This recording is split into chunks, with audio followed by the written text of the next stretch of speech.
Preface: the following chapters were written at a time when the craze for indiscriminate church restoration had just reached the remotest nooks of Western England, where the wild and tragic features of the coast had long combined in perfect harmony with the crude Gothic art of the ecclesiastical buildings scattered along it, throwing into extraordinary discord all architectural attempts at newness there. To restore the grey carcasses of a medievalism whose spirit had fled, seemed a not less incongruous act than to set about renovating the adjoining crags themselves. Hence it happened that an imaginary history of three human hearts, whose emotions were not without correspondence with these material circumstances, found in the ordinary incidents of such church renovations a fitting frame for its presentation. The shore and country about Castle Bottrell is now getting well known, and will be readily recognised. The spot is, I may add, the furthest westward of all those convenient corners wherein I have ventured to erect my theatre for these imperfect little dramas of country life and passions, and it lies near to, or no great way beyond, the vague border of the Wessex kingdom on that side, which, like the westering verge of modern American settlements, was progressive and uncertain. This, however, is of little importance. The place is preeminently, for one person at least, the region of dream and mystery. The ghostly birds, the pall-like sea, the frothy wind, the eternal soliloquy of the waters, the bloom of dark purple cast, that seems to exhale from the shoreward precipices, in themselves lend to the scene an atmosphere like the twilight of a night vision. Chapter 1. A fair vestal, threw not in the west. Elfride Swacourt was a girl whose emotions lay very near the surface. Their nature more precisely, and as modified by the creeping hours of time, was known only to those who watched the circumstances of her history. Personally, she was the combination of very interesting particulars, whose rarity, however, lay in the combination itself rather than in the individual elements combined. As a matter of fact, you did not see the form and substance of her features when conversing with her, and this charming power of preventing a material study of her lineaments by an interlocutor, originated not in the cloaking effect of a well-formed manner, for her manner was childish and scarcely formed, but in the attractive crudeness of the remarks themselves. She had lived all her life in retirement. The minstrelsy digito of idle men had not flattered her, and at the age of 19 or 20 she was no further on in social consciousness than an urban young lady of 15. One point in her, however, you did notice, that was her eyes. In them was seen a sublimation of all of her. It was not necessary to look further, there she lived.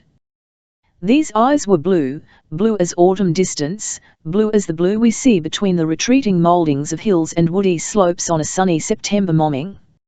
A misty and shady blue, that had no beginning or surface, and was looked into rather than at. As to her presence, it was not powerful, it was weak. Some women can make their personality pervade the atmosphere of a whole banqueting hall. Elfride's was no more pervasive than that of a kitten. Elfride had as her own the thoughtfulness which appears in the face of the Madonna della Sedia, without its rapture, the warmth and spirit of the type of woman's feature most common to the beauties, mortal and immortal, of Rubens, without their insistent fleshiness. The characteristic expression of the female faces of Correggio, that of the yearning human thoughts that lie too deep for tears, was hers sometimes, but seldom under ordinary conditions. The point in Elfride Swacourt's life at which a deeper current may be said to have permanently set in, was one winter afternoon when she found herself standing, in the character of hostess, face to face with a man she had never seen before, moreover, looking at him with a Miranda-like curiosity and interest that she had never yet bestowed on a mortal. On this particular day her father, the vicar of a parish on the sea-swept outskirts of Lower Wessex, and a widower, was suffering from an attack of gout. After finishing her household supervisions, Elfride became restless, and several times left the room, ascended the staircase, and knocked at her father's chamber door. "Come in," was always answered in a hearty out-of-door voice from the inside. "Papa," she said on one occasion to the fine, red-faced, handsome man of 40, who, puffing and fizzing like a bursting bottle, lay on the bed wrapped in a dressing gown, and every now and then enunciating, in spite of himself, about one letter of some word or words that were almost oaths. "Papa, will you not come downstairs this evening?" She spoke distinctly. He was rather deaf. "Afraid, much afraid I shall not, Elfried. Piff ph. I can't bear even a handkerchief upon this deuced toe of mine, much less a stocking or slipper, piff ph. There tease again? No, I shan't get up till tomorrow. Then I hope this London man won't come, for I don't know what I should do, Papa." Well, it would be awkward, certainly. El should hardly think he would come today. Why? Because the wind blows so. Wind? What ideas you have, Elfried. Who ever heard of wind stopping a man from doing his business? The idea of this toe of mine coming on so suddenly. If he should come, you must send him up to me, I suppose, and then give him some food and put him to bed in some way. Dear me, what a nuisance all this is. Must he have dinner? Too heavy for a tired man at the end of a tedious journey. Tea, then? Not substantial enough. High tea, then? There is cold fowl, rabbit pie, some pasties, and things of that kind. Yes, high tea. Must I pour out his tea, Papa? Of course, you are the mistress of the house. What? Sit there all the time with a stranger, just as if I knew him, and not anybody to introduce us. Nonsense, child, about introducing, you know better than that. A practical professional man, tired and hungry, who has been travelling ever since daylight this morning, will hardly be inclined to talk and air courtesies tonight. He wants food and shelter, and you must see that he has it, simply because I am suddenly laid up and cannot. There is nothing so dreadful in that, I hope. You get all kinds of stuff into your head from reading so many of those novels. Oh no, there is nothing dreadful in it when it becomes plainly a case of necessity like this. But, you see, you are always there when people come to dinner, even if we know them, and this is some strange London man of the world, who will think it odd, perhaps. Very well, let him. Is he Mr. Hubie's partner? I should scarcely think so, he may be. How old is he, I wonder? That I cannot tell. You will find the copy of my letter to Mr. Hubie, and his answer, upon the table in the study. You may read them, and then you'll know as much as I do about our visitor. I have read them. Well, what's the use of asking questions, then? They contain all I know. Plague you, you young scamp. Don't put anything there. I can't bear the weight of a fly. Oh, I am sorry, Papa. I forgot, I thought you might be cold, she said, hastily removing the rug she had thrown upon the feet of the sufferer, and waiting till she saw that consciousness of her offence had passed from his face, she withdrew from the room, and retired again downstairs. Chapter 2. 'Twas on the evening of a winter's day. When 2 or 3 additional hours had merged the same afternoon in evening, some moving outlines might have been observed against the sky on the summit of a wild lone hill in that district. They circumscribed 2 men, having at present the aspect of silhouettes, sitting in a dog-cart and pushing along in the teeth of the wind. Scarcely a solitary house or man had been visible along the whole dreary distance of open country they were traversing, and now that night had begun to fall, the faint twilight, which still gave an idea of the landscape to their observation, was enlivened by the quiet appearance of the planet Jupiter, momentarily gleaming in intenser brilliancy in front of them, and by Sirius shedding his rays in rivalry from his position over their shoulders. The only lights apparent on earth were some spots of dull red, glowing here and there upon the distant hills, which, as the driver of the vehicle gratuitously remarked to the hirer, were smouldering fires for the consumption of peat and gorse roots, where the common was being broken up for agricultural purposes. The wind prevailed with but little abatement from its daytime boisterousness, 3 or 4 small clouds, delicate and pale, creeping along under the sky southward to the channel. 14 of the 16 miles intervening between the railway terminus and the end of their journey had been gone over, when they began to pass along the brink of a valley some miles in extent, wherein the wintry skeletons of a more luxuriant vegetation than had hitherto surrounded them proclaimed an increased richness of soil, which showed signs of far more careful enclosure and management than had any slopes they had yet passed. A little farther, and an opening in the elms stretching up from this fertile valley revealed a mansion. "That's Endlestowe House, Lord Luxellian's," said the driver. "Endlestowe House, Lord Luxellian's," repeated the other mechanically.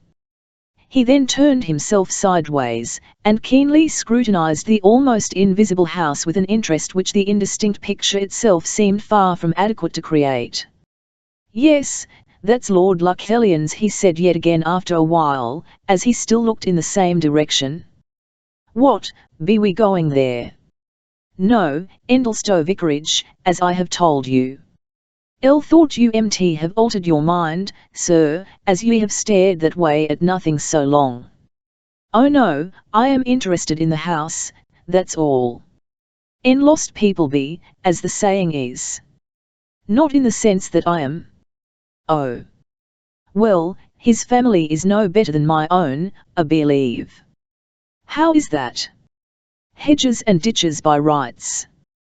But once in ancient times one of 'em, when he was at work, changed clothes with King Charles II, and saved the king's life.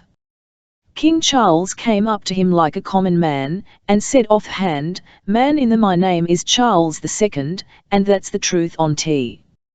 Will you lend me your clothes?' 'I don't mind if I do,' said Hedger Luxellian, and they changed there and then. Now mind you, King Charles II said, like a common man, as he rode away, 'If ever I come to the crown, you come to Cown, knock at the and say out bold, is King Charles II at home? Tell your name, and they shall let you in, and you shall be made a lord.' Now, that was very nice of Master Charlie. Very nice indeed. Well, as the story is, the king came to the throne, and some years after that, away went Hedger Luxellian, knocked at the king's door, and asked if King Charles II was in. 'No, he isn't,' they said. 'Then, is Charles III?' said Hedger Luxellian. 'Yes,' said a young fella standing by like a common man, 'only he had a crown on. My name is Charles III. And I really fancy that must be a mistake. I don't recollect anything in English history about Charles III,' said the other in a tone of mild remonstrance. 'Oh, that's right history enough, only 'twasn't he printed, he was rather a queer-tempered man, if you remember.' 'Very well, go on.' And, by hook or by crook, Hedger Luxellian was made a lord, and everything went on well till some time after, when he got into a most terrible row with King Charles IV. Can't stand Charles IV. Upon my word, that's too much. Why? There was a George IV, wasn't there? Certainly. Well, Charles's be as common as George's. However, I'll say no more about it. Well. 'Tis the funniest world ever I lived in, upon my life 'tis. That such should be. The dusk had thickened into darkness while they thus conversed, and the outline and surface of the mansion gradually disappeared. The windows, which had before been as black blots on a lighter expanse of wall, became illuminated, and were transfigured to squares of light on the general dark body of the night landscape as it absorbed the outlines of the edifice into its gloomy monochrome. Not another word was spoken for some time, and they climbed a hill, then another hill piled on the summit of the first. An additional mile of plateau followed, from which could be discerned 2 lighthouses on the coast they were nearing, reposing on the horizon with a calm lustre of benignity. Another oasis was reached, a little dell lay like a nest at their feet, towards which the driver pulled the horse at a sharp angle, and descended a steep slope which dived under the trees like a rabbit's burrow. They sank lower and lower. Endlestowe Vicarage is inside here, continued the man with the reins. This part about here is West Endlestowe, Lord Luckhelion's is East Endlestowe, and has a church to itself. Parson Swacourt is the parson of both, and bobs backward and forward. Ah, well. 'Tis a funny world. I believe there was once a quarry where this house stands. The man who built it in past times scraped all the glebe for earth to put round the vicarage, and laid out a little paradise of flowers and trees in the soil he had got together in this way, whilst the fields he scraped have been good for nothing ever since.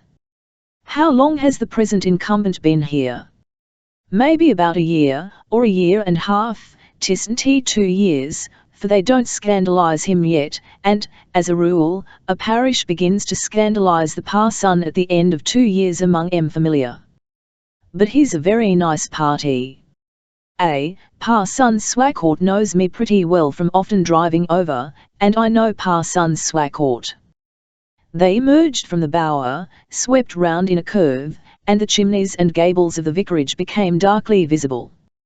Not a light showed anywhere. They alighted, the man felt his way into the porch, and rang the bell.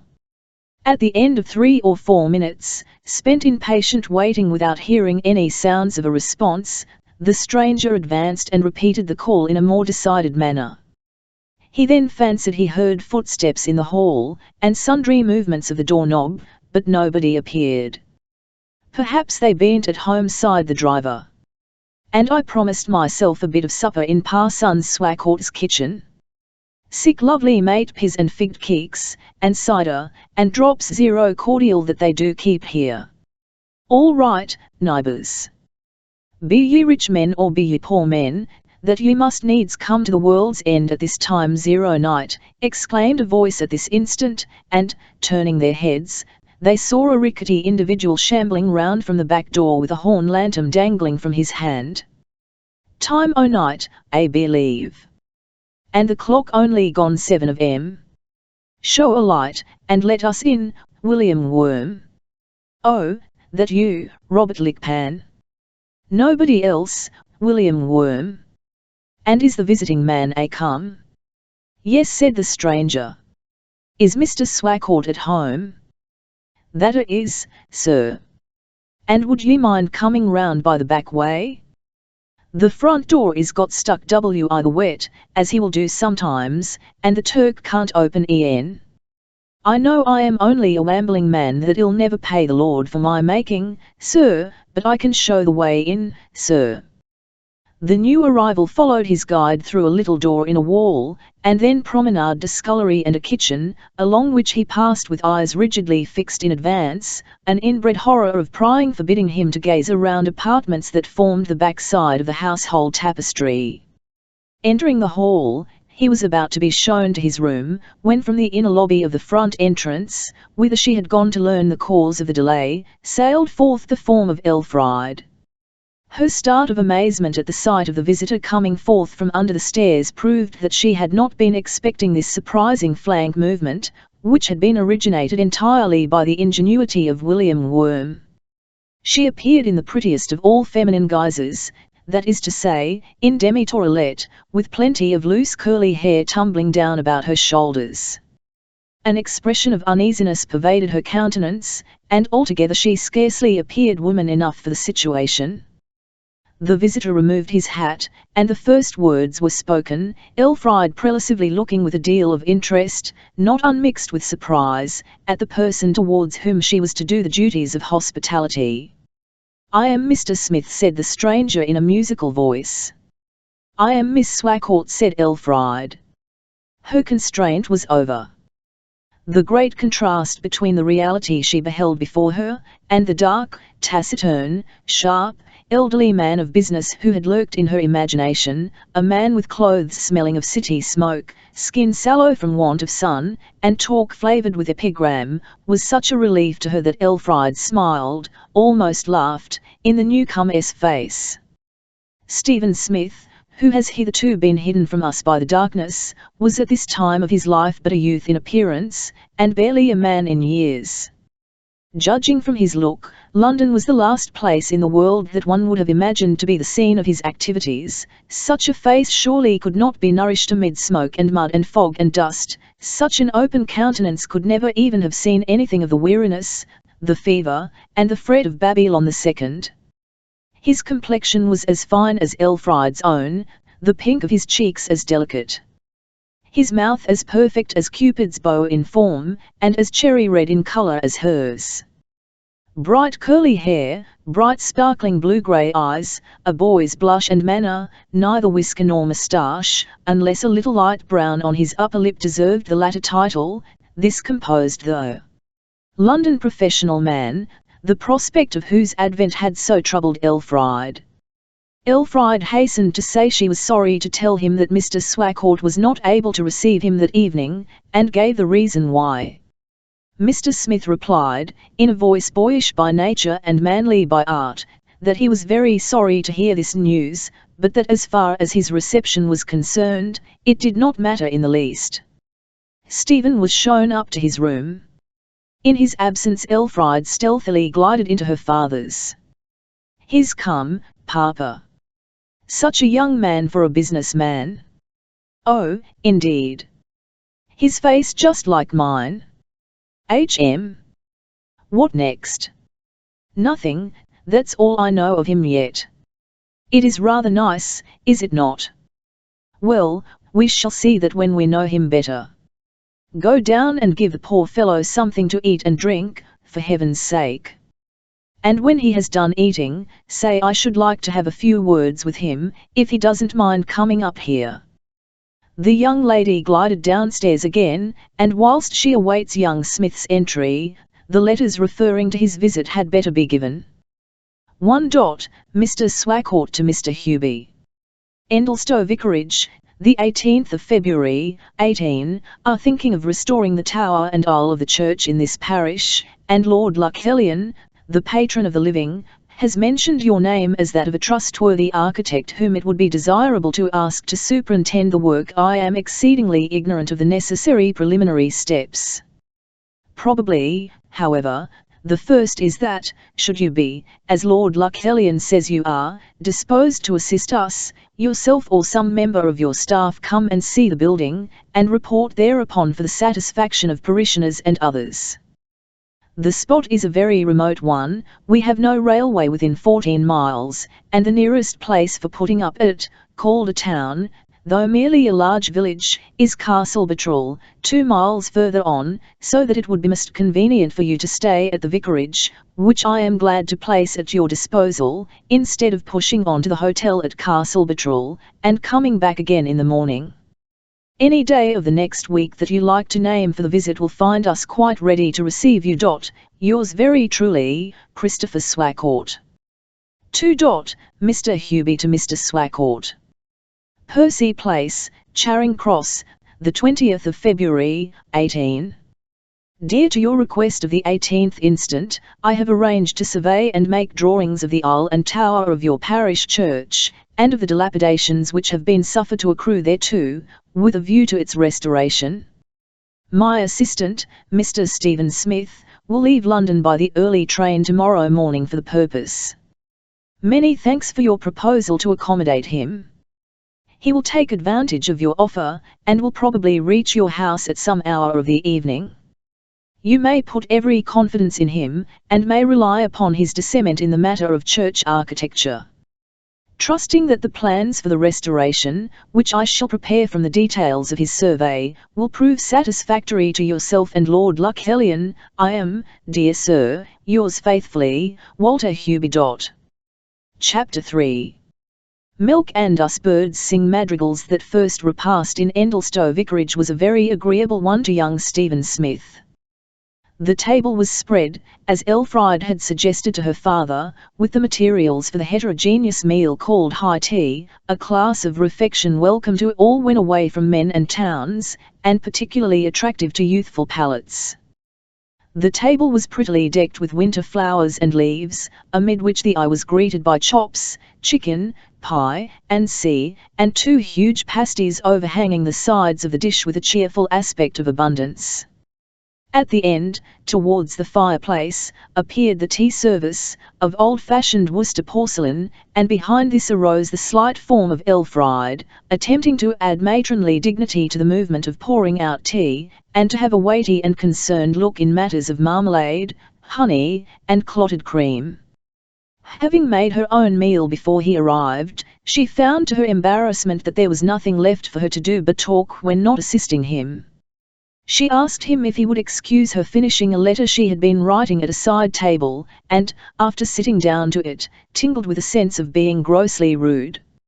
However, seeing that he noticed nothing personally wrong in her, and that he too was embarrassed when she attentively watched his cup to refill it, Elfriede became better at ease, and when von Hermer accidentally kicked the leg of the table, and then nearly upset his teacup, just as schoolboys did, she felt herself mistress of the situation, and could talk very well.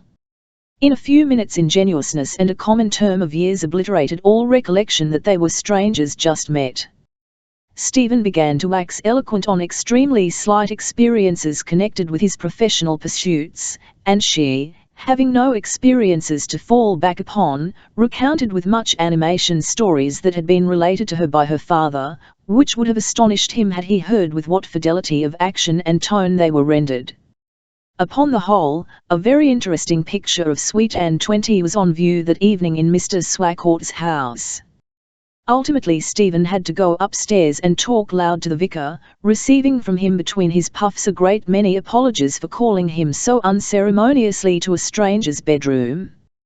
But continued Mr. Swacourt, I felt that I wanted to say a few words to you before the morning, on the business of your visit. One's patience gets exhausted by staying a prisoner in bed all day through a sudden freak of one's enemy, new to me, though, for I have known very little of gout as yet. However, he's gone to my other toe in a very mild manner, and I expect he'll slink off altogether by the morning. I hope you have been well attended to downstairs.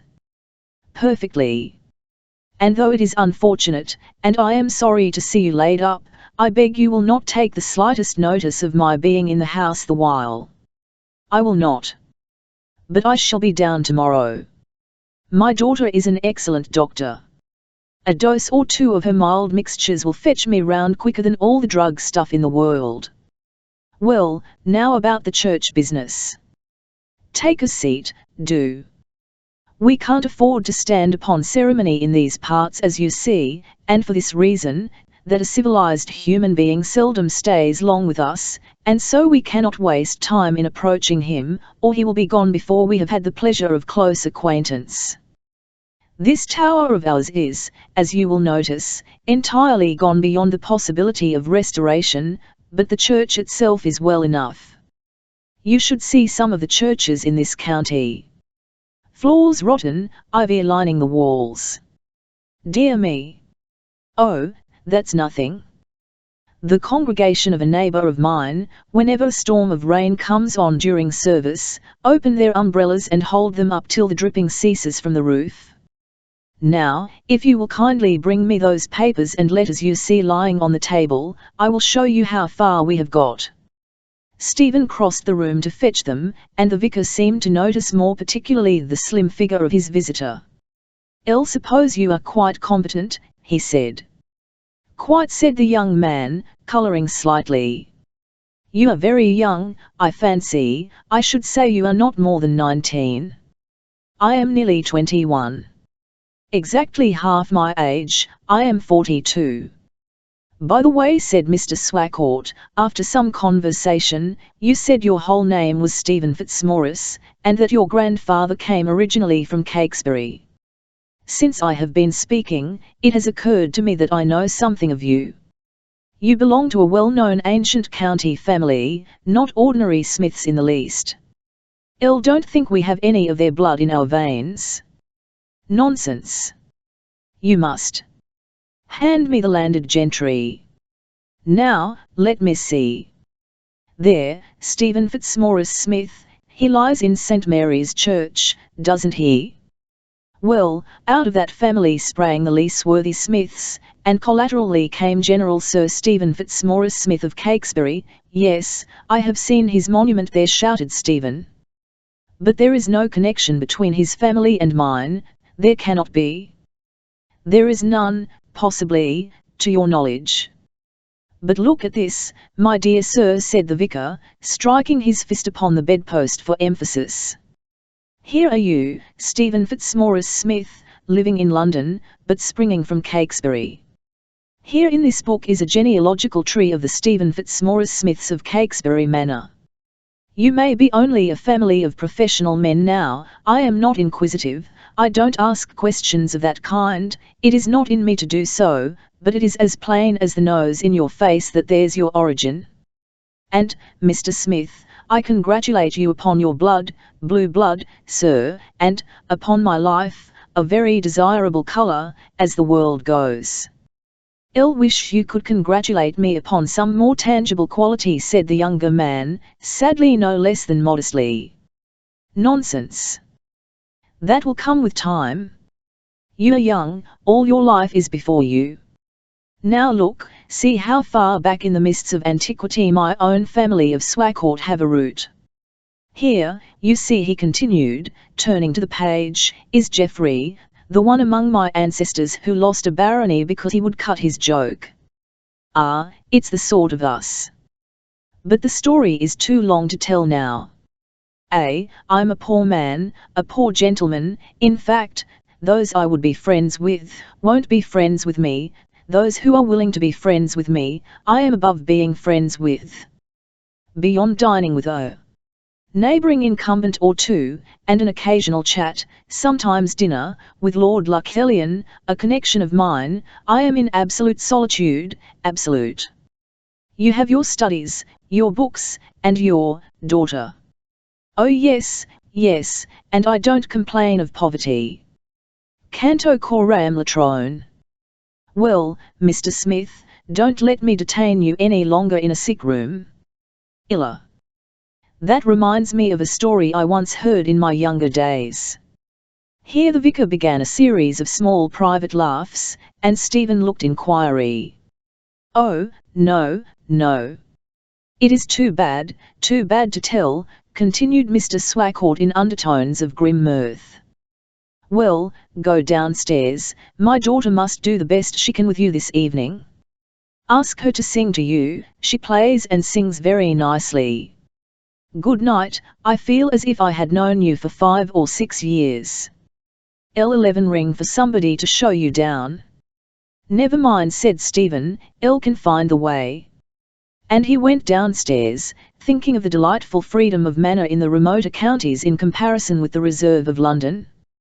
L forgot to tell you that my father was rather deaf, said Elfried anxiously, when Stephen entered the little drawing-room. Never mind, I know all about it, and we are great friends, the man of business replied enthusiastically. And, Miss Swacourt, will you kindly sing to me? To Miss Swacourt this request seemed, what in fact it was, exceptionally point-blank, though she guessed that her father had some hand in framing it, knowing, rather to her cost, of his unceremonious way of utilizing her for the benefit of dull sojourners. At the same time, as Mr. Smith's manner was too frank to provoke criticism, and his age too little to inspire fear, she was ready, not to say pleased, to accede. Selecting from the Canterbury some old family ditties, that in years gone by had been played and sung by her mother, Elfried sat down to the pianophone, and began, "'Twas on the evening of a winter's day," in a pretty contralto voice. "Do you like that old thing, Mr. Smith?" she said at the end. "Yes, I do much," said Stephen, words he would have uttered, and sincerely, to anything on Ian, from Glee to Requiem, that she might have chosen. "You shall have a little one by Dallaire, that was given me by a young French lady who was staying at Endlestowe House, Jeiji plant, Jelre vunita, ce beau rosier ou les oichio, and c_, and then I shall want to give you my own favourite for the very last, Shelley's When the Lamp is Shattered, as set to music by my poor mother. I so much like singing to anybody who really cares to hear me. Every woman who makes a permanent impression on a man is usually recalled to his mind's eye as she appeared in one particular scene, which seems ordained to be her special form of manifestation throughout the pages of his memory. As the patron saint has her attitude and accessories in medieval illumination, so the sweetheart may be said to have hers upon the table of her true love's fancy, without which she is rarely introduced there except by effort, and this though she may, on further acquaintance, have been observed in many other phases which one would imagine to be far more appropriate to love's young dream. Miss Elfride's image chose the form in which she was beheld during these minutes of singing, for her permanent attitude of visitation to Stephen's eyes during his sleeping and waking hours in after days. The profile is seen of a young woman in a pale grey silk dress with trimmings of swan-s down, and opening up from a point in front, like a waistcoat without a shirt, the cool colour contrasting admirably with the warm bloom of her neck and face. The fir thermosed candle on the piano comes immediately in a line with her head, and half invisible itself, fawns the accidentally frizzled hair into a nebulous haze of light, surrounding her crown like an aureola. Her hands are in their place on the keys, her lips parted, and trilling forth, in a tender diminuendo, the closing words of the sad apostrophe, O love, who bewailest the frailty of all things here, YCHCOSEU the frailest for your cradle, your home, and your bier. Her head is forward a little, and her eyes directed keenly upward to the top of the page of music confronting her. Then comes a rapid look into Stephen's face, and a still more rapid look back again to her business, her face having dropped its sadness, and acquired a certain expression of mischievous archness the while, which lingered there for some time, but was never developed into a positive smile of flirtation. Stephen suddenly shifted his position from her right hand to her left, where there was just room enough for a small ottoman to stand between the piano and the corner of the room. Into this nook he squeezed himself, and gazed wistfully up into Elfride's face. So long and so earnestly gazed he, that her cheek deepened to a more and more crimson tint as each line was added to her song. Concluding, and pausing motionless after the last word for a minute or two, she ventured to look at him again. His features wore an expression of unutterable heaviness. "You don't hear many songs, do you, Mr. Smith, to take so much notice of these of mine?" "Perhaps it was the means and vehicle of the song that I was noticing, I mean yourself," he answered gently. "Now, Mr. Smith, it is perfectly true, I don't hear much singing. You mistake what I am, I fancy.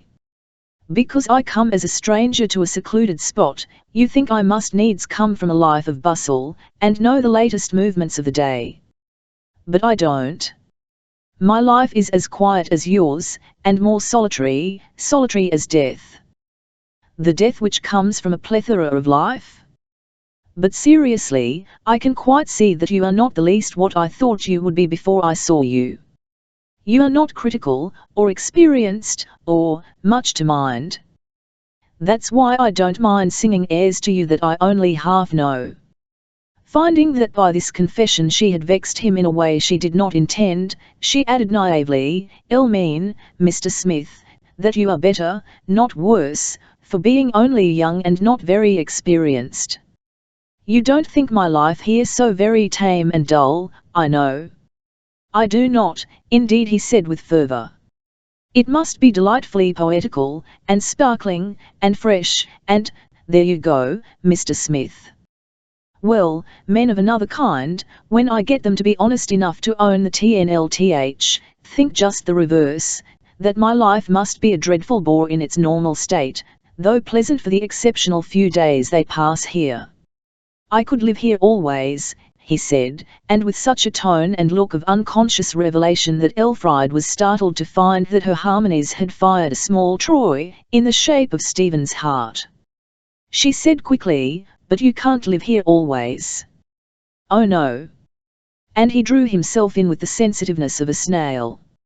Elfride's emotions were sudden as his enkindling, but the least of woman's lesser infirmities, love of admiration, caused an inflammable disposition on his part, so exactly similar to her own, to appear as meritorious in him as modesty made her own seem culpable in her. Chapter 4. Where heaves the turf in many a mouldering heap. For reasons of his own, Stephen Smith was stirring a short time after dawn the next morning. From the window of his room he could see, first, two bold escarpments sloping down together like the letter V towards the bottom, like liquid in a funnel, appeared the sea, grey and small. On the brow of one hill, of rather greater altitude than its neighbour, stood the church which was to be the scene of his operations. The lonely edifice was black and bare, cutting up into the sky from the very tip of the hill. It had a square mouldering tower, owning neither battlement nor pinnacle, and seemed a monolithic termination, of one substance with the ridge, rather than a structure raised thereon. Round the church ran a low wall, overtopping the wall in general level was the graveyard, not as a graveyard usually is, a fragment of landscape with its due variety of chiaro oscuro, but a mere profile against the sky, serrated with the outlines of graves and a very few memorial stones. Not a tree could exist up there, nothing but the monotonous grey-green grass. 5 minutes after this casual survey was made his bedroom was empty, and its occupant had vanished quietly from the house. At the end of 2 hours he was again in the room, looking warm and glowing. He now pursued the artistic details of dressing, which on his first rising had been entirely omitted. And a VO blooming boy he looked, after that mysterious morning scamper. His mouth was a triumph of its class. It was the cleanly cut, piquantly pursed-up mouth of William Pitt, as represented in the well or little-known bust by Nollekens, a mouth which is in itself a young man's fortune, if properly exercised. His round chin, where its upper part turned inward, still continued its perfect and full curve, seeming to press into a point the bottom of his nether lip at their place of junction. Once he murmured the name of Elfride. A one-eye, there she was. On the lawn in a plain dress, without hat or bonnet, running with a boy's velocity, superior to a girl's lightness, after a tame rabbit she was endeavouring to capture, her strategic intonations of coaxing words alternating with desperate rushes so much out of keeping with them, that the hollowness of such expressions was but too evident to her pet, who darted and dodged in carefully timed counterpart. The scene down there was altogether different from that of the hills. A thicket of shrubs and trees enclosed the favoured spot from the wilderness without. Even at this time of the year the grass was luxuriant there. No wind blew inside the protecting belt of evergreens, wasting its force upon the higher and stronger trees forming the outer margin of the grove. Then he heard a heavy person shuffling about in slippers, and calling Mr. Smith. Smith proceeded to the study, and found Mr. Swacourt. The young man expressed his gladness to see his host downstairs. "Oh yes, I knew I should soon be right again. I have not made the acquaintance of gout for more than 2 years, and it generally goes off the second night. Well, where have you been this morning? I saw you come in just now, I think." "Yes, I have been for a walk." "Start early?" "Yes." "Very early, I think." "Yes, it was rather early." "Which way did you go?" "To the sea, I suppose." "Everybody goes seaward." "No, I followed up the river as far as the park wall." "You are different from your kind."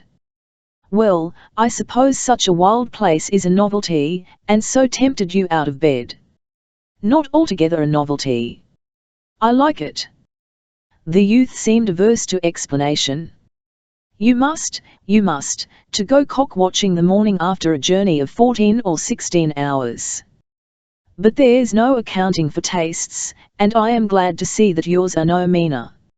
After breakfast, but not before, I shall be good for a 10 miles walk, Master Smith."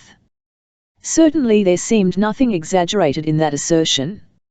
Mr. Swacourt by daylight showed himself to be a man who, in common with the other 2 people under his roof, had really strong claims to be considered, that is, in the sense in which the moon is bright, the ravines and valleys which, on a close inspection, are seen to diversify its surface being left out of the argument. His face was of a tint that never deepened upon his cheeks nor lightened upon his forehead, but remained uniform throughout, the usual neutral salmon colour of a man who feeds well, not to say too well, and does not think hard, if one white paw being in visible working order. His tout ensemble was that of a highly improved class of farmer, dressed up in the wrong clothes, that of a firm standing perpendicular man, whose fall would have been backwards in direction if he had ever lost his balance. The vicar's background was at present what a vicar's background should be, his study. Here the consistency ends. All along the chimneypiece were ranged bottles of horse, pig, and cow medicines, and against the wall was a high table, made up of the fragments of an old oak lich-gate. Upon this stood stuffed specimens of owls, divers, and gulls, and over them bunches of wheat and barley ears, labelled with the date of the year that produced them. Some cases and shelves, more or less laden with books, the prominent titles of which were Dr. Brown's Notes on the Romans, Dr. Smith's Notes on the Corinthians, and Dr. Robinson's Notes on the Galatians, Ephesians, and Philippians, just saved the character of the place, in spite of a girl's doll's house standing above them, a marine aquarium in the window, and Elfride's hat hanging on its corner. "Business, business," said Mr. Swacourt after breakfast. He began to find it necessary to act the part of a flywheel towards the somewhat irregular forces of his visitor. They prepared to go to the church, the vicar, on second thoughts, mounting his coal-black mare to avoid exerting his foot too much at starting. Stephen said he should want a man to assist him. "Worm," the vicar shouted. A minute or two after a voice was heard round the corner of the building, mumbling, "I used to be strong enough, but he's altered now. Well, there, I'm as independent as one here and there, even if they do write Squire after their names." "What's the matter?" said the vicar, as William Worm appeared, when the remarks were repeated to him. "Worm says some very true things sometimes," Mr. Swacourt said, turning to Stephen. "Now, as regards that word Esquire. Why, Mr. Smith, that word Esquire is gone to the on the letters of every jackanapes who has a black coat. Anything else, Worm?" The folk have begun frying again." "Dear me. I'm sorry to hear that." "Yes," Worm said groaningly to Stephen, "I've got such a noise in my head that there's no living night nor day. 'Tis just for all the world like people frying fish, fry, fly, all day long in my poor head, till I don't know where I'm here or yonder. There, God Almighty will find it out sooner or later, I hope, and relieve me." "Now, my deafness," said Mr. Swacourt impressively, "is a dead silence, but William Worm's is that of people frying fish in his head. Very remarkable, isn't it?" "I can hear the frying pan fizzing as natural as life," said Worm corroboratively. "Yes, it is remarkable," said Mr. Smith. very peculiar," echoed the vicar, and they all then followed the path up the hill, bounded on each side by a little stone wall, from which gleamed fragments of quartz and blood-red marbles, apparently of inestimable value, in their setting of brown alluvium. Stephen walked with the dignity of a man close to the horse's head, Worm stumbled along a stone's throw in the rear, and Elfride was nowhere in particular, yet everywhere, sometimes in front, sometimes behind, sometimes at the sides, hovering about the procession like a butterfly, not definitely engaged in travelling, yet somehow chiming in at points with the general progress. The vicar explained things as he went on. "The fact is, Mr. Smith, I didn't want this bother of church restoration at all, but it was necessary to do something in self-defense, on account of those dissenters. I use the word in its scriptural meaning, of course, not as an expletive." "How very odd," said Stephen, with the concern demanded of serious friendliness. "Odd? That's nothing to how it is in the parish of Twinkley. Both the church wardens are there, I won't say what they are, and the clerk and the sexton as well." "How very strange," said Stephen. "Strange? My dear sir, that's nothing to how it is in the parish of Sinnerton. However, as to our own parish, I hope we shall make some progress soon. You must trust to circumstances." "There are no circumstances to trust to. We may as well trust in Providence if we trust at all. But here we are. A wild place, isn't it? but I like it on such days as these. The churchyard was entered on this side by a stone stile, over which having clambered, you remain still on the wild hill, the within not being so divided from the without as to obliterate the sense of open freedom.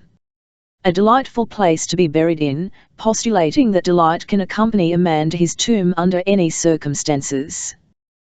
There was nothing horrible in this churchyard, in the shape of tight mounds bonded with sticks, which shout imprisonment in the ears rather than whisper rest, or trim garden flowers, which only raise images of people in new black crape and white handkerchiefs coming to tend them, or wheel marks, which remind us of hearses and mourning coaches, or cypress bushes, which make a parade of sorrow, or coffin boards and bones lying behind trees, showing that we are only leaseholders of our graves.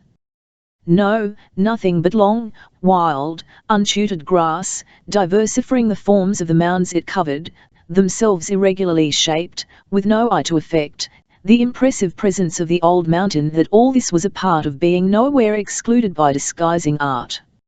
Outside were similar slopes and similar grass, and then the serene impassive sea, visible to a width of half the horizon, and meeting the eye with the effect of a vast concave, like the interior of a blue vessel.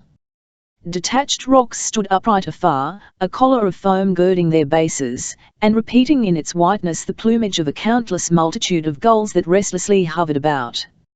"Now, Worm," said Mr. Swacourt sharply, and Worm started into an attitude of attention at once to receive orders. Stephen and himself were then left in possession, and the work went on till early in the afternoon, when dinner was announced by Unity of the vicarage kitchen running up the hill without a bonnet. Elfride did not make her appearance inside the building till late in the afternoon, and came then by special invitation from Stephen during dinner. She looked so intensely living and full of movement as she came into the old silent place, that young Smith's world began to be lit by the purple light in all its definiteness. Worm was got rid of by sending him to measure the height of the tower. What could she do but come close, so close that a minute arc of her skirt touched his foot, and asked him how he was getting on with his sketches, and set herself to learn the principles of practical mensuration as applied to irregular buildings? Then she must ascend the pulpit to reimagine for the 100th time how it would seem to be a preacher. Presently she leant over the front of the pulpit. "Don't you tell Papa, will you, Mr. Smith, if I tell you something," she said with a sudden impulse to make a confidence. "Oh no, that I won't," said he, staring up. "Well, I write Papa's sermons for him very often, and he preaches them better than he does his own, and then afterwards he talks to people and to me about what he said in his sermon today, and forgets that I wrote it for him. Isn't it absurd?" "How clever you must be," said Stephen. "Elle couldn't write a sermon for the world." "Oh, it's easy enough," she said, descending from the pulpit and coming close to him to explain more vividly. "You do it like this. Did you ever play a game of forfeits called When Is It? Where is it? What is it? No, never. Ah, that's a pity, because writing a sermon is very much like playing that game. You take the text. You think, why is it? What is it? And so on. You put that down under generally. Then you proceed to the first, secondly, and thirdly. Papa won't have fourthlies, says they are all my eye. Then you have a final collectively, several pages of this being put in great black brackets, writing opposite, leave this out if the farmers are falling asleep. Then comes your in conclusion, then a few words and I have done. Well, all this time you have put on the back of each page, keep here your voice mean, she added, correcting herself, that's how I do in Papa's sermon book, because otherwise he gets louder and louder, till at last he shouts like a farmer up a field. Oh, Papa is so funny in some things. Then, after this childish burst of confidence, she was frightened, as if warned by womanly instinct, which for the moment her ardour had outrun, that she had been too forward to a comparative stranger. Elfride saw her father then, and went away into the wind, being caught by a gust as she ascended the churchyard slope, in which gust she had the motions, without the motives, of a hoyden, the grace, without the self-consciousness, of a pirouetter. She conversed for a minute or two with her father, and proceeded homeward, Mr. Swacourt coming on to the church to Stephen. The wind had freshened his warm complexion as it freshens the glow of a brand. He was in a mood of jollity, and watched Elfriede down the hill with a smile. "You little fly away. You look wild enough now," he said, and turned to Stephen. "But she's not a wild child at all, Mr. Smith. As steady as you, and that you are steady I see from your diligence here." "I'll think Miss Swacourt very clever," Stephen observed. "Yes, she is, certainly, she is," said Papa, turning his voice as much as possible to the neutral tone of disinterested criticism. "Now, Smith, I'll tell you something, but she mustn't know it for the world, not for the world, mind, for she insists upon keeping it a dead secret. Why, she writes my sermons for me often, and a very good job she makes of them. She can do anything. She can do that. The little rascal has the very trick of the trade. But, mind you, Smith, not a word about it to her, not a single word." "Not a word," said Smith. "Look there," said Mr. Swacourt. "What do you think of my roofing?" He pointed with his walking stick at the chancel roof. "Did you do that, sir?" "Yes, I worked in shirt sleeves all the time that was going on. I pulled down the old rafters, fixed the new ones, put on the battens, slated the roof, all with my own hands, Worm being my assistant. We worked like slaves, didn't we, Worm?"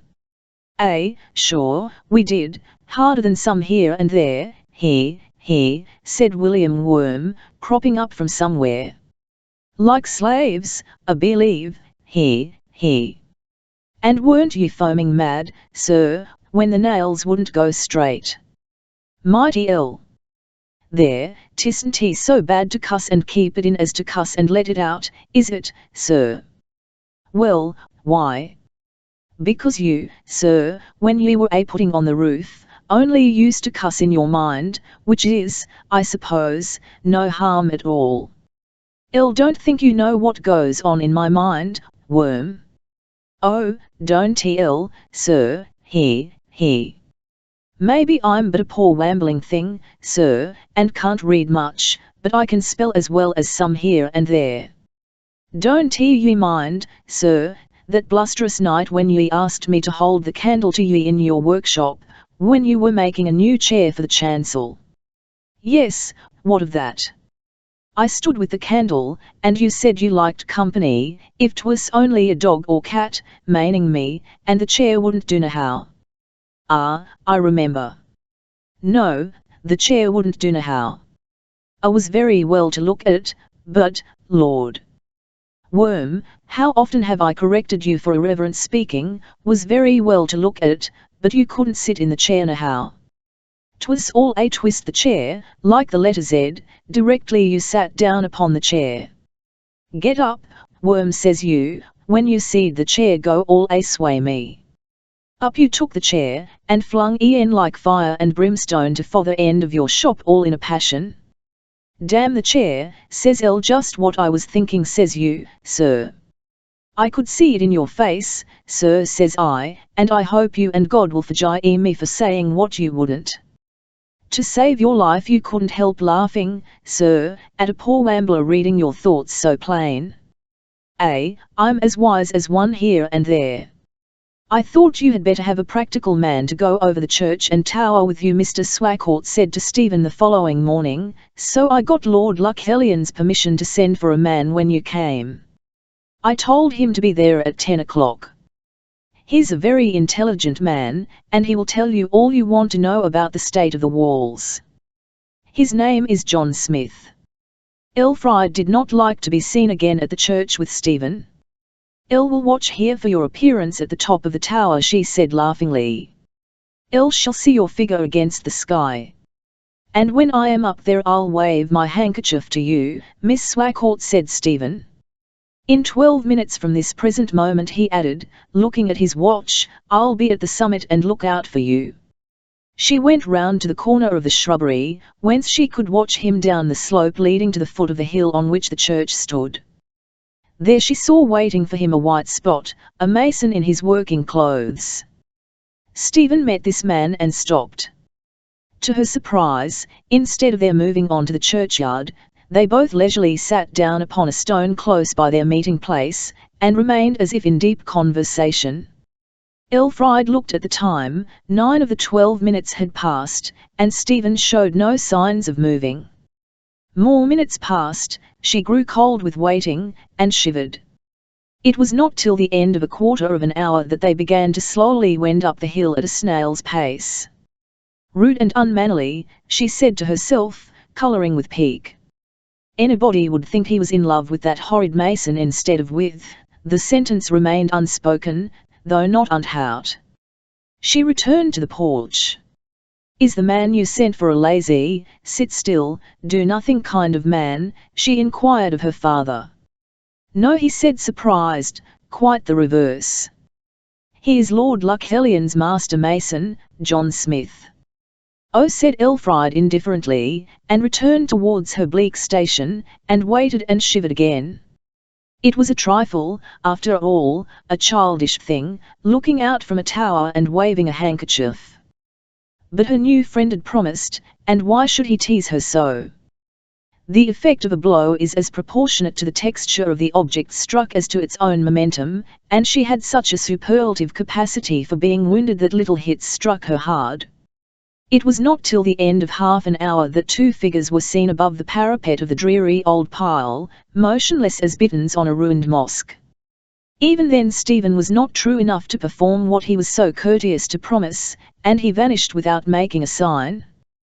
He returned at midday.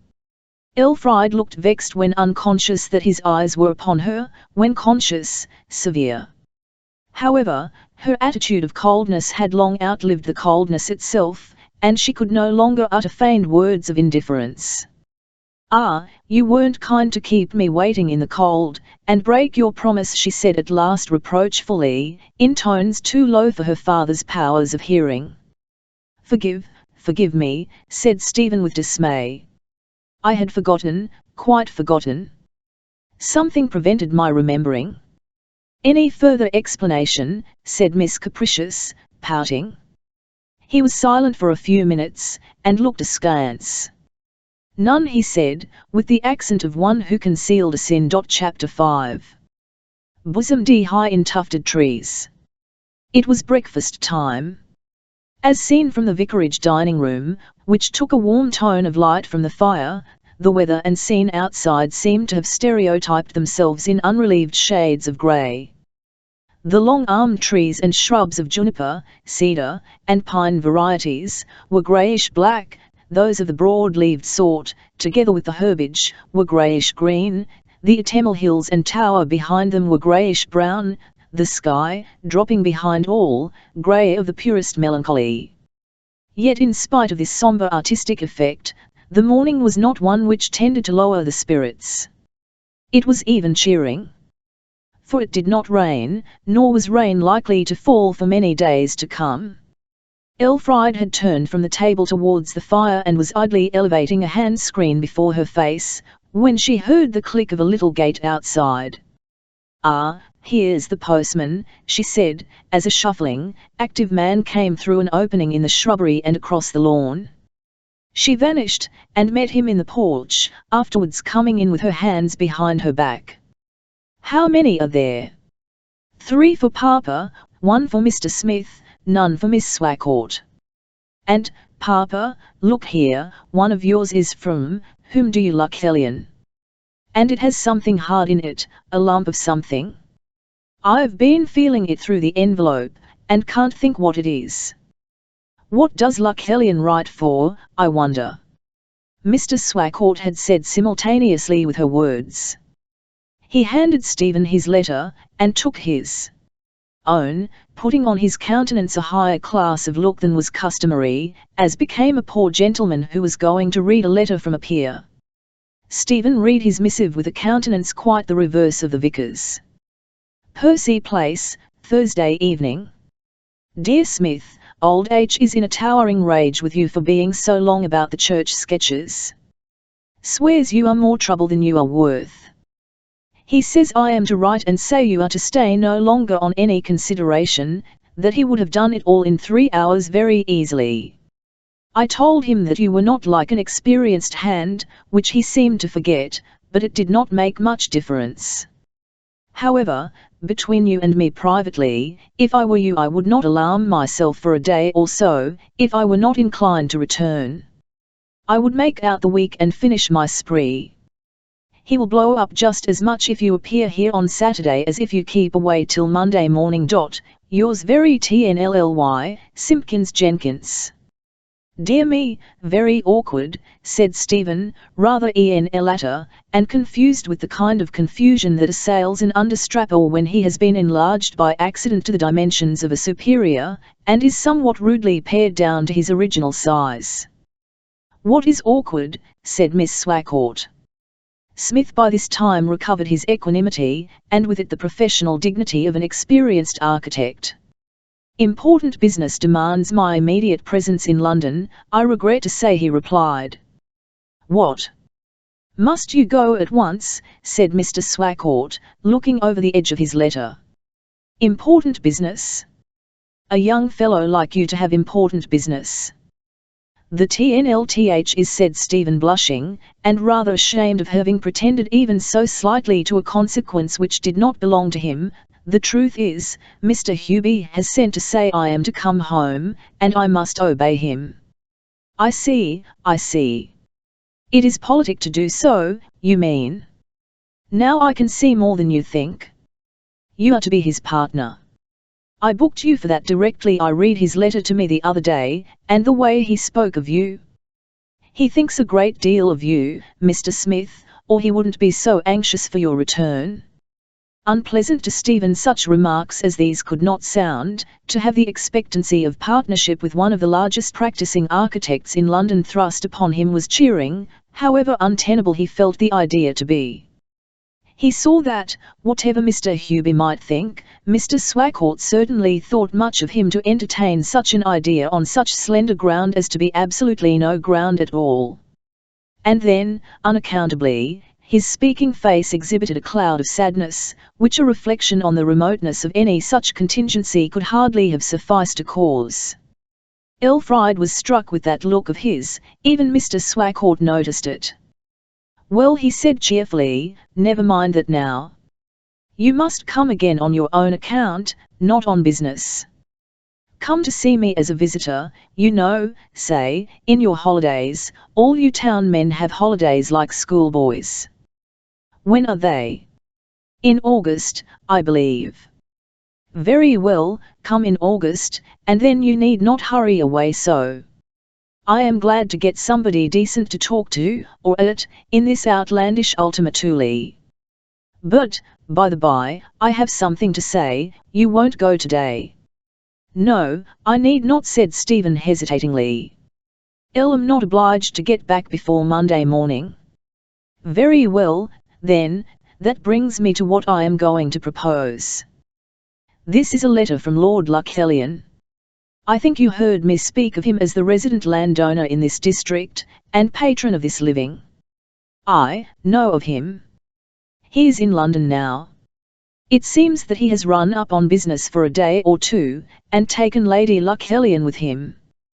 He has written to ask me to go to his house, and search for a paper among his private memoranda, which he forgot to take with him. What did he send in the letter? Inquired Elfried. The key of a private desk in which the papers are. He doesn't like to TN1 Street such a matter to anybody else. I have done such things for him before. And what I propose is, that we make an afternoon of it, all three of us. Go for a drive to Targan Bay, come home by way of Endlestowe House, and whilst I am looking over the documents you can ramble about the rooms where you like. I have the run of the house at any time, you know. The building, though nothing but a mass of gables outside, has a splendid hall, staircase, and gallery within, and there are a few good pictures. Yes, there are, said Stephen. Have you seen the place? then? I saw it as I came by, he said hastily. Oh yes, but I was alluding to the interior. And the church, St. Eval's, is much older than our St. Agnes here. I do duty in that and this alternately, you know. The fact is, I ought to have some help. Riding across that park for 2 miles on a wet morning is not at all the thing.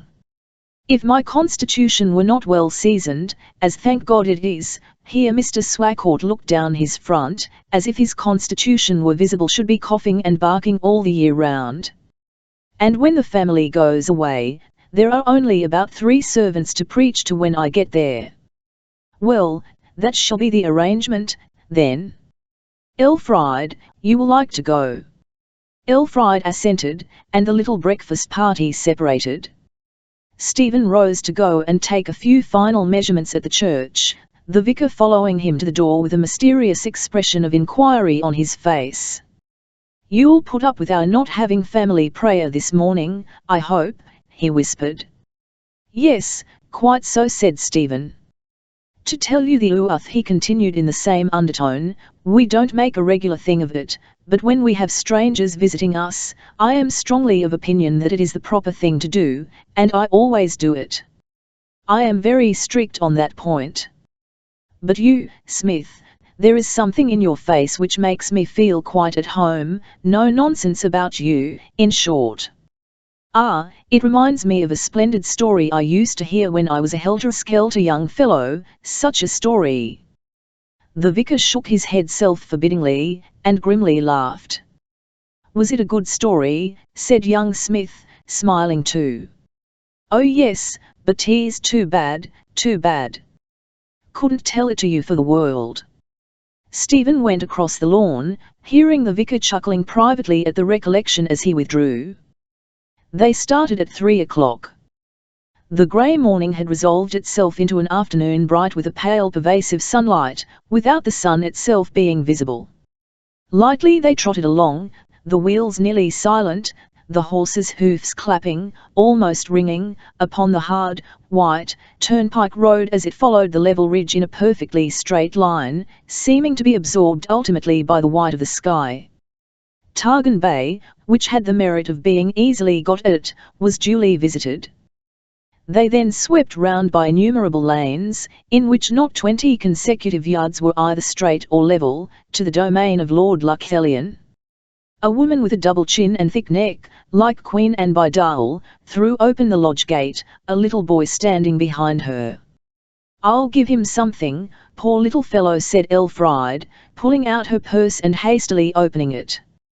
From the interior of her purse a host of bits of paper, like a flock of white birds, floated into the air, and were blown about in all directions. Well, to be sure, said Stephen with a slight laugh. What the dickens is all that? Said Mr. Swacourt. Not halves of bank notes, Elfried. Elfried looked annoyed and guilty. They are only something of mine, Papa, she faltered, whilst Stephen leapt out, and, assisted by the lodge-keeper's little boy, crept about round the wheels and horses' hoofs till the papers were all gathered together again. He handed them back to her, and remounted. I suppose you are wondering what those scraps were, she said, as they bowled along up the Sycamore Avenue. And so I may as well tell you. They are notes for a romance I am writing. She could not help colouring at the confession, much as she tried to avoid it. A story, do you mean? Said Stephen, Mr. Swacourt half listening, and catching a word of the conversation now and then. Yes, The Court of Kellyan Castle, a romance of the 15th century. Such writing is out of date now, I know, but I like doing it. A romance carried in a purse. If a highwayman were to rob you, he would be taken in. Yes, that's my way of carrying manuscript. The real reason is, that I mostly write bits of it on scraps of paper when I am on horseback, and I put them there for convenience. What are you going to do with your romance when you have written it? Said Stephen. Don't know, she replied, and turned her head to look at the prospect. For by this time they had reached the precincts of Endlestowe House. Driving through an ancient gateway of dun-coloured stone, spanned by the high-shouldered Tudor arch, they found themselves in a spacious court, closed by a facade on each of its 3 sides. The substantial portions of the existing building dated from the reign of Henry VIII. But the picturesque and sheltered spot had been the site of an erection of a much earlier date. A license to crenellate mansum infra manerum suum was granted by Edward XI. To Hugo Luchelen Chivella, but though the faint outline of the ditch and mound was visible at points, no sign of the original building remained. The windows on all sides were long and many mullioned, the roof lines broken up by dormer lights of the same pattern. The apex stones of these dormers, together with those of the gables, were surmounted by grotesque figures in rampant, passant, and couchant variety. Tall octagonal and twisted chimneys thrust themselves high up into the sky, surpassed in height, however, by some poplars and sycamores at the back, which showed their gently rocking summits over ridge and parapet. In the corners of the court polygonal bays, whose surfaces were entirely occupied by buttresses and windows, broke into the squareness of the enclosure, and a far projecting oriel, springing from a fantastic series of mouldings, overhung the archway of the chief entrance to the house.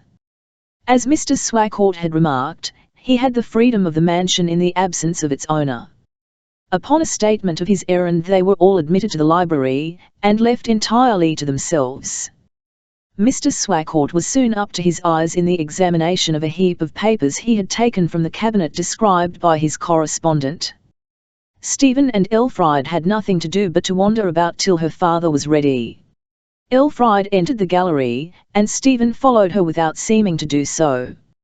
It was a long sombre apartment, enriched with fittings a century or so later in style than the walls of the mansion. Pilasters of Renaissance workmanship supported a cornice from which sprang a curved ceiling, panelled in the awkward twists and curls of the period.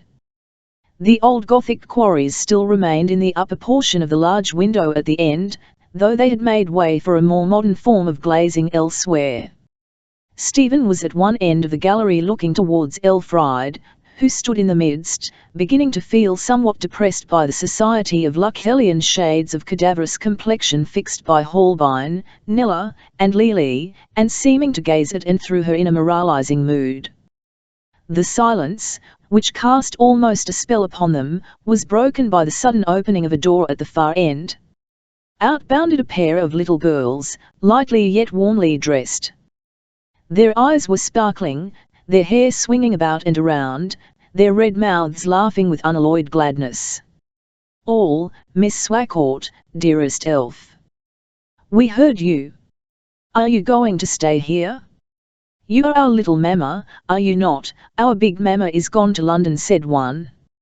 "Let me tiss you," said the other, in appearance much like the first, but to a smaller pattern.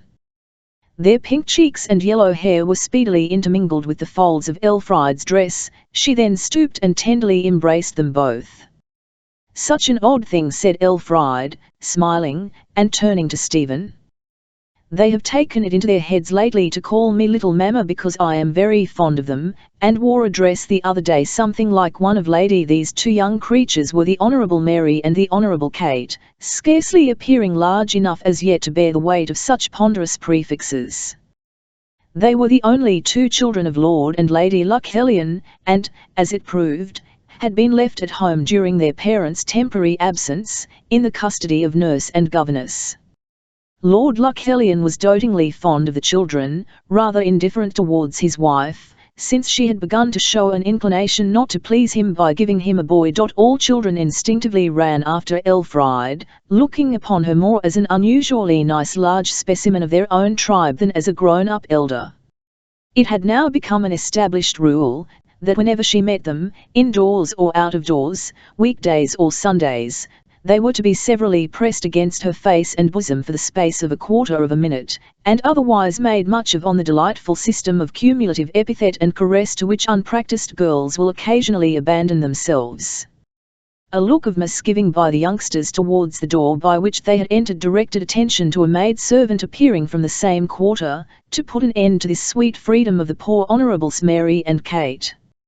"I'll wish you lived here," Miss Swacourt piped one like a melancholy bullfinch. "So do I'll," piped the other like a rather more melancholy bullfinch.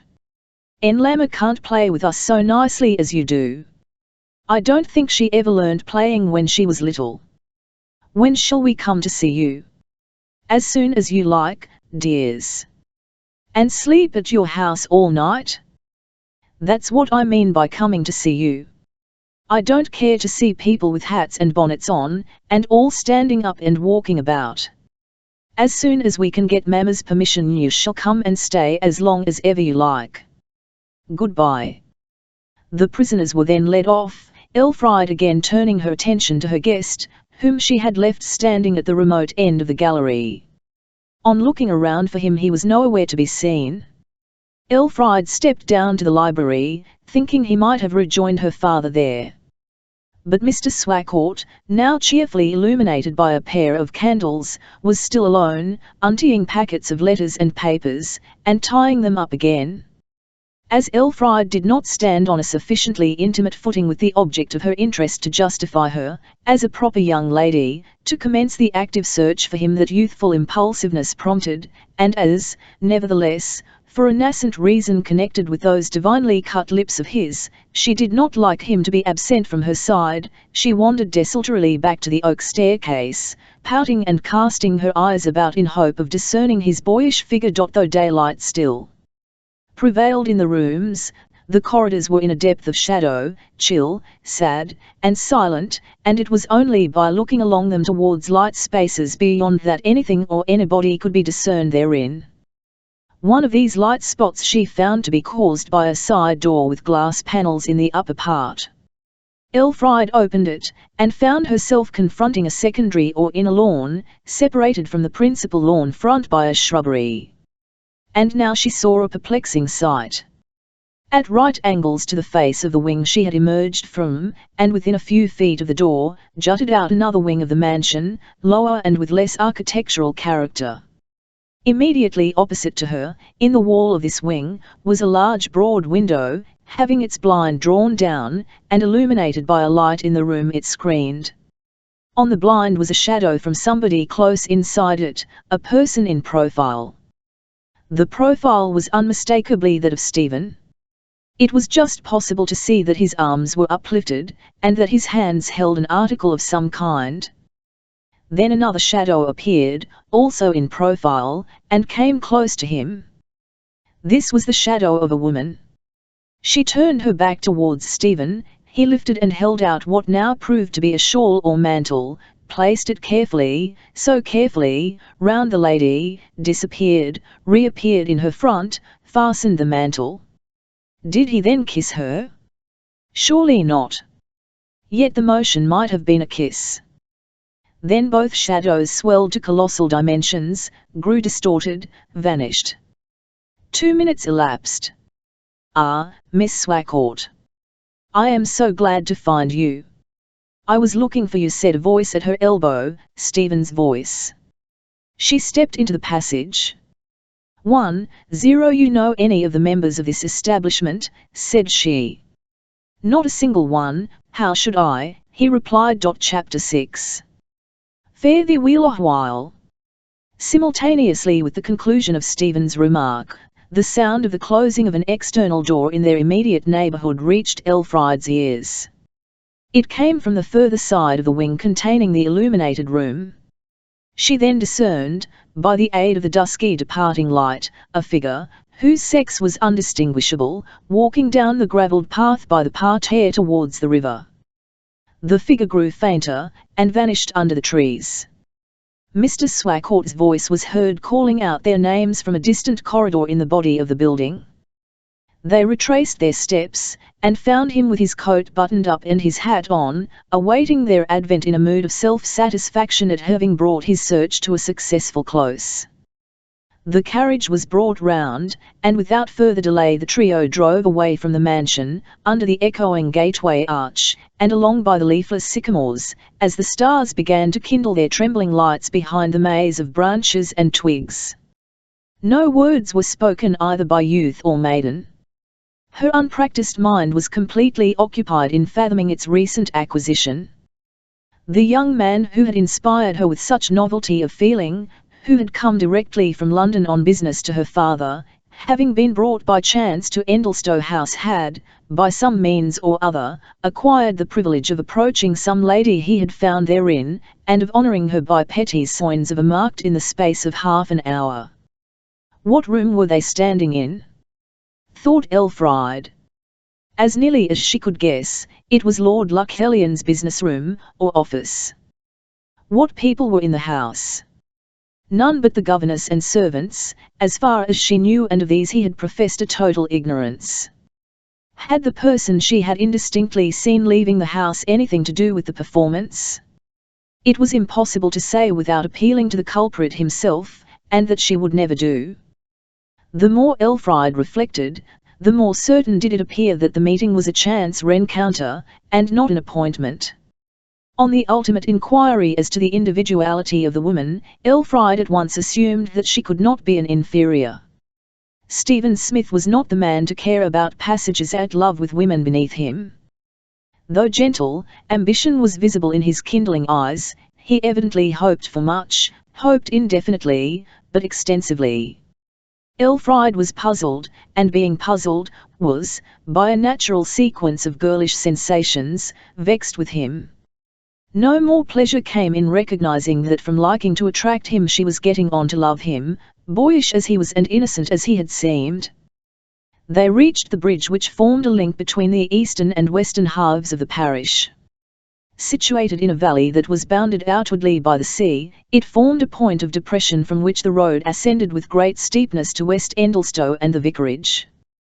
There was no absolute necessity for either of them to alight, but as it was the vicar's custom after a long journey to humour the horse in making this winding ascent, Elfride, moved by an imitative instinct, suddenly jumped out when Pleasant had just begun to adopt the deliberate stalk he associated with this portion of the road. The young man seemed glad of any excuse for breaking the silence.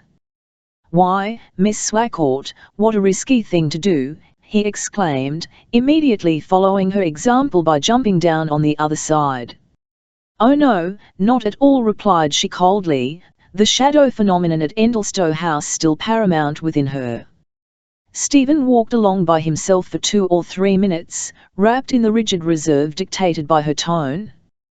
Then, apparently thinking that it was only for girls to pout, he came serenely round to her side, and offered his arm with Castilian gallantry, to assist her in ascending the remaining 3/4 of the steep. Here was a temptation. It was the first time in her life that Elfride had been treated as a grown-up woman in this way, offered an arm in a manner implying that she had a right to refuse it.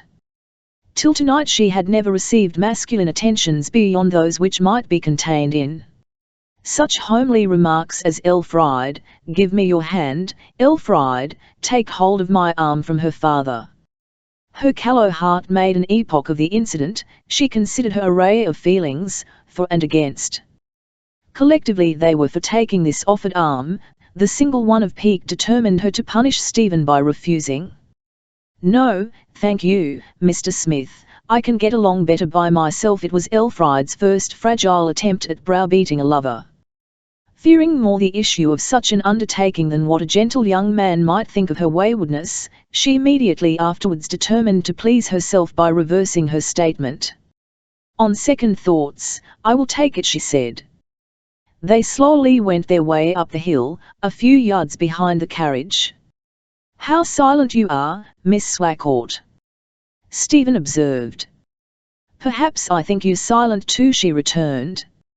"I may have reason to be." "Scarcely. It is sadness that makes people silent, and you can have none." "You don't know, I have a trouble, though some might think it less a trouble than a dilemma." "What is it?" she asked impulsively. Stephen hesitated. "El might tell," he said, at the same time. "Perhaps it is as well." She let go his arm and imperatively pushed it from her, tossing her head. She had just learned that a good deal of dignity is lost by asking a question to which an answer is refused, even ever so politely, for though politeness does good service in cases of requisition and compromise, it but little helps a direct refusal. "El don't wish to know anything of it, I don't wish it," she went on. The carriage is waiting for us at the top of the hill, we must get in, and Elfriede flitted to the front. Papa, here is your Elfriede, she exclaimed to the dusky figure of the old gentleman, as she sprang up and sank by his side without deigning to accept aid from Stephen. Ah, yes, uttered the vicar in artificially alert tones, awaking from a most profound sleep, and suddenly preparing to alight. Why, what are you doing, Papa? We are not home yet. Oh no, no, of course not, we are not at home yet, Mr. Swacourt said very hastily, endeavouring to dodge back to his original position with the air of a man who had not moved at all. The fact is I was so lost in deep meditation that I forgot whereabouts we were. And in a minute the vicar was snoring again. That evening, being the last, seemed to throw an exceptional shade of sadness over Stephen Smith, and the repeated injunctions of the vicar, that he was to come and revisit them in the summer, apparently tended less to raise his spirits than to unearth some misgiving.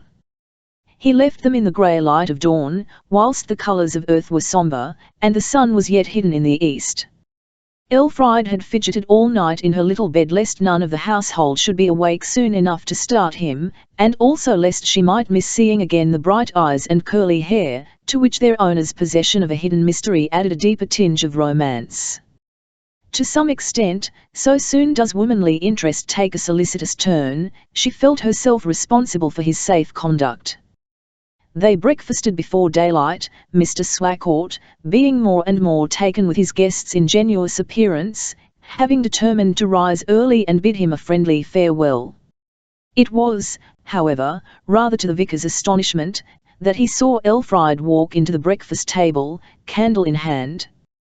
Whilst William Worm performed his toilet, during which performance the inmates of the vicarage were always in the habit of waiting with exemplary patience, Elfriede wandered desultorily to the summer house. Stephen followed her thither. The copse-covered valley was visible from this position, a mist now lying all along its length, hiding the stream which trickled through it, though the observers themselves were in clear air. They stood close together, leaning over the rustic balustrading which bounded the arbour on the outward side, and formed the crest of a steep slope beneath. Elfriede constrainedly pointed out some features of the distant uplands rising irregularly opposite. But the artistic eye was, either from nature or circumstance, very faint in Stephen now, and he only half attended to her description, as if he spared time from some other thought going on within. Well, goodbye, he said suddenly, "El must never see you again, I suppose, Miss Swacourt, in spite of invitations." His genuine tribulation played directly upon the delicate chords of her nature. She could afford to forgive him for a concealment or two. Moreover, the shyness which would not allow him to look her in the face lent bravery to her own eyes and tongue. "Oh, do come again, Mr. Smith," she said prettily. "El should delight in it, but it will be better if I do not." "Why?" "Certain circumstances in connection with me make it undesirable." "Not on my account, on yours." "Goodness! As if anything in connection with you could hurt me," she said with serene supremacy, but seeing that this plan of treatment was inappropriate, she tuned a smaller note. "Ah, I know why you will not come. You don't want to. You'll go home to London and to all the stirring people there, and will never want to see us any more. You know I have no such reason. And go on writing letters to the lady you are engaged to, just as before." "What does that mean?" "I am not engaged." "You wrote a letter to a Miss Somebody, I saw it in the letter rack." "Who?" "An elderly woman who keeps a stationer's shop, and it was to tell her to keep my newspapers till I get back." "You needn't have explained, it was not my business at all." Miss Elfriede was rather relieved to hear that statement, nevertheless. "And you won't come again to see my father?" she insisted. "I should like to, and to see you again, but, will you reveal to me that matter you hide?" she interrupted petulantly. "No, not now." She could not but go on, graceless as it might seem. "Tell me this," she importuned with a trembling mouth. "Does any meeting of yours with a lady at Endlestowe Vicarage clash with any interest you may take in me?" He started a little. "It does not," he said emphatically, and looked into the pupils of her eyes with the confidence that only honesty can give, and even that to youth alone. The explanation had not come, but a gloom left her. She could not but believe that utterance. Whatever enigma might lie in the shadow on the blind, it was not an enigma of underhand passion. She turned towards the house, entering it through the conservatory. Stephen went round to the front door. Mr. Swacourt was standing on the step in his slippers. Worm was adjusting a buckle in the harness, and murmuring about his poor head, and everything was ready for Stephen's departure. "You named August for your visit." "August it shall be, that is, if you care for the society of such a fossilized Tory," said Mr. Swacourt. Mr. Smith only responded hesitatingly, that he should like to come again. "You said you would, and you must," insisted Elfriede, coming to the door and speaking under her father's arm.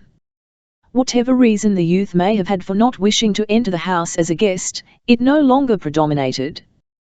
He promised, and bade them adieu, and got into the pony carriage, which crept up the slope, and bore him out of their sight. "I never was so much taken with anybody in my life as I am with that young fellow, never. I cannot understand it, can't understand it anyhow," said Mr. Swacourt quite energetically to himself, and went indoors. Chapter 7. "No more of me, you knew, my love." Stephen Smith revisited Endlestowe Vicarage, agreeably to his promise. He had a genuine artistic reason for coming, though no such reason seemed to be required.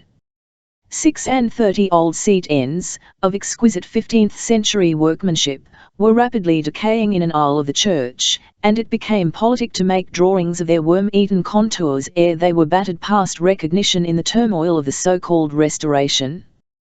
He entered the house at sunset, and the world was pleasant again to the two fair-haired ones. A momentary pang of disappointment had, nevertheless, passed through Elfriede when she casually discovered that he had not come that minute post-haste from London, but had reached the neighbourhood the previous evening. Stu Priest would have accompanied the feeling, had she not remembered that several tourists were haunting the coast at this season, and that Stephen might have chosen to do likewise. They did little besides chat that evening, Mr. Swacourt beginning to question his visitor, closely yet paternally, and in good part, on his hopes and prospects from the profession he had embraced. Stephen gave vague answers. The next day it rained. In the evening, when 24 hours of Elfriede had completely rekindled her admirer's ardour, a game of chess was proposed between them. The game had its value in helping on the developments of their future. Elfriede soon perceived that her opponent was but a learner. She next noticed that he had a very odd way of handling the pieces when castling or taking a man. Antecedently she would have supposed that the same performance must be gone through by all players in the same manner. She was taught by his differing action that all ordinary players, who learn the game by sight, unconsciously touch the men in a stereotyped way. This impression of indescribable hardness in Stephen's touch culminated in speech when she saw him, at the taking of one of her bishops, push it aside with the taking man instead of lifting it as a preliminary to the move. "How strangely you handle the men, Mr. Smith." "Do I? I am sorry for that."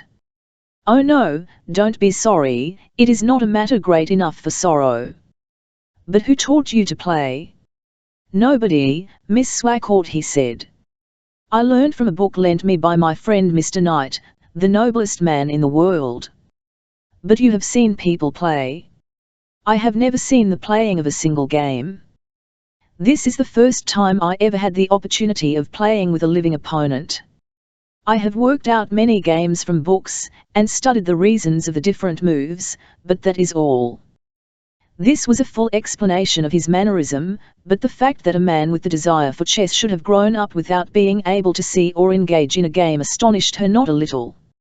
She pondered on the circumstance for some time, looking into vacancy and hindering the play. Mr. Swacourt was sitting with his eyes fixed on the board, but apparently thinking of other things. Half to himself he said, pending the move of Elfriede, "Qua finus aut quod me mene stipendium." Stephen replied instantly, "Fair, just as comfied ponas liu am." "Excellent, prompt, gratifying," said Mr. Swacourt with feeling, bringing down his hand upon the table, and making 3 pawns and a knight dance over their borders by the shaking. "I was musing on those words as applicable to a strange course I am steering, but enough of that. I am delighted with you, Mr. Smith, for it is so seldom in this desert that I meet with a man who is gentleman and scholar enough to continue a quotation, however trite it may be." "I also apply the words to myself," said Stephen quietly. "You? The last man in the world to do that, I should have thought." "Come," murmured Elfriede poutingly, and insinuating herself between them, "tell me all about it. Come, construe, construe." Stephen looked steadfastly into her face, and said slowly, and in a voice full of a far-off meaning that seemed quaintly premature in one so young, "Qua finus what will be the end, or, quod stipendium what fine, monami awaits me? Fair, speak out, liu am one will pay, confide with faith, just as ponas the penalty required." The vicar, who had listened with a critical compression of the lips to this schoolboy recitation, and by reason of his imperfect hearing had missed the marked realism of Stephen's tone in the English words, now said hesitatingly, "By the by, Mr. Smith, I know you'll excuse my curiosity, though your translation was unexceptionably correct and close, you have a way of pronouncing your Latin which to me seems most peculiar. Not that the pronunciation of a dead language is of much importance, yet your accents and quantities have a grotesque sound to my ears. I thought first that you had acquired your way of breathing the vowels from some of the northern colleges, but it cannot be so with the quantities. What I was going to ask was, if your instructor in the classics could possibly have been an Oxford or Cambridge man."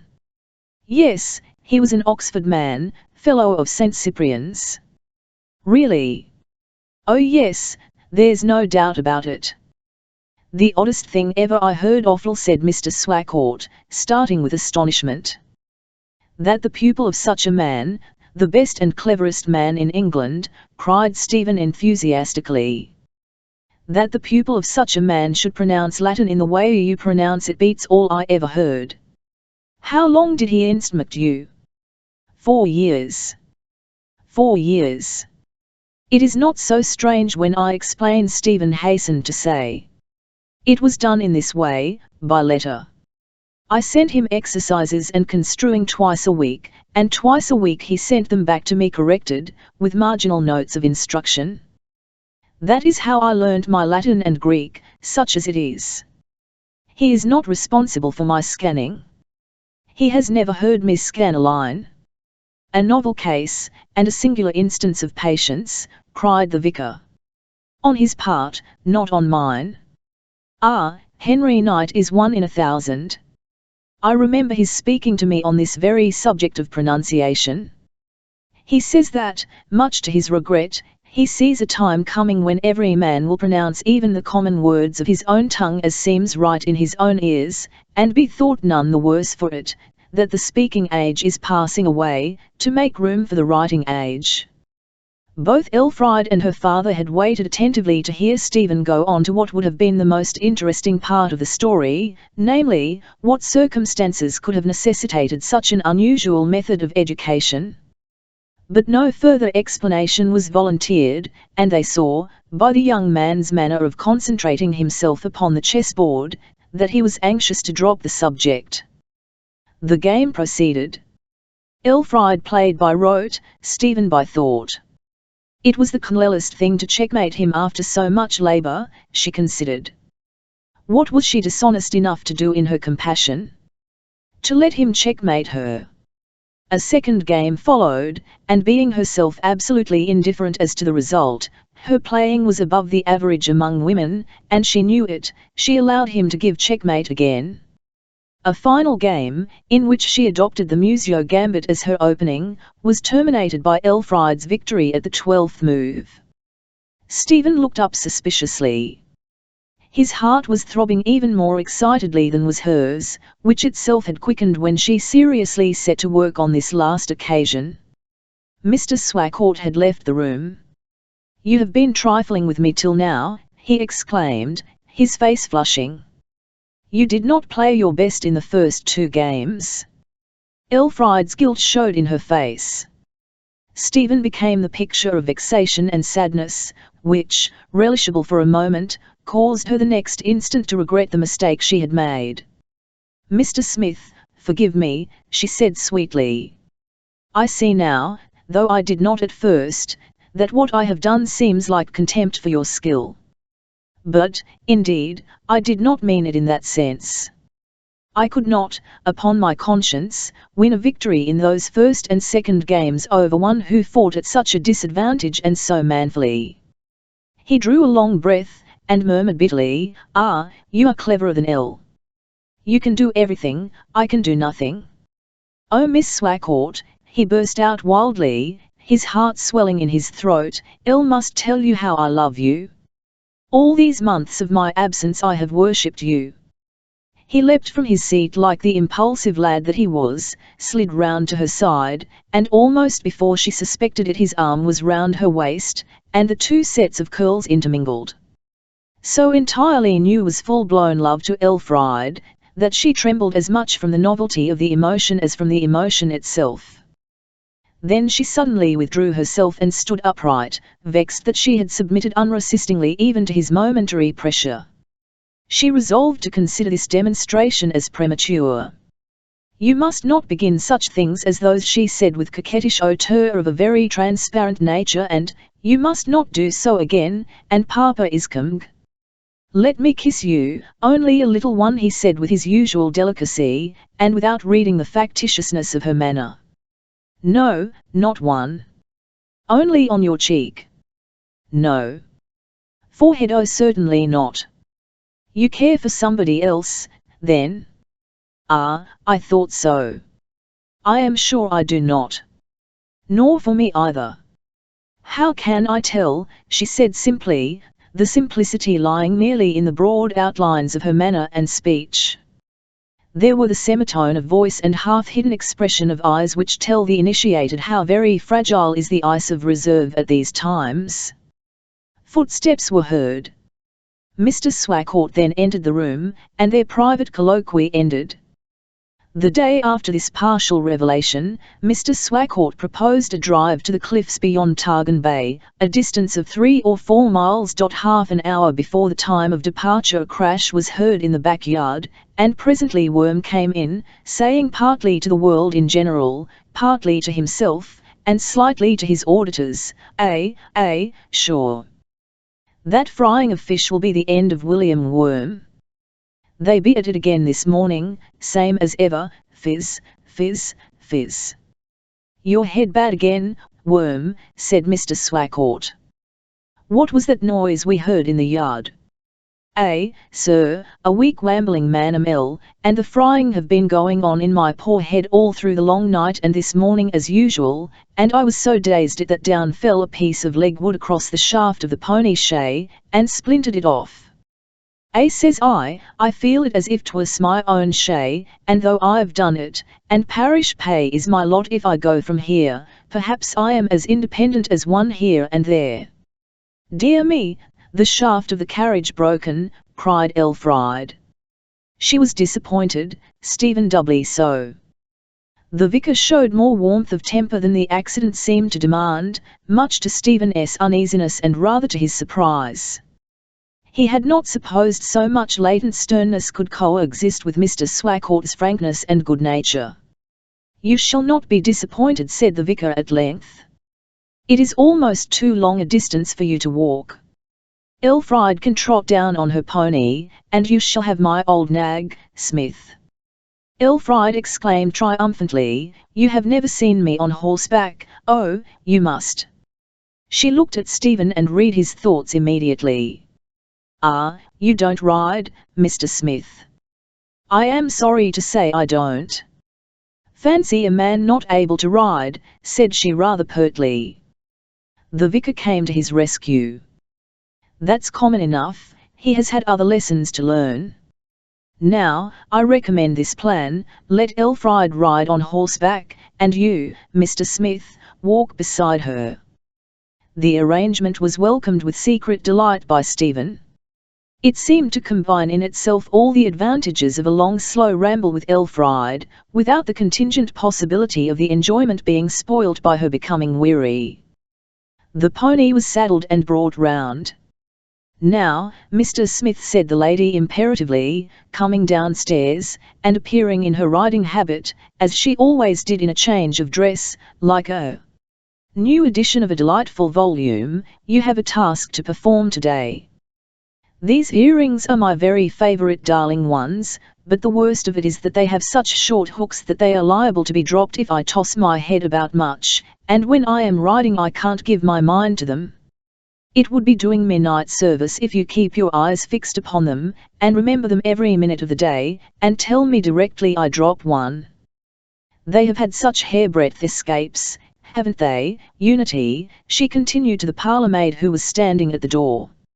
"Yes, miss, that they have," said Unity with round-eyed commiseration. "Once 'twas in the lane that I found one of them," pursued Elfriede reflectively. "And then 'twas by the gate into 18 acres," Unity chimed in. "And then 'twas on the carpet in my own room," rejoined Elfriede merrily. "And then 'twas dangling on the embroidery of your petticoat, miss, and then 'twas down your back, miss, wasn't it? And oh, what a way you was in, miss, wasn't you? My! Until you found it."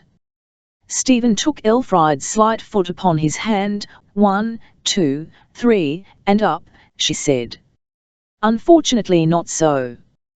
He staggered and lifted, and the horse edged round, and Elfriede was ultimately deposited upon the ground rather more forcibly than was pleasant. Smith looked all contrition. "Never mind," said the vicar encouragingly, "try again.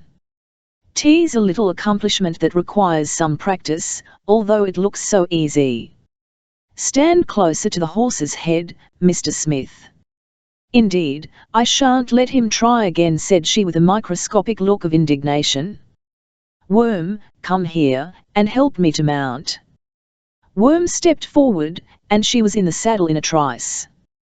Then they moved on, going for some distance in silence, the hot air of the valley being occasionally brushed from their faces by a cool breeze, which wound its way along ravines leading up from the sea. "I'll suppose," said Stephen, "that a man who can neither sit in a saddle himself nor help another person into one seems a useless encumbrance, but, Miss Swacourt, I'll learn to do it all for your sake, I will, indeed." "What is so unusual in you," she said, in a didactic tone justifiable in a horsewoman's address to a benighted walker, "is that your knowledge of certain things should be combined with your ignorance of certain other things." Stephen lifted his eyes earnestly to hers. "You know," he said, "it is simply because there are so many other things to be learnt in this wide world that I didn't trouble about that particular bit of knowledge. I thought it would be useless to me, but I don't think so now. I will learn riding, and all connected with it, because then you would like me better. Do you like me much less for this?" She looked sideways at him with critical meditation tenderly rendered. "Do one seem like la belle dans son métier?" she began suddenly, without replying to his question. "Fancy yourself saying, Mr. Smith, I sat her on my pacing steed, and nothing else saw all day long, for sidelong would she bend, and sing a fairy's song. She found me arceots of relish sweet, and honey wild, and manna dew, and that's all she did." "No, no," said the young man stilly, and with a rising colour. "And sure in language strange she said, I love they tme_ not at all," she rejoined quickly. "See how I can gallop. Now, pansy, off." And Elfriede started, and Stephen beheld her light figure contracting to the dimensions of a bird as she sank into the distance, her hair flowing. He walked on in the same direction, and for a considerable time could see no signs of her returning. Dull as a flower without the sun, he sat down upon a stone, and not for 15 minutes was any sound of horse or rider to be heard. Then Elfriede and Pansy appeared on the hill in a round trot. "Such a delightful scamble as we have had," she said, her face flushed and her eyes sparkling. She turned the horse's head, Stephen arose, and they went on again. "Well, what have you to say to me, Mr. Smith, after my long absence? Do you remember a question you could not exactly answer last night, whether I was more to you than anybody else?" said he. "Elle cannot exactly answer now, either." "Why can't you?" "Because I don't know if I am more to you than anyone else." "Yes, indeed, you are," he exclaimed in a voice of intensest appreciation, at the same time gliding round and looking into her face. "Eyes in eyes," he murmured playfully, and she blushingly obeyed, looking back into his. "And why not lips on lips?" continued Stephen daringly. "No, certainly not. Anybody might look, and it would be the death of me. You may kiss my hand if you like." He expressed by a look that to kiss a hand through a glove, and that a riding glove, was not a great treat under the circumstances. "There, then, I'll take my glove off. Isn't it a pretty white hand? Ah, you don't want to kiss it, and you shall not now. If I do not, may I never kiss again, you severe Elfriede. You know I think more of you than I can tell, that you are my queen. I would die for you, Elfriede." A rapid red again filled her cheeks, and she looked at him meditatively. What a proud moment it was for Elfriede then! She was ruling a heart with absolute despotism for the first time in her life. Stephen stealthily pounced upon her hand. "No, I won't, she said intractably, "and you shouldn't take me by surprise." There ensued a mild form of tussle for absolute possession of the much-coveted hand, in which the boisterousness of boy and girl was far more prominent than the dignity of man and woman. Then Pansy became restless. Elfriede recovered her position and remembered herself. "You make me behave in not a nice way at all," she exclaimed, in a tone neither of pleasure nor anger, but partaking of both. "I ought not to have allowed such a romp. We are too old now for that sort of thing. I hope you don't think me too much of a creeping round sort of man," said he in a penitent tone, conscious that he too had lost a little dignity by the proceeding. "You are too familiar, and I can't have it. Considering the shortness of the time we have known each other, Mr. Smith, you take too much upon you. You think I am a country girl, and it doesn't matter how you behave to me. I'll assure you, Miss Swacourt, that I had no idea of freak in my mind. I wanted to imprint a sweet, serious kiss upon your hand, and that's all. Now, that's creeping round again. And you mustn't look into my eyes so," she said, shaking her head at him, and trotting on a few paces in advance. Thus she led the way out of the lane and across some fields in the direction of the cliffs. At the bound door of the fields nearest the sea she expressed a wish to dismount.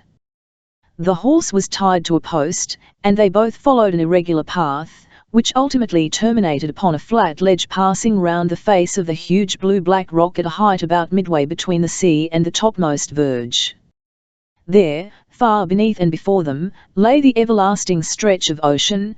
There, upon detached rocks, were the white screaming gulls, seeming ever intending to settle, and yet always passing on. Right and left ranked the toothed and zigzag line of storm-torn heights, forming the series which culminated in the one beneath their feet. Behind the youth and maiden was a tempting alcove and seat, formed naturally in the beetling mass, and wide enough to admit 2 or 3 persons. Elfriede sat down, and Stephen sat beside her. "I am afraid it is hardly proper of us to be here, either," she said half inquiringly. "We have not known each other long enough for this kind of thing, have we?" "Oh yes," he replied judicially, "quite long enough." "How do you know?"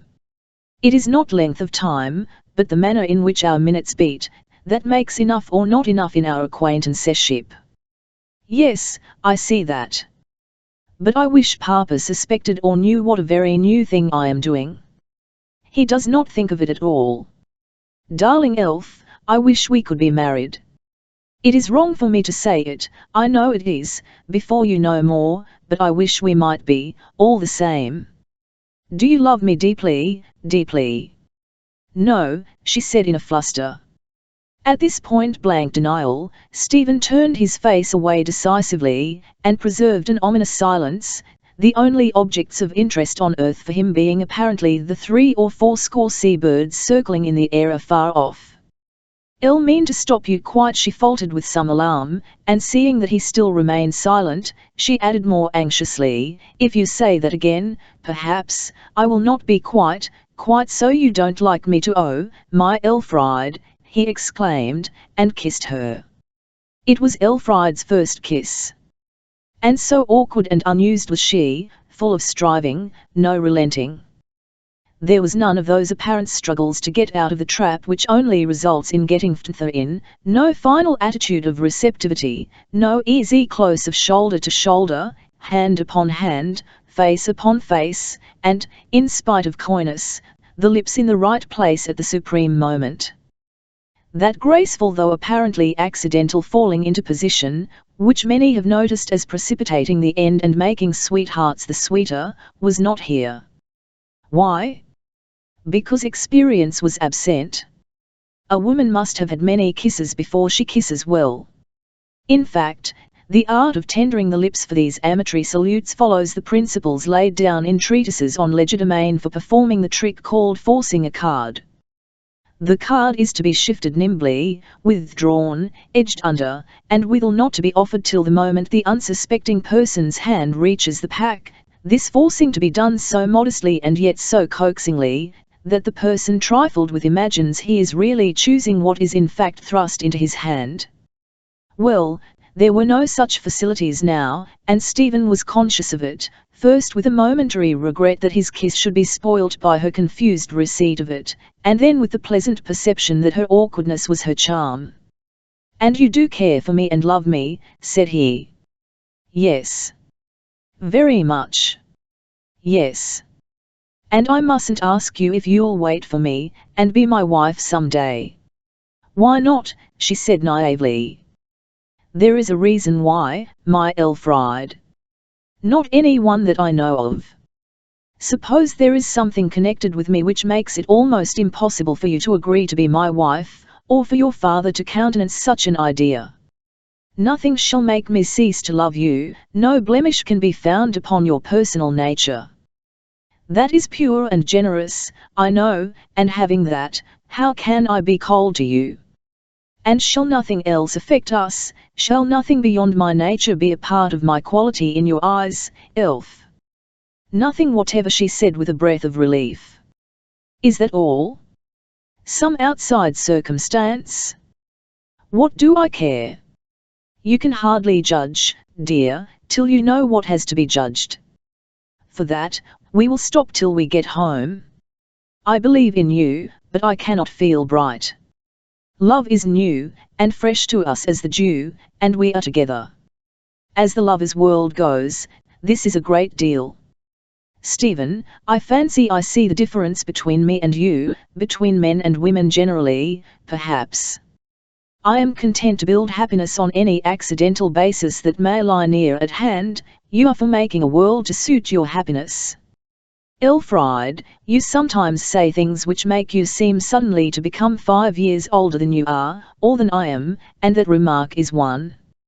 I couldn't think so old as that, tty how I might. And no lover has ever kissed you before?" "Never."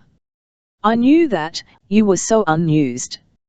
You ride well, but you don't kiss nicely at all, and I was told once, by my friend Knight, that is an excellent fault in woman. Now, come, I must mount again, or we shall not home by dinner time." And they returned to where Pansy stood tethered. "Instead of entrusting my weight to a young man's unstable palm," she continued gaily, "I prefer a surer upping stock, as the villagers call it, in the form of a gate. There, now I am myself again." They proceeded homeward at the same walking pace. Her blitheness won Stephen out of his thoughtfulness, and each forgot everything but the tone of the moment. "What did you love me for?" she said, after a long musing look at a flying bird. "Don't know," he replied idly. "Oh yes, you do," insisted Elfried. "Perhaps, for your eyes." "What of? Don't vex me by a light answer." What of my eyes? Oh, nothing to be mentioned. They are indifferently good. Come, Stephen, I won't have that. What did you love me for? It might have been for your mouth. Well, what about my mouth? Elle thought it was a passable mouth enough, that's not very comforting. With a pretty pout and sweet lips, but actually, nothing more than what everybody has. Don't make up things out of your head as you go on, there's a dear Stephen. Perhaps 'twas for your neck and hair, though I am not sure, or for your idle blood, that did nothing but wander away from your cheeks and back again, but I am not sure, or your hands and arms, that they eclipsed all other hands and arms, or your feet, that they played about under your dress like little mice, or your tongue, that it was of a dear delicate tone. But I am not altogether sure. Ah, that's pretty to say, but I don't care for your love, if it made a mere flat picture of me in that way, and not being sure, and such cold reasoning, but what you felt I was, you know, Stephen, at this a stealthy laugh and frisky look into his face, when you said to yourself, I'll certainly love that young lady. I never said it. When you said to yourself, then, I never will love that young lady. I didn't say that, either. Then was it, I suppose I must love that young lady? No. What, then? 'Twas much more fluctuating, not so definite. Tell me, do. It was that I ought not to think about you if I loved you tmly. Ah, that I don't understand.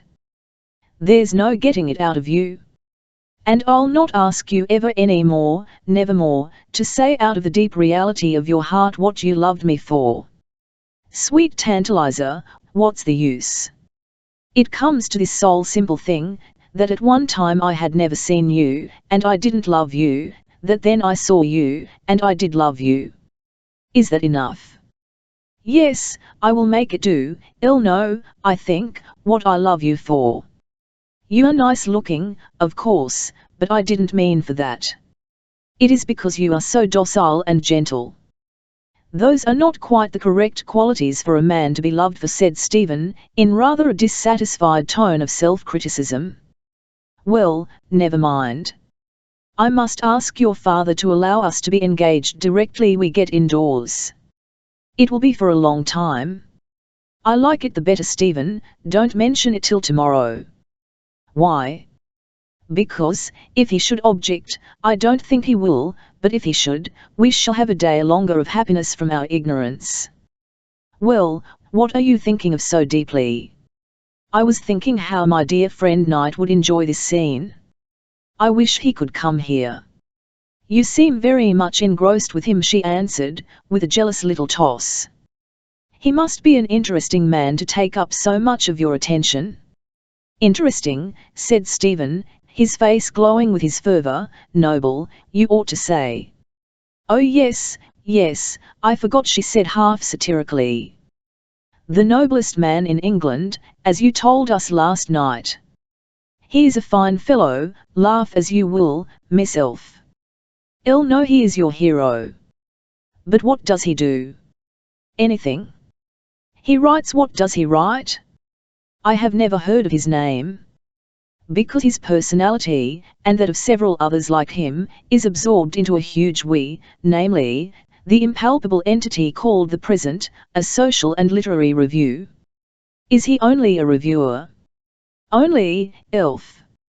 Why, I can tell you it is a fine thing to be on the staff of the present.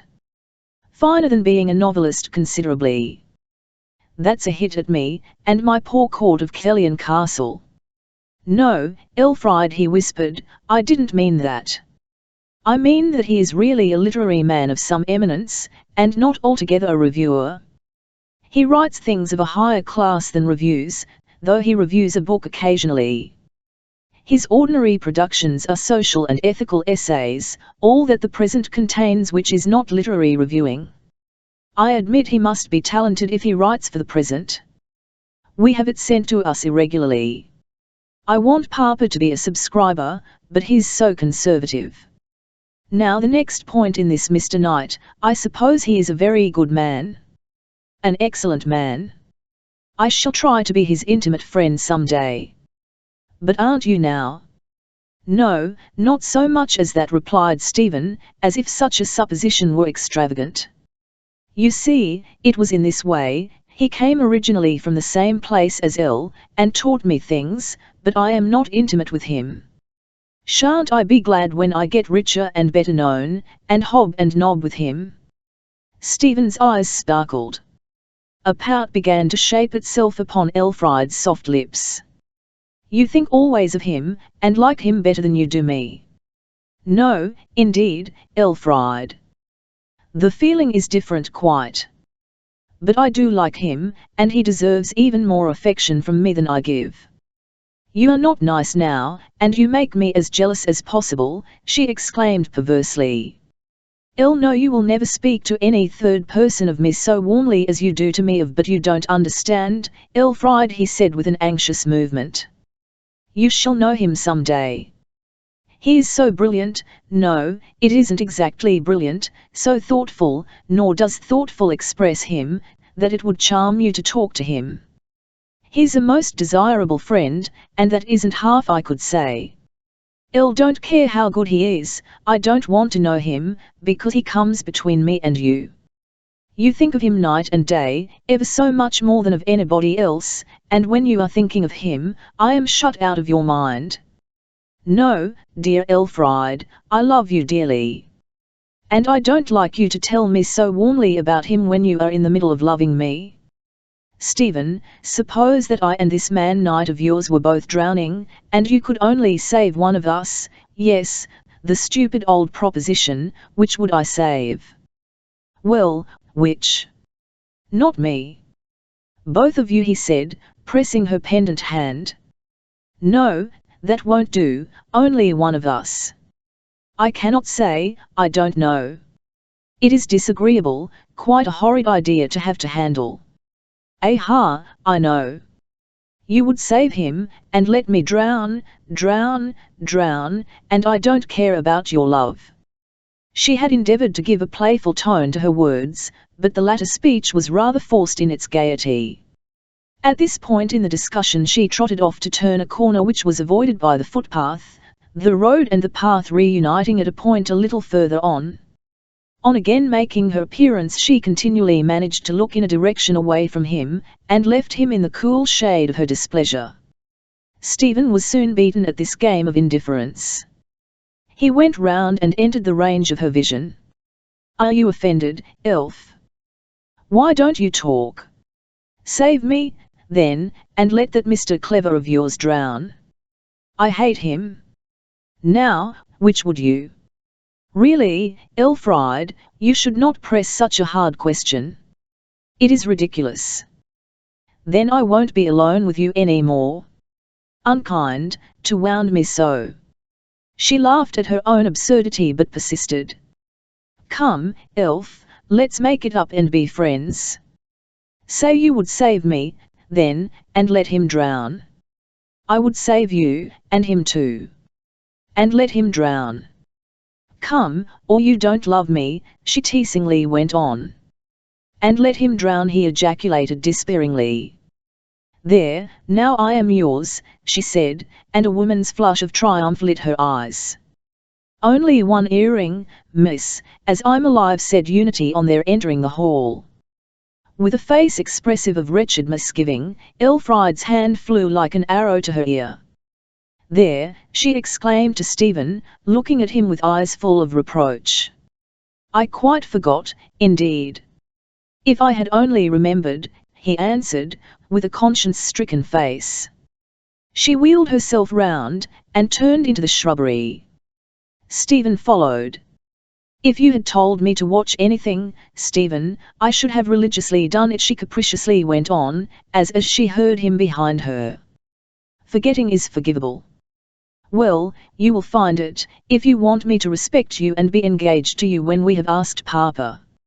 She considered a moment, and added more seriously, I know now where I dropped it, Stephen. It was on the cliff. I remember a faint sensation of some change about me, but I was too absent to think of it then. And that's where it is now, and you must go and look there. I'll go at once. And he strode away up the valley, under a broiling sun and amid the death-like silence of early afternoon.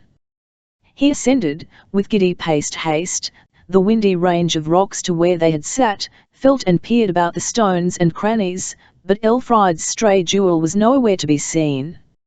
Next Stephen slowly retraced his steps, and, pausing at a crossroad to reflect a while, he left the plateau and struck downwards across some fields, in the direction of Endlestow House. He walked along the path by the river without the slightest hesitation as to its bearing, apparently quite familiar with every inch of the ground.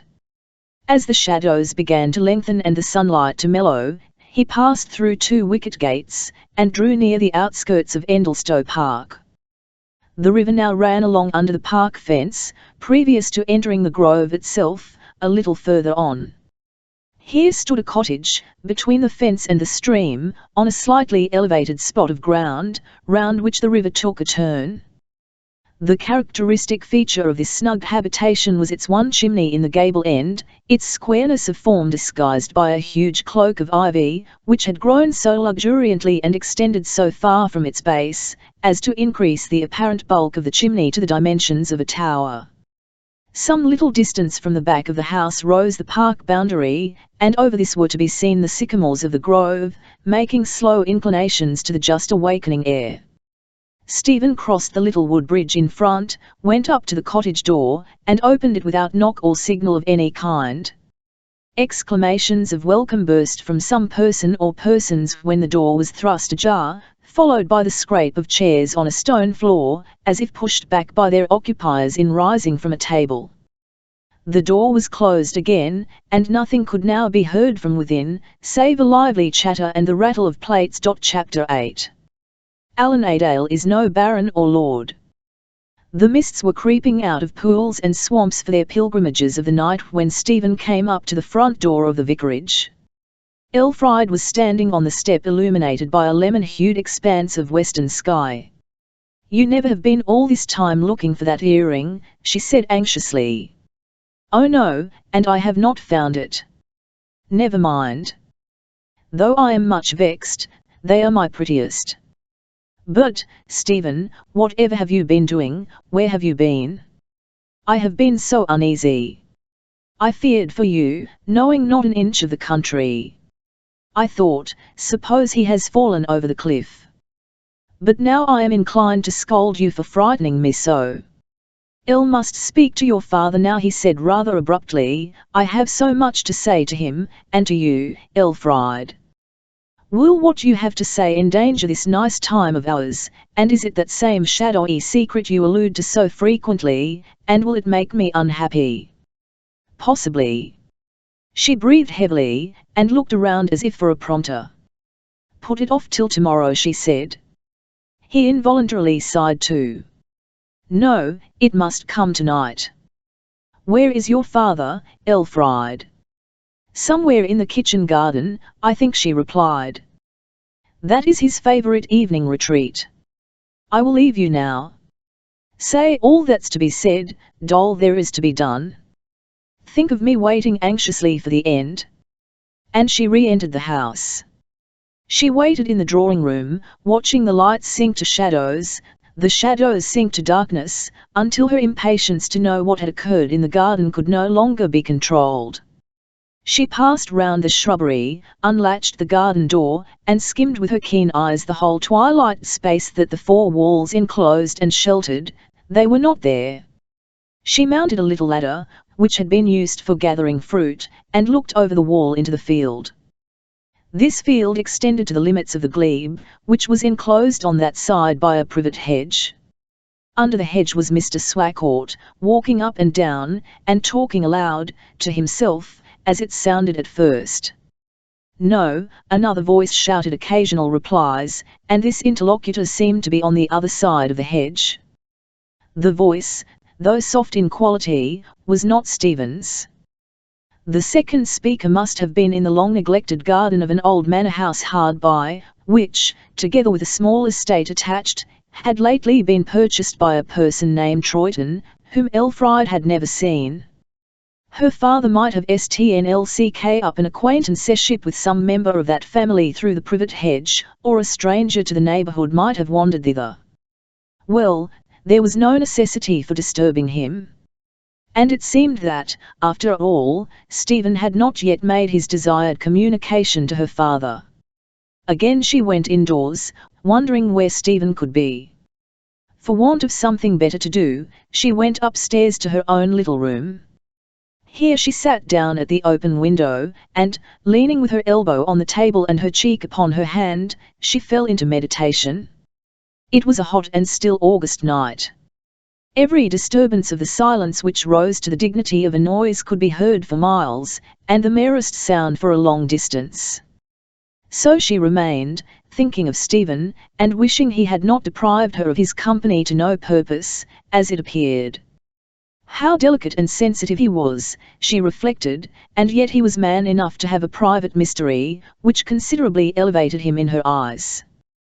Thus, looking at things with an inward vision, she lost consciousness of the flight of time. Strange conjunctions of circumstances, particularly those of a trivial everyday kind, are so frequent in an ordinary life, that we grow used to their unaccountableness, and forget the question whether the very long odds against such juxtaposition is not almost a disproof of it being a matter of chance at all. What occurred to Elfriede at this moment was a case in point. She was vividly imagining, for the 20th time, the kiss of the morning, and putting her lips together in the position another such a one would demand, when she heard the identical operation performed on the lawn, immediately beneath her window. A kiss, not of the quiet and stealthy kind, but decisive, loud, and smart. Her face flushed and she looked out, but to no purpose.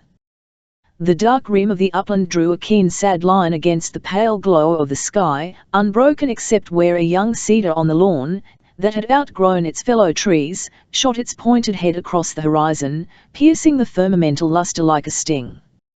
It was just possible that, had any persons been standing on the grassy portions of the lawn, Elfriede might have seen their dusky forms. But the shrubs, which once had merely dotted the glade, had now grown bushy and large, till they hid at least half the enclosure containing them. The kissing pair might have been behind some of these, at any rate, nobody was in sight. Had no enigma ever been connected with her lover by his hints and absences, Elfriede would never have thought of admitting into her mind a suspicion that he might be concerned in the foregoing enactment. But the reservations he at present insisted on, while they added to the mist one wire without which perhaps she would never have seriously loved him at all, were calculated to nourish doubts of all kinds, and with a slow flush of jealousy she asked herself, might he not be the culprit? Elfriede glided downstairs on tiptoe, and out to the precise spot on which she had parted from Stephen to enable him to speak privately to her father. Thence she wandered into all the nooks around the place from which the sound seemed to proceed, among the huge laurestines, about the tufts of pampas grasses, amid the variegated hollies, under the weeping wych elm. Nobody was there. Returning indoors she called Unity. "She's gone to her aunt's, to spend the evening," said Mr. Swackettle, thrusting his head out of his study door, and letting the light of his candles stream upon Elfriede's face, less revealing than, as it seemed to herself, creating the blush of uneasy perplexity that was burning upon her cheek. "Elle didn't know you were indoors, Papa," she said with surprise. "Surely no light was shining from the window when I was on the lawn," and she looked and saw that the shutters were still open. "Oh yes, I am in," he said indifferently. "What did you want Unity for?" "I think she laid supper before she went out." "Did have not been to see, I didn't want her for that." Elfriede scarcely knew, now that a definite reason was required, what that reason was.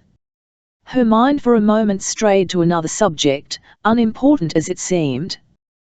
The red ember of a match was lying inside the fender, which explained that why she had seen no rays from the window was because the candles had only just been lighted.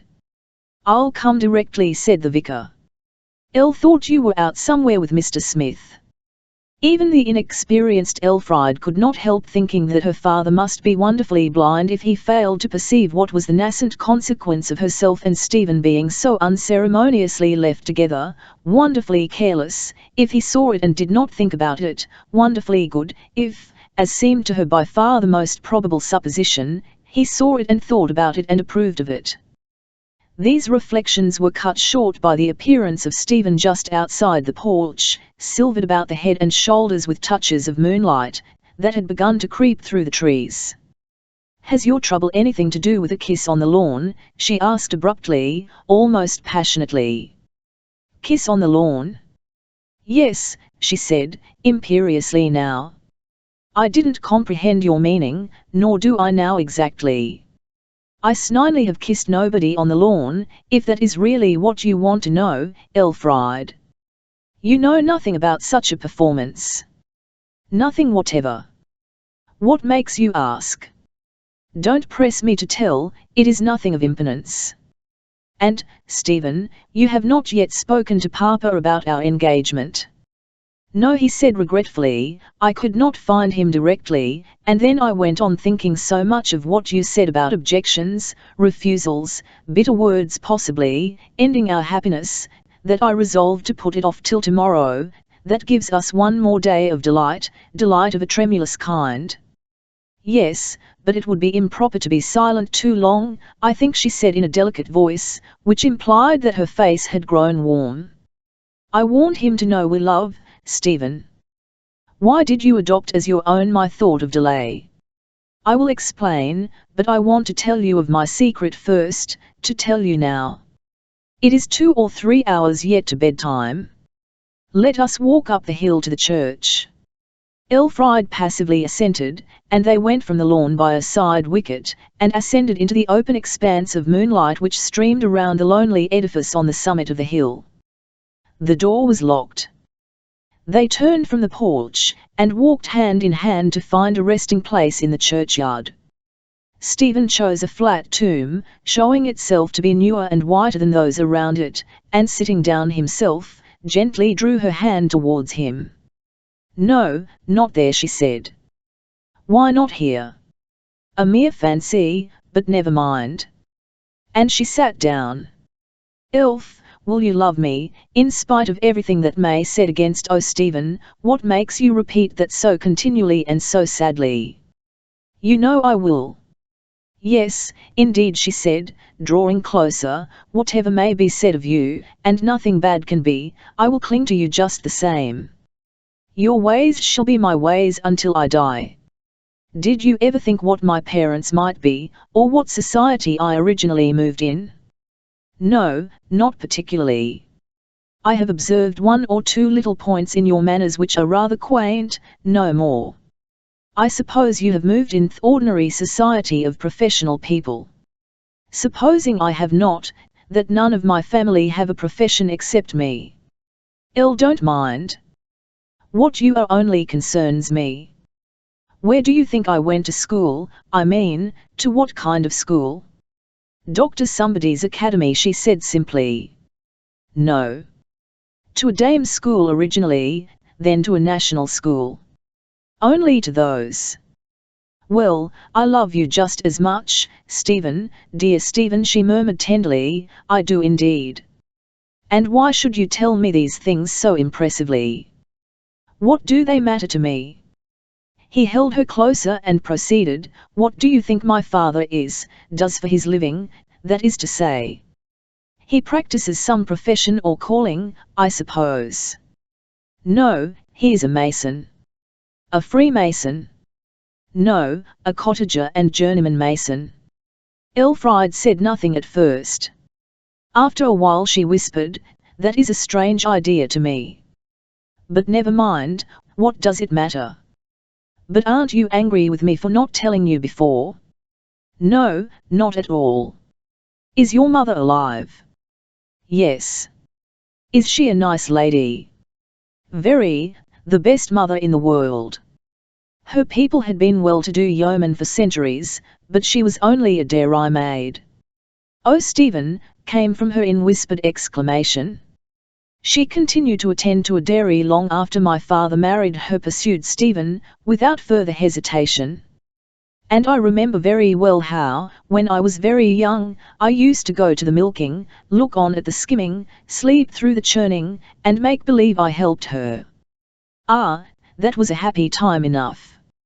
No, never, not happy. Yes, it was. I don't see how happiness could be where the drudgery of dairy work had to be done for a living, the hands red and chapped, and the shoes clogged. Stephen, I do own that it seems odd to regard you in the light of having been so rough in your youth, and done menial things of that kind. Stephen withdrew an inch or two from her side. But I do love you just the same, she continued, getting closer under his shoulder again, and I don't care anything about the past, and I see that you are all the worthier for having pushed on in the world in such a way. It is not my worthiness, it is Knight's, who pushed me. Ah, always he, always he. Yes, and properly so. Now, Elfried, you see the reason of his teaching me by letter. I knew him years before he went to Oxford, but I had not got far enough in my reading for him to entertain the idea of helping me in classics till he left home. Then I was sent away from the village, and we very seldom met, but he kept up this system of tuition by correspondence with the greatest regularity. I will tell you all the story, but not now. There is nothing more to say now, beyond giving places, persons, and dates. His voice became timidly slow at this point. No, don't take trouble to say more. You are a dear honest fellow to say so much as you have, and it is not so dreadful either. It has become a normal thing that millionaires commence by going up to London with their tools at their back, and half a crown in their pockets. That sort of origin is getting so respected, she continued cheerfully, that it is acquiring some of the odour of Norman ancestry. Ah, if I had made my fortune, I shouldn't mind. But I am only a possible maker of it as yet. It is quite enough. And so this is what your trouble was. I thought I was doing wrong in letting you love me without telling you my story, and yet I feared to do so, Elf. I dreaded to lose you, and I was cowardly on that account. How plain everything about you seems after this explanation. Your peculiarities in chess playing, the pronunciation Papa noticed in your Latin, your odd mixture of book knowledge with ignorance of ordinary social accomplishments, are accounted for in a moment. And has this anything to do with what I saw at Lord Luchellian's? What did you see? I saw the shadow of yourself putting a cloak round a lady. I was at the side door, you two were in a room with the window towards me. You came to me a moment later. She was my mother. Your mother there. She withdrew herself to look at him silently in her interest. Elfried, said Stephen, I was going to tell you the remainder tomorrow, I have been keeping it back, I must tell it now, after all. The remainder of my revelation refers to where my parents are. Where do you think they live? You know them, by sight at any rate. I'll know them, she said in suspended amazement. Yes. My father is John Smith, Lord Luchellian's master mason, who lives under the park wall by the river. Oh, Stephen! Can it be? He built, or assisted at the building of the house you live in, years ago. He put up those stone gate piers at the lodge entrance to Lord Luchellian's park. My grandfather planted the trees that belt in your lawn, my grandmother, who worked in the fields with him, held each tree upright whilst he filled in the earth, they told me so when I was a child. He was the sexton, too, and dug many of the graves around us. And was your unaccountable vanishing on the first morning of your arrival, and again this afternoon, a run to see your father and mother? I'll understand now, no wonder you seem to know your way about the village. No wonder. But remember, I have not lived here since I was 9 years old. I then went to live with my uncle, a blacksmith, near Exonbury, in order to be able to attend a national school as a day scholar. There was none on this remote coast then. It was there I met with my friend Knight. And when I was 15 and had been fairly educated by the schoolmaster, and more particularly by night, I was put as a pupil in an architect's office in that town, because I was skillful in the use of the pencil.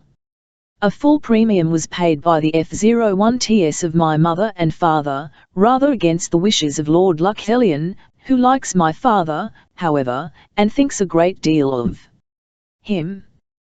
There I stayed till 6 months ago, when I obtained a situation as improver, as it is called, in a London office.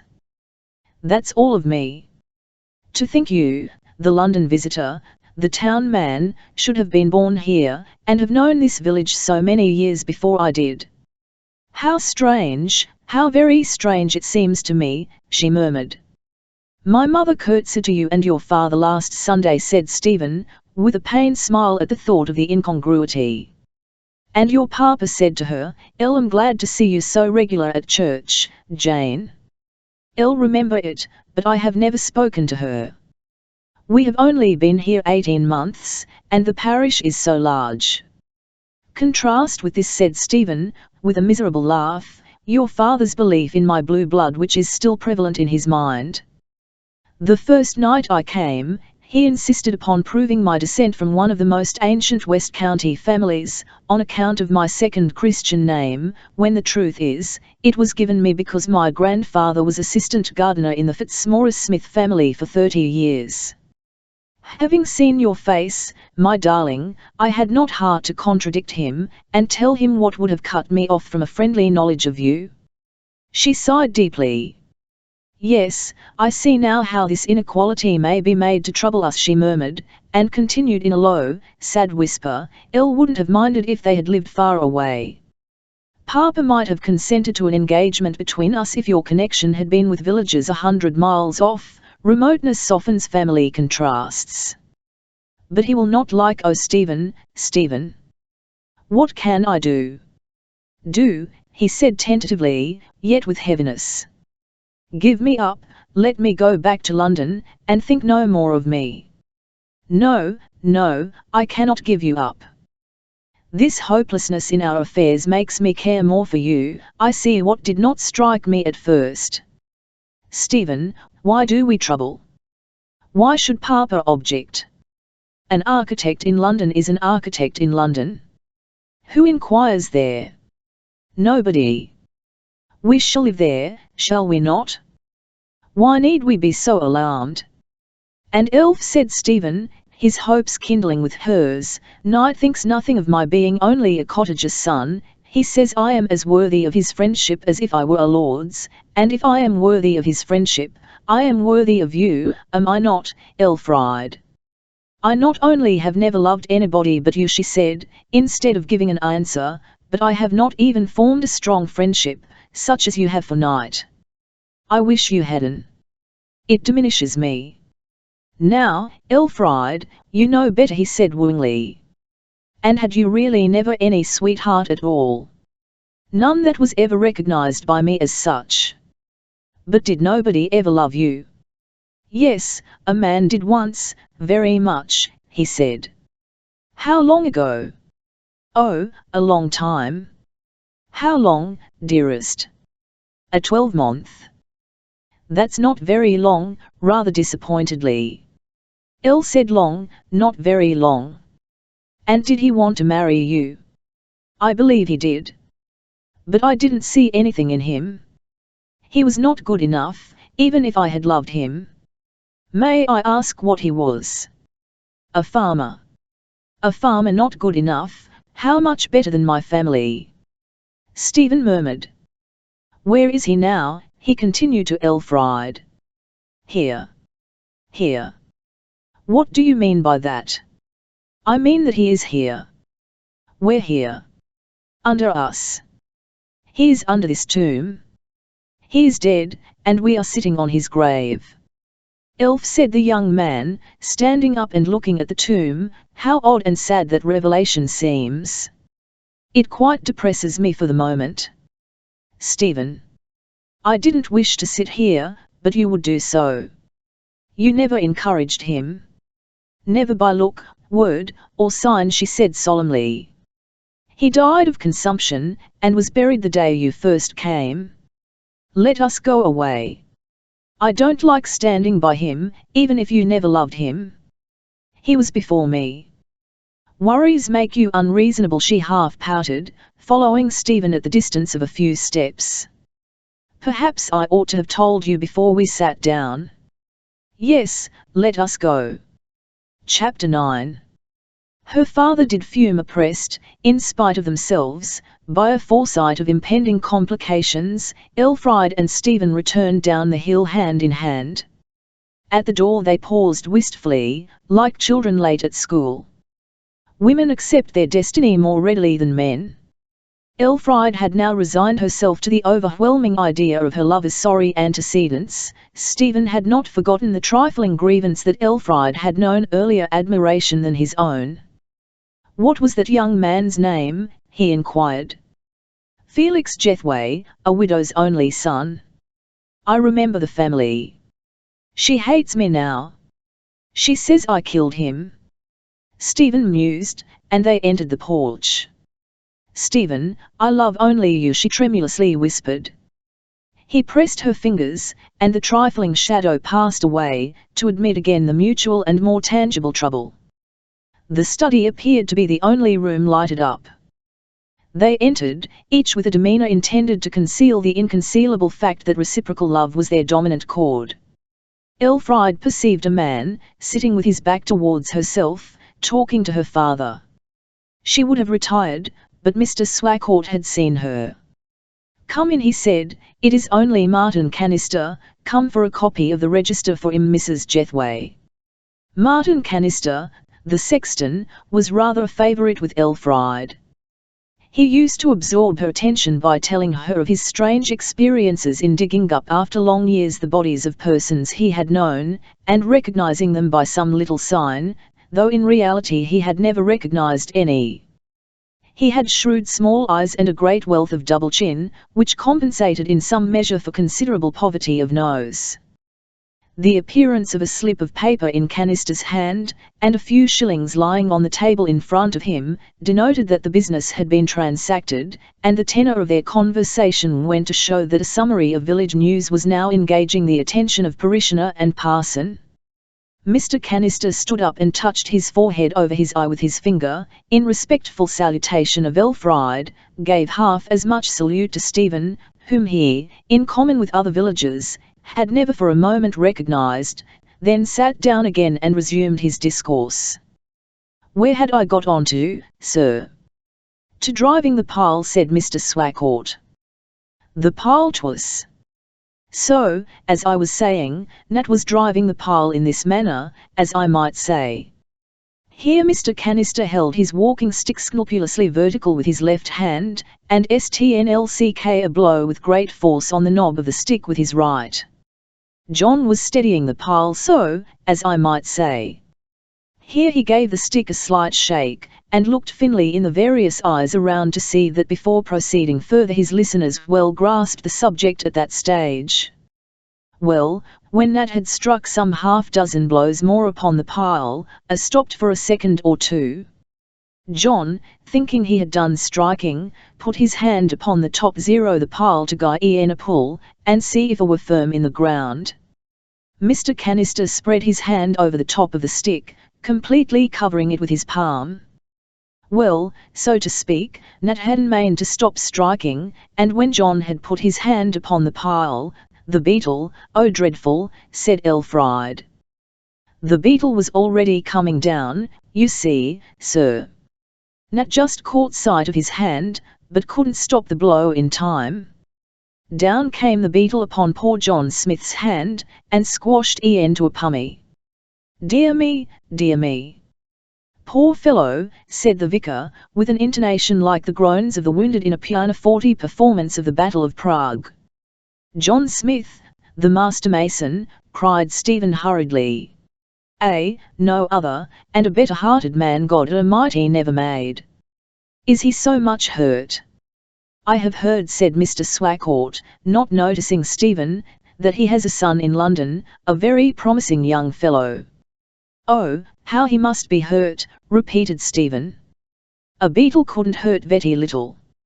Well, sir, good night to ye, and ye, sir, and you, miss, I'm sure. Mr. Canister had been making unnoticeable motions of withdrawal, and by the time this farewell remark came from his lips he was just outside the door of the room. He tramped along the hall, stayed more than a minute endeavouring to close the door properly, and then was lost to their hearing.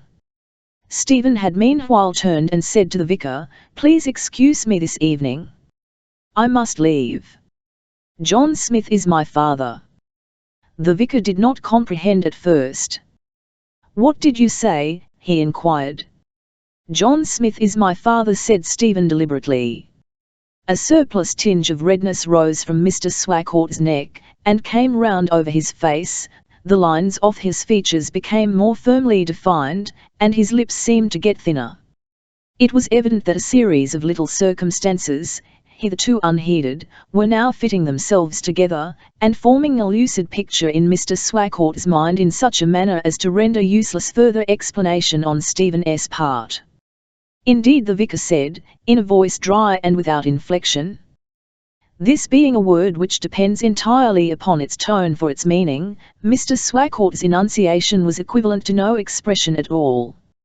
"I have to go now," said Stephen, with an agitated bearing, and a movement as if he scarcely knew whether he ought to NM off or stay longer. "On my return, sir, will you kindly grant me a few minutes' private conversation?" "Certainly. Though antecedently it does not seem possible that there can be anything of the nature of private business between us." Mr. Swacourt put on his straw hat, crossed the drawing-room, into which the moonlight was shining, and stepped out of the French window into the veranda. It required no further effort to perceive what, indeed reasoning might have foretold as the natural colour of a mind whose pleasures were taken amid genealogies, good dinners, and patrician reminiscences, that Mr. Swacourt's prejudices were too strong for his generosity, and that Stephen's moments as his friend and equal were numbered, or had even now ceased. Stephen moved forward as if he would follow the vicar, then as if he would not, and in absolute perplexity whither to turn himself, went awkwardly to the door. Elfried followed lingeringly behind him. Before he had receded 2 yards from the doorstep, Unity and Anne the housemaid came home from their visit to the village. "Have you heard anything about John Smith?" "The accident is not so bad as was reported, is it?" said Elfried intuitively. "Oh no, the doctor says it is only a bad bruise." "El thought so," cried Elfried gladly. "He says that, although Nat believes he did not check the beetle as it came down, he must have done so without knowing it, checked it very considerably too, for the full blow would have knocked his hand abroad, and in reality it is only made black and blue-like." "How thankful I am," said Stephen. The perplexed Unity looked at him with her mouth rather than with her eyes. "That will do," Unity said Elfried magisterially, and the 2 maids passed on. "Elfried, do you forgive me?" said Stephen with a faint smile. "No man is fair in love," and he took her fingers lightly in his own. With her head thrown sideways in the groy's attitude, she looked a tender reproach at his doubt and pressed his hand. Stephen returned the pressure threefold, then hastily went off to his father's cottage by the wall of Endlestowe Park. "Elfried, what have you to say to this?" inquired her father, coming up immediately Stephen had retired. With feminine quickness she grasped at any straw that would enable her to plead his cause. "He had told me of it," she faltered, "so that it is not a discovery in spite of him. He was just coming in to tell you." "Coming to tell? Why hadn't he already told?" "I object as much, if not more, to his underhand concealment of this, than I do to the fact itself. It looks very much like his making a fool of me, and of you too. You and he have been about together, and corresponding together, in a way I don't at all approve of, in a most unseemly way. You should have known how improper such conduct is. A woman can't be too careful not to be seen alone with El Don Tino whom. You saw us, Papa, and have never said a word. My fault, of course, my fault. What the deuce could I be thinking of?" he, a villager's son, and we, Swackertons, connections of the Luckellians. We have been coming to nothing for centuries, and now I believe we have got there. What shall I next invite here, I wonder? Elfried began to at this very unpropitious aspect of affairs. Oh Papa, Papa, forgive me and him. We care so much for one another, Papa, oh, so much. And what he was going to ask you is, if you will allow of an engagement between us till he is a gentleman as good as you. We are not in a hurry, dear Papa, we don't want in the least to marry now, not until he is richer. Only will you let us be engaged, because I love him so, and he loves me. Mr. Swackert's feelings were a little touched by this appeal, and he was annoyed that such should be the case. Certainly not, he replied. He pronounced the inhibition lengthily and sonorously, so that the knot sounded like N-O-O-O-T. No, no, no, don't say it. F.O. A fine story. It is not enough that I have been deluded and disgraced by having him here, the son of one of my village peasants, but now I am to make him my son-in-law. Heavens above us, are you mad, Elfried? You have seen his letters come to me ever since his first visit, Papa, and you knew they were a sort of love letters, and since he has been here you have let him be alone with me almost entirely, and you must have guessed, what we were thinking of, and doing, and you didn't stop him. Next to love-making comes love-winning, and you knew it would come to that, Papa. The vicar parried this common-sense THNLST. I know, since you press me so, I know I did guess some childish attachment might arise between you. I own I did not take much trouble to prevent it, but I have not particularly countenanced it, and, Elfried, how can you expect that I should now? It is impossible, no father in England would hear of such a thing. But he is the same man, Papa, the same in every particular, and how can he be less fit for me than he was before?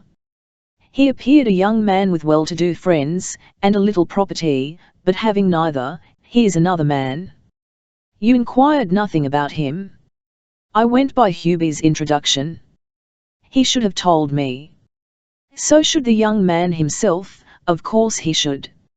I consider it a most dishonourable thing to come into a man's house like a treacherous I don't know what. But he was afraid to tell you, and so should I have been. He loved me too well to like to run the risk. And as to speaking of his friends on his first visit, I don't see why he should have done so at all. He came here on business, it was no affair of ours who his parents were. And then he knew that if he told you he would never be asked here, and would perhaps never see me again. And he wanted to see me. Who can blame him for trying, by any means, to stay near me, the girl he loves? All is fair in love. I have heard you say so yourself, Papa, and you yourself would have done just as he has, so would any man. And any man, on discovering what I have discovered, would also do as I do, and mend my mistake, that is, get shot of him again, as soon as the laws of hospitality will allow. But Mr. Swackert then remembered that he was a Christian. I would not, for the world, seem to turn him out of doors, he added, but I think he will have the tact to see that he cannot stay long after this, with good taste. He will, because he is a gentleman. See how graceful his manners are, Elfried went on, though perhaps Stephen's manners, like the feats of Euryalus, owed their attractiveness in her eyes rather to the attractiveness of his person than to their own excellence. Anybody can be what you call graceful, if he lives a little time in a city, and keeps his eyes open. And he might have picked up his gentlemanliness by going to the galleries of theatres, and watching stage drawing-room manners. He reminds me of one of the worst stories I ever heard in my life. What story was that? Oh no, thank you. I wouldn't tell you such an improper matter for the world. If his father and mother had lived in the north or east of England, gallantly persisted Elfried, though her sobs began to interrupt her articulation, anywhere but have, only regarded, him, and not them. His station, would have, been what, his profession makes it, and not fixed by his father's humble position, at all, whom he never lives with, now. Though John Smith has saved lots of money, and is better off than we are, they say, or he couldn't have put his son to such an expensive profession. And it is clever and honourable of Stephen to be the best of his family. Yes. Let a beast be lord of beasts, and his crib shall stand at the king's mess. You insult me, Papa, she burst out. You do, you do. He is my own Stephen, he is. That may or may not be true, Elfriede returned her father, again uncomfortably agitated in spite of himself. You confuse future probabilities with present. The young man may be with what he is. We must look at what he is, not what an improbable degree of success in his profession may make him. The case is this: the son of a working man in my parish who may or may not be able to buy me up, a youth who has not yet advanced so far into life as to have any income of his own deserving the name, and therefore of his father's degree as regards station, wants to be engaged to you. His family are living in precisely the same spot in England as yours, so throughout this county, which is the world to us, you would always be known as the wife of Jack Smith the mason's son, and not under any circumstances as the wife of a London professional man. It is the drawback, not the compensating fact, that is talked of always. There, say no more. You may argue all night, and prove what you will, I'll stick to my words. Elfriede looked silently and hopelessly out of the window with large heavy eyes and wet cheeks. I call it great temerity, and long to call it audacity, in Hubie, resumed her father. El never heard such a thing, giving such a hobbledehoy native of this place such an introduction to me as he did. Naturally you were deceived as well as I was. I don't blame you at all, so far. He went and searched for Mr. Hubie's original letter. Here's what he said to me: Dear Sir, agreeably to your request of the 18th instant, I have arranged to survey and make drawings, etc. My assistant, Mr. Stephen Smith, assistant, you see he called him, and naturally I understood him to mean a sort of partner. Why didn't he say clerk? They never call them clerks in that profession, because they do not write. Stephen, Mr. Smith, told me so. So that Mr. Hubie simply used the accepted word. Let me speak, please, Elfriede. My assistant, Mr. Stephen Smith, will leave London by the early train tomorrow morning. Many thanks for your proposal to accommodate him. You may put every confidence in him, and may rely upon his discernment in the matter of church architecture. Well, I repeat that Hubie ought to be ashamed of himself for making so much of a poor lad of that sort.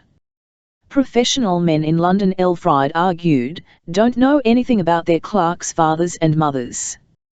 They have assistants who come to their offices and shops for years, and hardly even know where they live. What they can do, what profits they can bring the firm, that's all London men care about. And that is helped in him by his faculty of being uniformly pleasant. Uniform pleasantness is rather a defect than a faculty. It shows that a man hasn't sense enough to know whom to despise. It shows that he acts by faith and not by sight, as those you claim succession from directed. That's some more of what he's been telling you, I suppose. Yes, I was inclined to suspect him, because he didn't care about sources of any kind. I always did doubt a man's being a gentleman if his palate had no acquired tastes. An unedified palate is the irrepressible cloven foot of the upstart. The idea of my bringing out a bottle of my 40 Martinez, only 11 of them left now, to a man who didn't know it from 18penny. Then the Latin line he gave to my quotation, it was very cut and dried, very, or who haven't looked into a classical author for the last 18 years, shouldn't have remembered it. Well, Elfriede, you had better go to your room, you 11 get over this bit of tomfoolery in time. No, no, no, Papa, she moaned. For of all the miseries attaching to miserable love, the worst is the misery of thinking that the passion which is the cause of them all may cease. "Elfried," said her father with rough friendliness, "I'll have an excellent scheme on hand, which I cannot tell you of now. A scheme to benefit you and me. It has been thrust upon me for some little time, yes, thrust upon me, but I didn't dream of its value till this afternoon, when the revelation came. I should be most unwise to refuse to entertain it." "I don't like that word," she resumed wearily. "You have lost so much already by schemes. Is it those wretched mines again?" "No, not a mining scheme." "Railways?" "Nor railways. It is like those mysterious offers we see advertised, by which any gentleman with no brains at all may make so much a week without risk, trouble, or soiling his fingers. However, I am intending to say nothing till it is settled, though I will just say this much, that you soon may have other fish to fry than to think of Stephen Smith. Remember, I wish, not to be angry, but friendly, to the young man. For your sake I'll regard him as a friend in a certain sense. But this is enough, in a few days you will be quite my way of thinking. There, now, go to your bedroom. Unity shall bring you up some supper. I wish you not to be here when he comes back." Chapter 10. The shelter of an aged tree underscore Stephen retraced his steps towards the cottage he had visited only 2 or 3 hours previously. He drew near, and under the rich foliage growing about the outskirts of Endlestowe Park, the spotty lights and shades from the shining moon maintaining a race over his head and down his back in an endless gambol. When he crossed the plank bridge and entered the garden gate, he saw an illuminated figure coming from the enclosed plot towards the house on the other side. It was his father, with his hand in a sling, taking a general moonlight view of the garden, and particularly of a plot of the youngest of young turnips, previous to closing the cottage for the night. He saluted his son with customary force. "Hello, Stephen. We should ha' been in bed in another 10 minutes. Come to see what's the matter me, I suppose, my lad."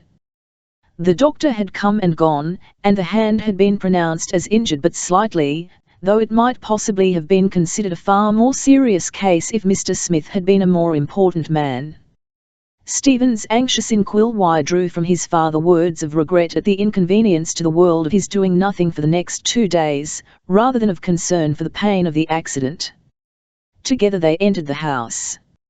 John Smith, brown as autumn as to skin, white as winter as to clothes, was a satisfactory specimen of the village officer in stone. In common with most rural mechanics, he had too much individuality to be a typical working man, a resultant of that beach pebble attrition with his kind only to be experienced in large towns, which metamorphoses the unit self into a fraction of the unit class. There was not the speciality in his labour which distinguishes the handicraftsmen of towns.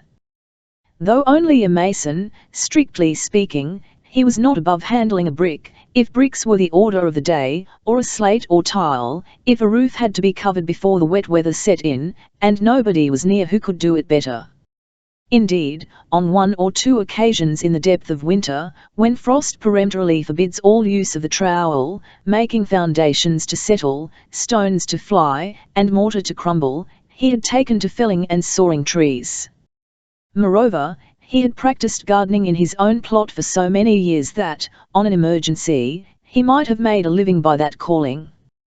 Probably our countryman was not such an accomplished artificer in a particular direction as his town brethren in the trades. But he was, in truth, like that clumsy pin maker who made the whole pin, and who was despised by Adam Smith on that account and respected by Macaulay, much more the artist nevertheless. Appearing now, indoors, by the light of the candle, his stalwart healthiness was a sight to see. His beard was close and knotted as that of a chiselled Hercules, his shirt sleeves were partly rolled up, his waistcoat unbuttoned, the difference in hue between the snowy linen and the ruddy arms and face contrasting like the white of an egg and its yolk.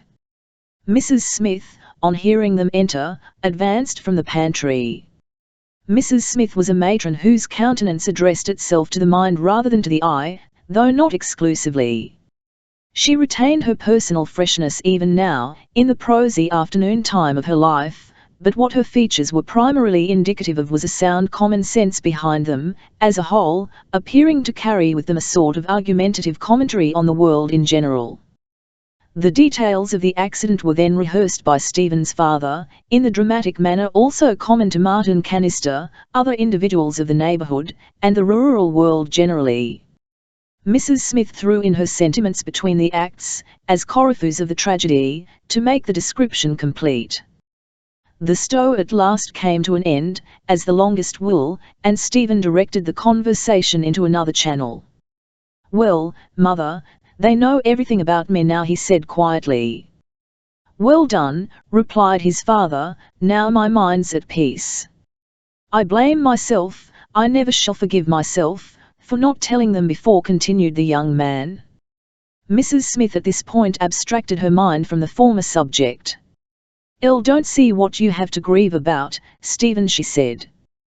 "People who accidentally get friends don't, as a first stroke, tell the history of their families." "You've done no wrong, certainly," said his father. "No, but I should have spoken sooner. There's more in this visit of mine than you think, a good deal more." "Not more than I think," Mrs. Smith replied, looking contemplatively at him. Stephen blushed, and his father looked from one to the other in a state of utter incomprehension. "She's a pretty piece enough," Mrs. Smith continued, "and very ladylike and clever too. But though she's very well fit for you as far as that is, why, mercy upon me, whatever do you want any woman at all for yet?" John made his naturally short mouth a long one, and wrinkled his forehead. "That's the way the wind blow, is it?" he said. "Enlota," exclaimed Stephen, "how absurdly you speak. Criticizing whether she's fit for me or no, as if there were room for doubt on the matter. Why, to marry her would be the great blessing of my life, socially and practically, as well as in other respects. No such good fortune as that, I'm afraid. She's too far above me. Her family doesn't want such country lads as I in it." "Then if they don't want you, I'd see them dead corpses before I'd want them, and go to better families who do want you."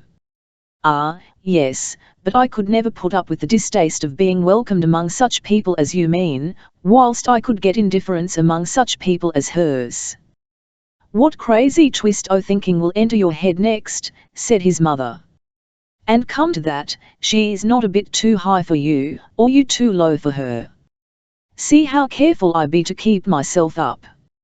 I'm sure I never stop for more than a minute together to talk to any journeyman people, and I never invite anybody to our polty o' Christmases who are not in business for themselves.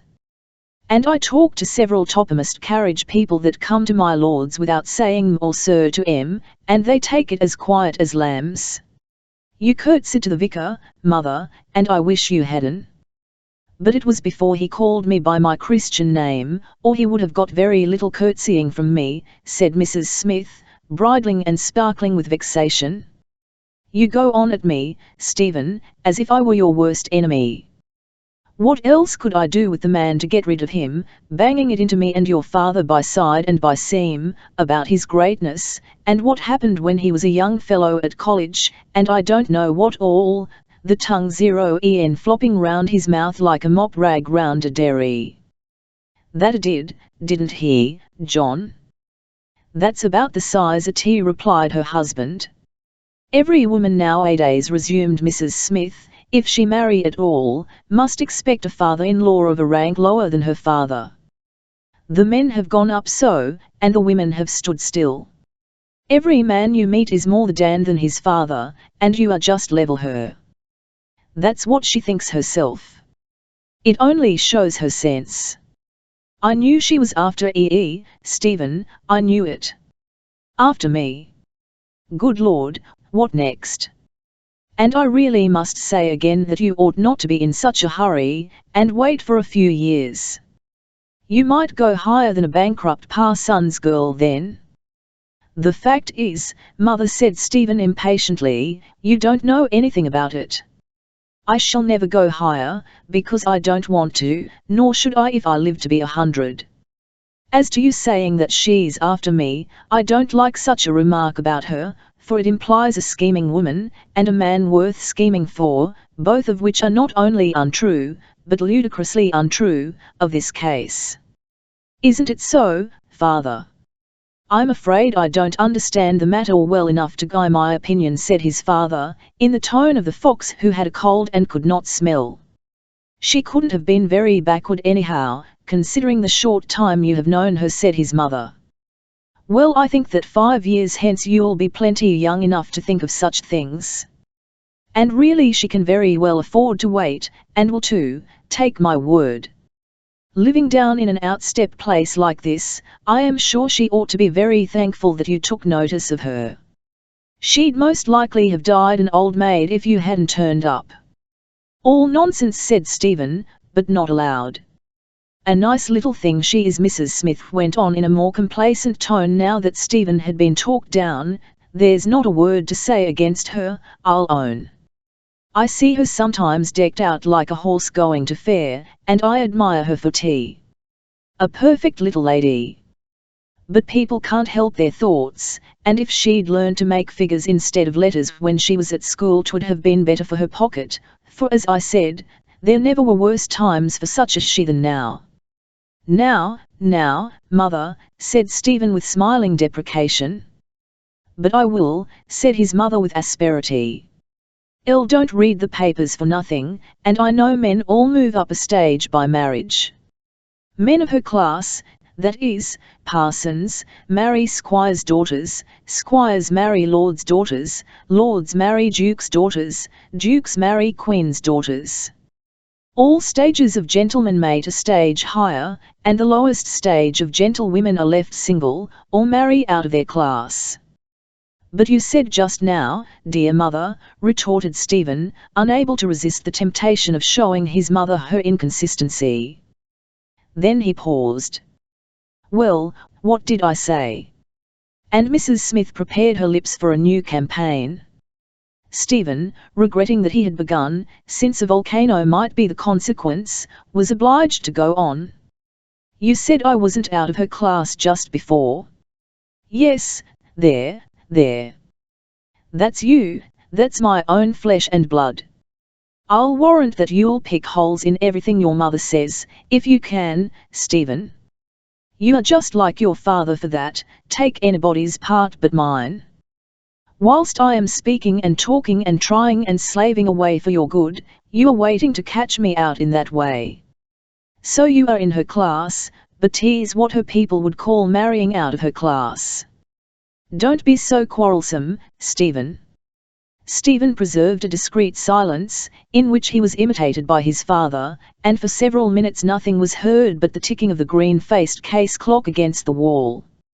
I'm sure, added Mrs. Smith in a more philosophic tone, and as a terminative speech, if there'd been so much trouble to get a husband in me time as there is in these days, when you must make a God Almighty of a man to get en to how ye, ld have trod clay for bricks before I'd ever have lowered my dignity to marry, or there's no bread in 9 loaves. The discussion now dropped, and as it was getting late, Stephen bade his parents farewell for the evening, his mother none the less warmly for their sparring, for although Mrs. Smith and Stephen were always contending, they were never at enmity. And possibly, said Stephen, Elle may leave here altogether tomorrow, I don't know. So that if I shouldn't call again before returning to London, don't be alarmed, will you? But didn't you come for a fortnight, said his mother. And haven't you a month's holiday altogether? They are going to turn you out, then? Not at all. I may stay longer, I may go.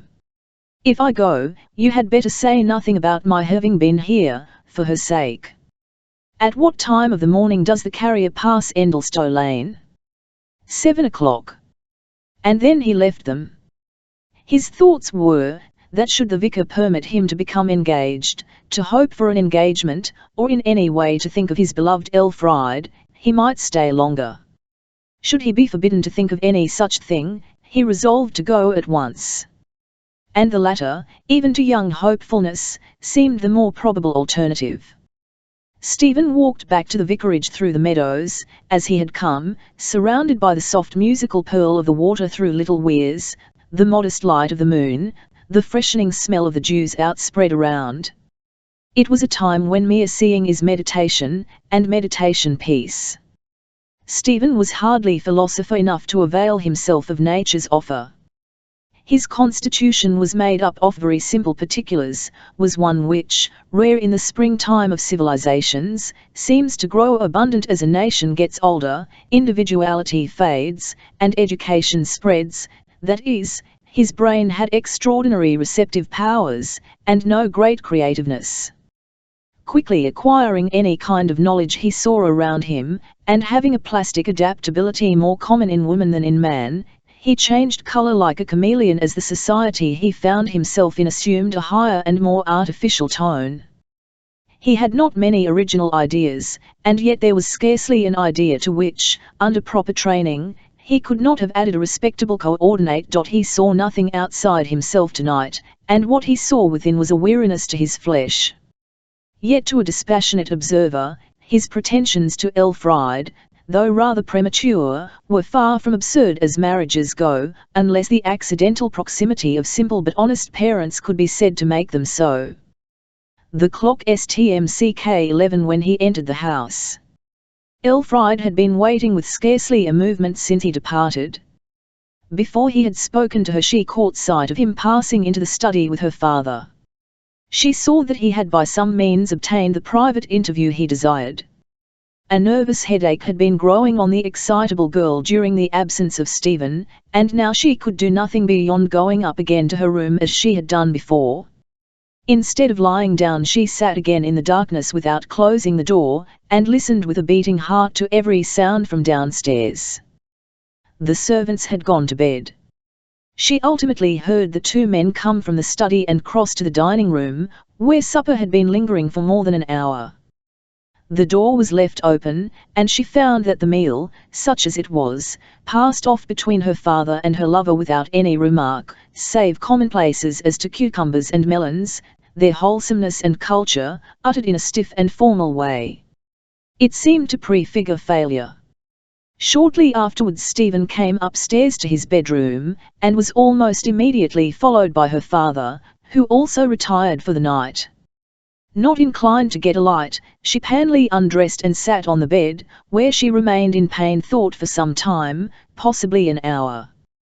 Then rising to close her door previously to fully unrobing, she saw a streak of light shining across the landing. Her father's door was shut, and he could be heard snoring regularly.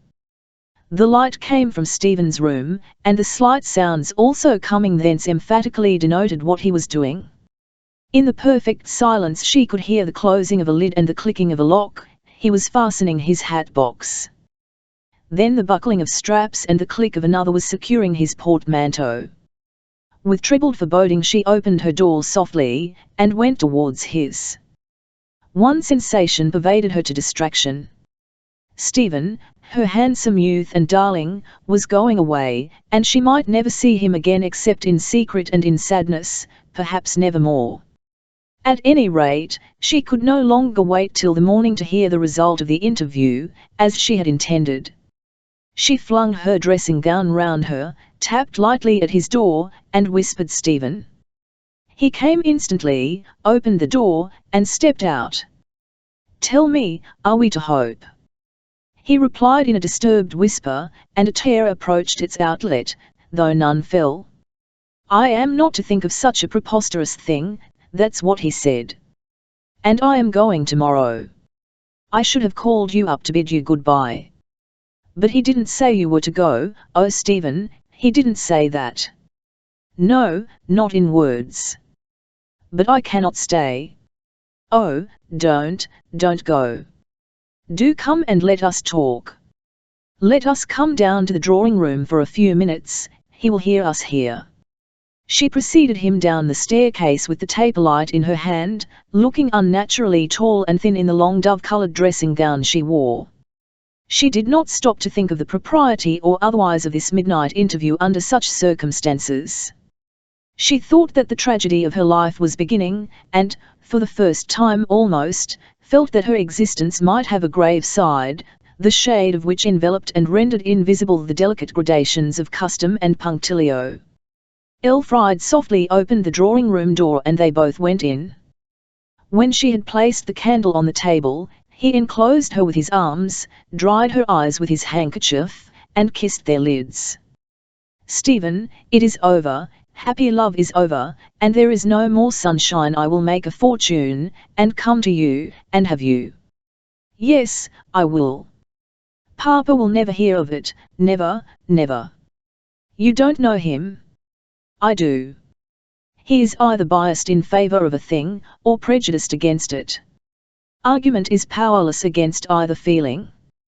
"No, I won't think of him so," said Stephen. "If I appear before him some time hence as a man of established name, he will accept me, I know he will. He is not a wicked man." "No, he is not wicked." "But you say some time hence, as if it were no time. To you, among bustle and excitement, it will be comparatively a short time, perhaps. Oh, to me, it will be its real length trebled. Every summer will be a year, autumn a year, winter a year. Oh, Stephen! And you may forget me." "Forget?" That was, and is, the real sting of waiting to fond-hearted woman. The remark awoke in Stephen the converse fear. "You, too, may be persuaded to give me up, when time has made me fainter in your memory. For, remember, your love for me must be nourished in secret. There will be no long visits from me to support you. Circumstances will always tend to obliterate me." "Stephen," she said, filled with her own misgivings, and unheeding his last words, "there are beautiful women where you live, of course I know there are, and they may win you away from me." Her tears came visibly as she drew a mental picture of his faithlessness. "And it won't be your fault," she continued, looking into the candle with doleful eyes. "No. You will think that our family don't want you, and get to include me with them. And there will be a vacancy in your heart, and some others will be let in. I could not, I would not." "Elf, do not be so full of forebodings." "Oh yes, they will," she replied. "And you will look at them, not caring at first, and then you will look and be interested, and after a while you will think, they know all about city life, and assemblies, and coteries, and the manners of the titled, and poor little Elf, with all the fuss that's made about her having me, doesn't he know about anything but a little house and a few cliffs and a space of sea, far away. And then you'll be more interested in them, and they'll make you have them instead of me, on purpose to be cruel to me because I am silly, and they are clever and hate me. And I hate them, too, yes, I do." Her impulsive words had power to impress him at any rate with the recognition of the uncertainty of all that is not accomplished. And, worse than that general feeling, there of course remained the sadness which arose from the special features of his own case. However remote a desired issue may be, the mere fact of having entered the groove which leads to it, cheers to some extent with a sense of accomplishment. Had Mr. Swacourt consented to an engagement of no less length than 10 years, Stephen would have been comparatively cheerful in waiting. They would have felt that they were somewhere on the road to Cupid's garden. But, with the possibility of a shorter probation, they had not as yet any prospect of the beginning. The zero of hope had yet to be reached. Mr. Swacourt would have to revoke his formidable words before the waiting for marriage could even set in. And this was despair. "I'll wish we could marry now," murmured Stephen, as an impossible fancy. "So do I," said she also, as if regarding an idle dream. "'Tis the only thing that ever does sweethearts good. Secretly would do, would it not, Elf?" "Yes, secretly would do, secretly would indeed be best," she said, and went on reflectively, "all we want is to render it absolutely impossible for any future circumstance to upset our future intention of being happy together, not to begin being happy now." "Exactly," he murmured in a voice and manner the counterpart of hers. "To marry and part secretly, and live on as we are living now, merely to put it out of anybody's power to force you away from me, dearest. Or you away from me, Stephen." or me from you. It is possible to conceive a force of circumstance strong enough to make any woman in the world marry against her will. No conceivable pressure, up to torture or starvation, can make a woman once married to her lover anybody else's wife. Now up to this point the idea of an immediate secret marriage had been held by both as an untenable hypothesis, wherewith simply to beguile a miserable moment. During a pause which followed Stephen's last remark, a fascinating perception, then an alluring conviction, flashed along the brain of both. The perception was that an immediate marriage could be contrived, the conviction that such an act, in spite of its daring, its fathomless results, its deceptiveness, would be preferred by each to the life they must lead under any other conditions. The youth spoke first, and his voice trembled with the magnitude of the conception he was cherishing. "How strong we should feel, Elfried, going on our separate courses as before, without the fear of ultimate separation. Oh, Elfried! Think of it, think of it!" It is certain that the young girl's love for Stephen received a fanning from her father's opposition which made it blaze with a dozen times the intensity it would have exhibited if left alone. Never were conditions more favourable for developing a girl's first passing fancy for a handsome boyish face, a fancy rooted in inexperience and nourished by seclusion, into a wild unreflecting passion fervid enough for anything. All the elements of such a development were there, the chief one being hopelessness, a necessary ingredient always to perfect the mixture of feelings united under the name of loving to distraction. "We would tell Papa soon, would we not?" she inquired timidly. "Nobody else need know. He would then be convinced that hearts cannot be played with, love encouraged be ready to grow, love discouraged be ready to die, at a moment's notice. Stephen, do you not think that if marriages against a parent's consent are ever justifiable, they are when young people have been favoured up to a point, as we have, and then have had that favour suddenly withdrawn? Yes. It is not as if we had from the beginning acted in opposition to your papa's wishes. Only think, Elf, how pleasant he was towards me but 6 hours ago. He liked me, praised me, never objected to my being alone with you. I'll believe he must like you now," she cried. "And if he found that you irremediably belonged to me, he would own it and help you. Oh Stephen, Stephen," she burst out again, as the remembrance of his packing came afresh to her mind, "I cannot bear your going away like this. It is too dreadful. All I have been expecting miserably killed within me like this."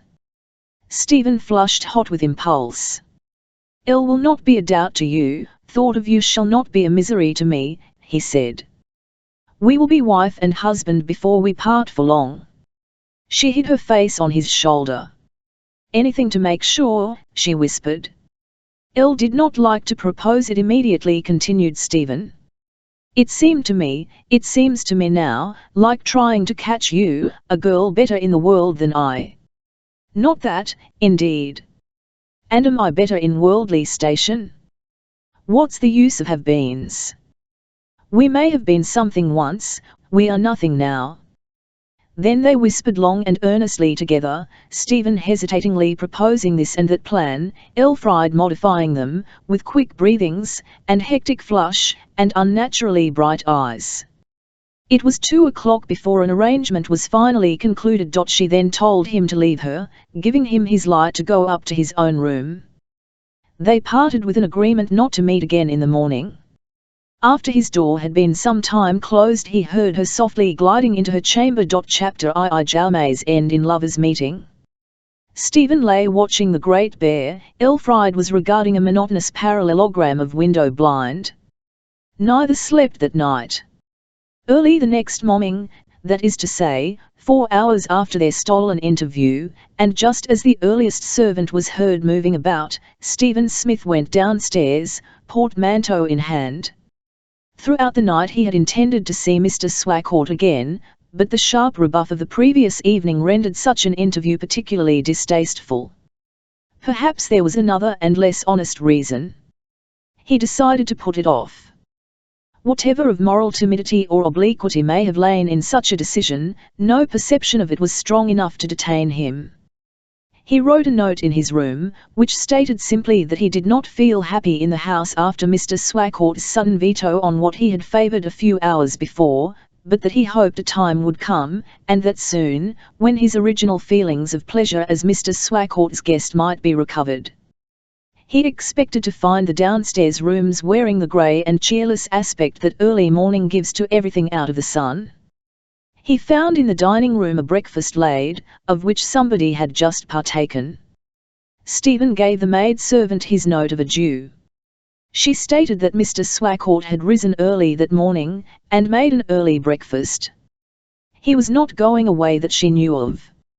Stephen took a cup of coffee, left the house of his love, and turned into the lane. It was so early that the shaded places still smelled like night time, and the sunny spots had hardly felt the sun. The horizontal rays made every shallow dip in the ground to show as a well-marked hollow. Even though channel of the path was enough to throw shade, and the very stones of the road cast tapering dashes of darkness westward, as long as Giles' tent nail. At a spot not more than 100 yards from the vicar's residence, the lane leading thence crossed the high road. Stephen reached the point of intersection, stood still and listened. Nothing could be heard save the lengthy, murmuring line of the sea upon the adjacent shore. He looked at his watch, and then mounted a gate upon which he seated himself, to await the arrival of the carrier. Whilst he sat he heard wheels coming in two directions. The vehicle approaching on his right he soon recognized as the carrier's. There were the accompanying sounds of the owner's voice and the smack of his whip, distinct in the still morning air, by which he encouraged his horses up the hill. The other set of wheels sounded from the lane Stephen had just traversed. On closer observation, he perceived that they were moving from the precincts of the ancient manor house adjoining the vicarage grounds. A carriage then left the entrance gates of the house, and wheeling round came fully in sight. It was a plain travelling carriage, with a small quantity of luggage, apparently a lady's. The vehicle came to the junction of the four ways half a minute before the carrier reached the same spot, and crossed directly in his front, proceeding by the lane on the other side. Inside the carriage Stephen could just discern an elderly lady with a younger woman, who seemed to be her maid. The road they had taken led to Stratley, a small watering place 16 miles north. He heard the manor house gates swing again, and looking up saw another person leaving them, and walking off in the direction of the parsonage. "Ah, how much I wish I were moving that way," felt he parenthetically. The gentleman was tall, and resembled Mr. Swacourt in outline and attire. He opened the vicarage gate and went in. Mr. Swacourt, then, it certainly was. Instead of remaining in bed that morning, Mr. Swacourt must have taken it into his head to see his new neighbour off on a journey. He must have been greatly interested in that neighbour to do such an unusual thing. The carrier's conveyance had pulled up, and Stephen now handed in his portmanteau and mounted the shafts. "Who is that lady in the carriage?" he inquired indifferently of Lickpan the carrier. "That, sir, is Mrs. Troyton, a widow I meant o' money.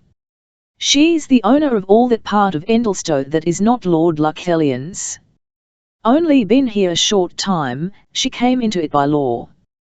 The owner formerly was a terrible mysterious party, never lived here, hardly ever was seen here except in the month of September, as I might say." The horses were started again, and noise rendered further discourse a matter of too great exertion. Stephen crept inside under the tilt, and was soon lost in reverie.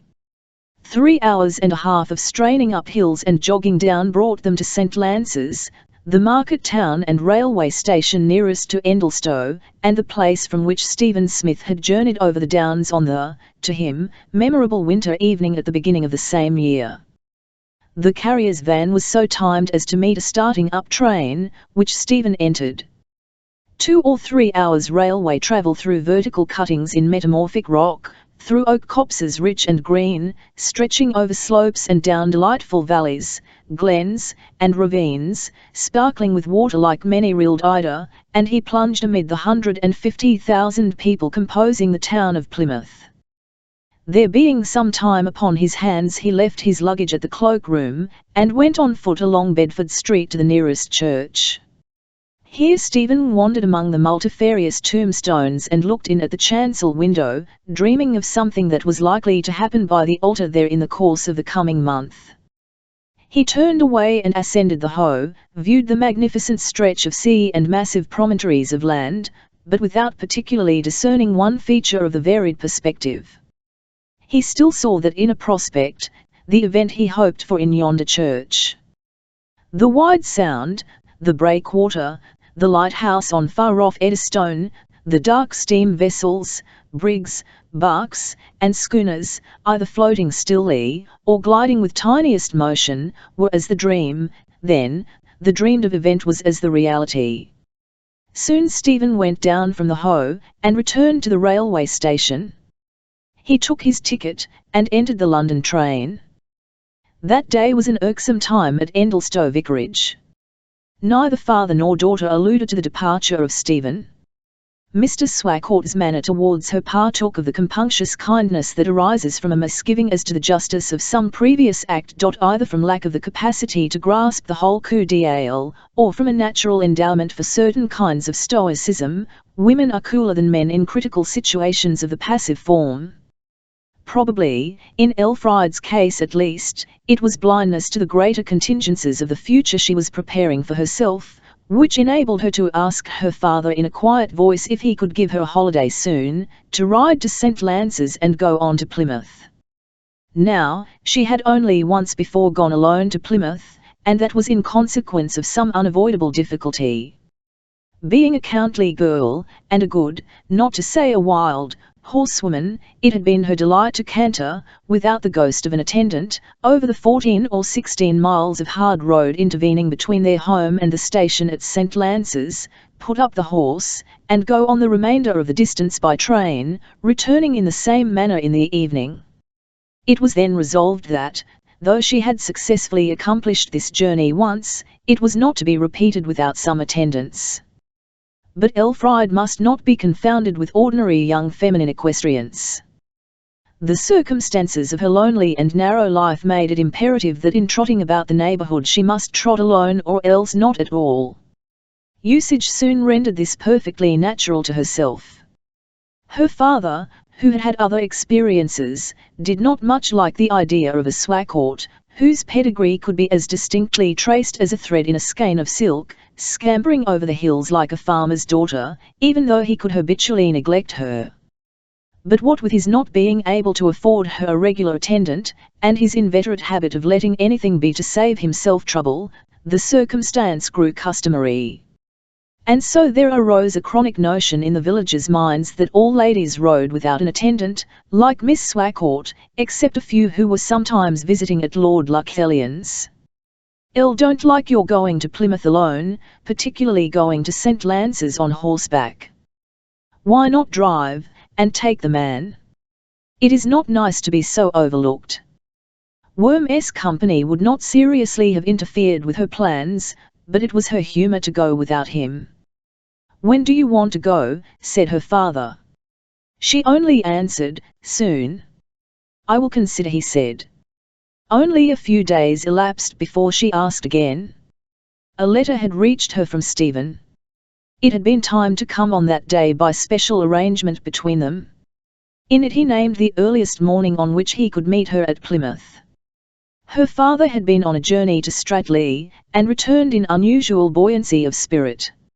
It was a good opportunity, and since the dismissal of Stephen her father had been generally in a mood to make small concessions, that he might steer clear of large ones connected with that outcast lover of hers.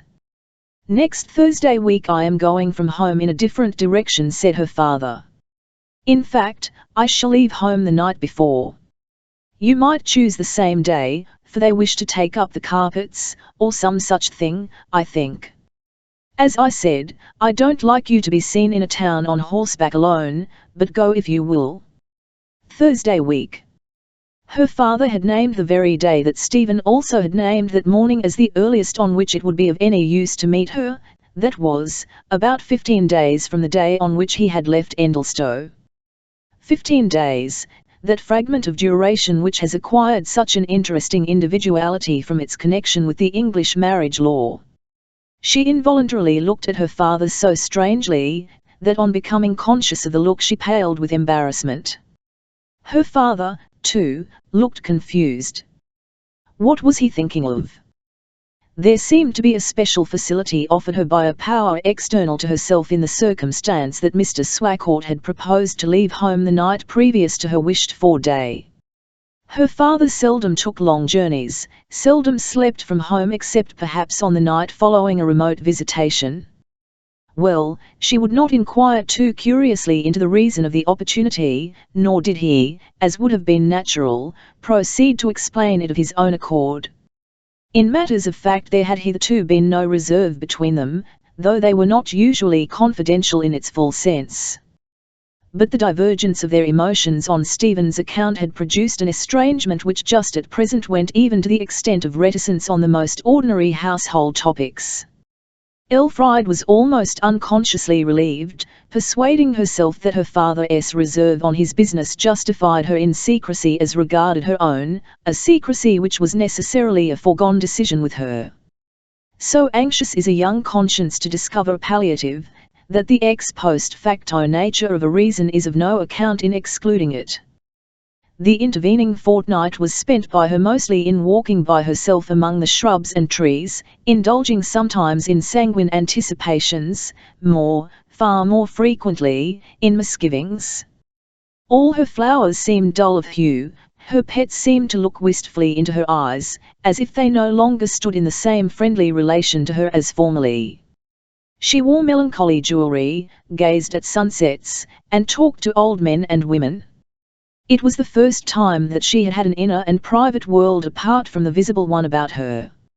She wished that her father, instead of neglecting her even more than usual, would make some advance, just one word, she would then tell all, and risk Stephen's displeasure. Thus brought round to the youth again, she saw him in her fancy, standing, touching her, his eyes full of sad affection, hopelessly renouncing his attempt because she had renounced hers, and she could not recede. On the Wednesday she was to receive another letter. She had resolved to let her father see the arrival of this one, be the consequences what they might. The dread of losing her lover by this deed of honesty prevented her acting upon the resolve. 5 minutes before the postman's expected arrival she slipped out, and down the lane to meet him. She met him immediately upon turning a sharp angle, which hid her from view in the direction of the vicarage. The man smilingly handed one missive, and was going on to hand another, a circular from some tradesman. "No," she said, "take that on to the house." "Why, miss, you are doing what your father has done for the last fortnight." She did not comprehend. "Why, come to this corner, and take a letter of me every morning, all writ in the same handwriting, and letting any others for him go on to the house." And on the postman went. No sooner had he turned the corner behind her back than she heard her father meet and address the man. She had saved her letter by 2 minutes. Her father audibly went through precisely the same performance as she had just been guilty of herself. This stealthy conduct of his was, to say the least, peculiar. Given an impulsive inconsequent girl, neglected as to her inner life by her only parent, and the following forces alive within her, to determine a resultant, first love acted upon by a deadly fear of separation from its object, inexperience, guiding onward a frantic wish to prevent the above-named issue, misgivings as to propriety, met by hope of ultimate exoneration, indignation at parental inconsistency in first encouraging, then forbidding, a chilling sense of disobedience, overpowered by a conscientious inability to brook a breaking of plighted faith with a man who, in essentials, had remained unaltered from the beginning, a blessed hope that opposition would turn an erroneous judgment, a bright faith that things would mend thereby, and wind up well. Probably the result would, after all, have been nil, had not the following few remarks been made one day at breakfast. Her father was in his old hearty spirits. He smiled to himself at stories too bad to tell, and called Elfride a little scamp for surreptitiously preserving some blind kittens that ought to have been drowned. After this expression, she said to him suddenly, "If Mr. Smith had been already in the family, you would not have been made wretched by discovering he had poor relations." "Do you mean in the family by marriage?" he replied inattentively, and continuing to peel his egg. The accumulating scarlet told that was her meaning, as much as the affirmative reply. "Elle should have put up with it, no doubt," Mr. Swacourt observed. "So that you would not have been driven into hopeless melancholy, but have made the best of him." Elfride's erratic mind had from her youth upwards been constantly in the habit of perplexing her father by hypothetical questions, based on absurd conditions. The present seemed to be cast so precisely in the mould of previous ones that, not being given to syntheses of circumstances, he answered it with customary complacency. "If he were allied to us irretrievably, of course I, or any sensible man, should accept conditions that could not be altered, certainly not be hopelessly melancholy about it. I don't believe anything in the world would make me hopelessly melancholy. And don't let anything make you so, either." "Elle won't, Papa," she cried, with a serene brightness that pleased him. Certainly Mr. Swacourt must have been far from thinking that the brightness came from an exhilarating intention to hold back no longer from the mad action she had planned. In the evening he drove away towards Stratleigh, quite alone. It was an unusual course for him. At the door Elfride had been again almost impelled by her feelings to pour out all. "Why are you going to Stratleigh, Papa?" she said, and looked at him longingly. "I will tell you tomorrow when I come back," he said cheerily. "Not before then, Elfride. Thou wilt not utter what thou dost not know, and so far will I trust thee, gentle Elfride." She was repressed and hurt. "Elle will tell you my errand to Plymouth, too, when I come back," she murmured. He went away. His jocularity made her intention seem the lighter, as his indifference made her more resolved to do as she liked. It was a familiar September sunset, dark blue fragments of cloud upon an orange-yellow sky. These sunsets used to tempt her to walk towards them, as any beautiful thing tempts a near approach. She went through the field to the privet hedge, clambered into the middle of it, and reclined upon the thick boughs. After looking westward for a considerable time, she blamed herself for not looking eastward to where Stephen was, and turned round. Ultimately her eyes fell upon the ground. A peculiarity was observable beneath her. A green field spread itself on each side of the hedge, one belonging to the glebe, the other being a part of the land attached to the manor house adjoining. On the vicarage side she saw a little footpath, the distinctive and altogether exceptional feature of which consisted in its being only about 10 yards long. It terminated abruptly at each end. A footpath, suddenly beginning and suddenly ending, coming from nowhere and leading nowhere, she had never seen before. Yes, she had, on second thoughts. She had seen exactly such a path trodden in the front of barracks by the sentry. And this recollection explained the origin of the path here. Her father had trodden it by pacing up and down, as she had once seen him doing. Sitting on the hedge as she sat now, her eyes commanded a view of both sides of it. And a few minutes later, Elfride looked over to the manor side. Here was another sentry path. It was like the first in length, and it began and ended exactly opposite the beginning and ending of its neighbour, but it was thinner, and less distinct. Two reasons existed for the difference. This one might have been trodden by a similar weight of tread to the other, exercised a less number of times, or it might have been walked just as frequently, but by lighter feet. Probably a gentleman from Scotland Yard, had he been passing at the time, might have considered the latter alternative as the more probable. Elfride thought otherwise, so far as she thought at all. But her own great tomorrow was now imminent. All thoughts inspired by casual sights of the eye were only allowed to exercise themselves in inferior corners of her brain, previously to being banished altogether. Elfride was at length compelled to reason practically upon her undertaking. All her definite perceptions thereon, when the emotion accompanying them was abstracted, amounted to no more than these: say an hour and 3/4 to ride to St. Lance's. Say half an hour at the Falcon to change my dress. Say 2 hours waiting for some train and getting to Plymouth. Say an hour to spare before 12 o'clock. Total time from leaving Endlestow till 12 o'clock, 5 hours. Therefore I shall have to start at 7. No surprise or sense of unwantedness entered the minds of the servants at her early ride. The monotony of life we associate with people of small incomes in districts out of the sound of the railway whistle, has one exception, which puts into shade the experience of dwellers about the great centres of population, that is, in travelling. Every journey there is more or less an adventure. Adventurous hours are necessarily chosen for the most commonplace outing. Miss Elfride had to leave early, that was all. Elfride never went out on horseback, but she brought home something found, or something bought. If she trotted to town or village, her burden was books. If to hills, woods, or the seashore, it was wonderful mosses, abnormal twigs, a handkerchief of wet shells or seaweed. Once, in muddy weather, when Pansy was walking with her down the street of Castle Buttrell, on a fair day, a packet in front of her and a packet under her arm, an accident befell the packets, and they slipped down. On one side of her, 3 volumes of fiction lay kissing the mud, on the other numerous skeins of polychromatic wools lay absorbing it. Unpleasant women smiled through windows at the mishap, the men all looked round, and a boy, who was minding a gingerbread stall whilst the owner had gone to get drunk, laughed loudly. The blue eyes turned to sapphires, and the cheeks crimsoned with vexation.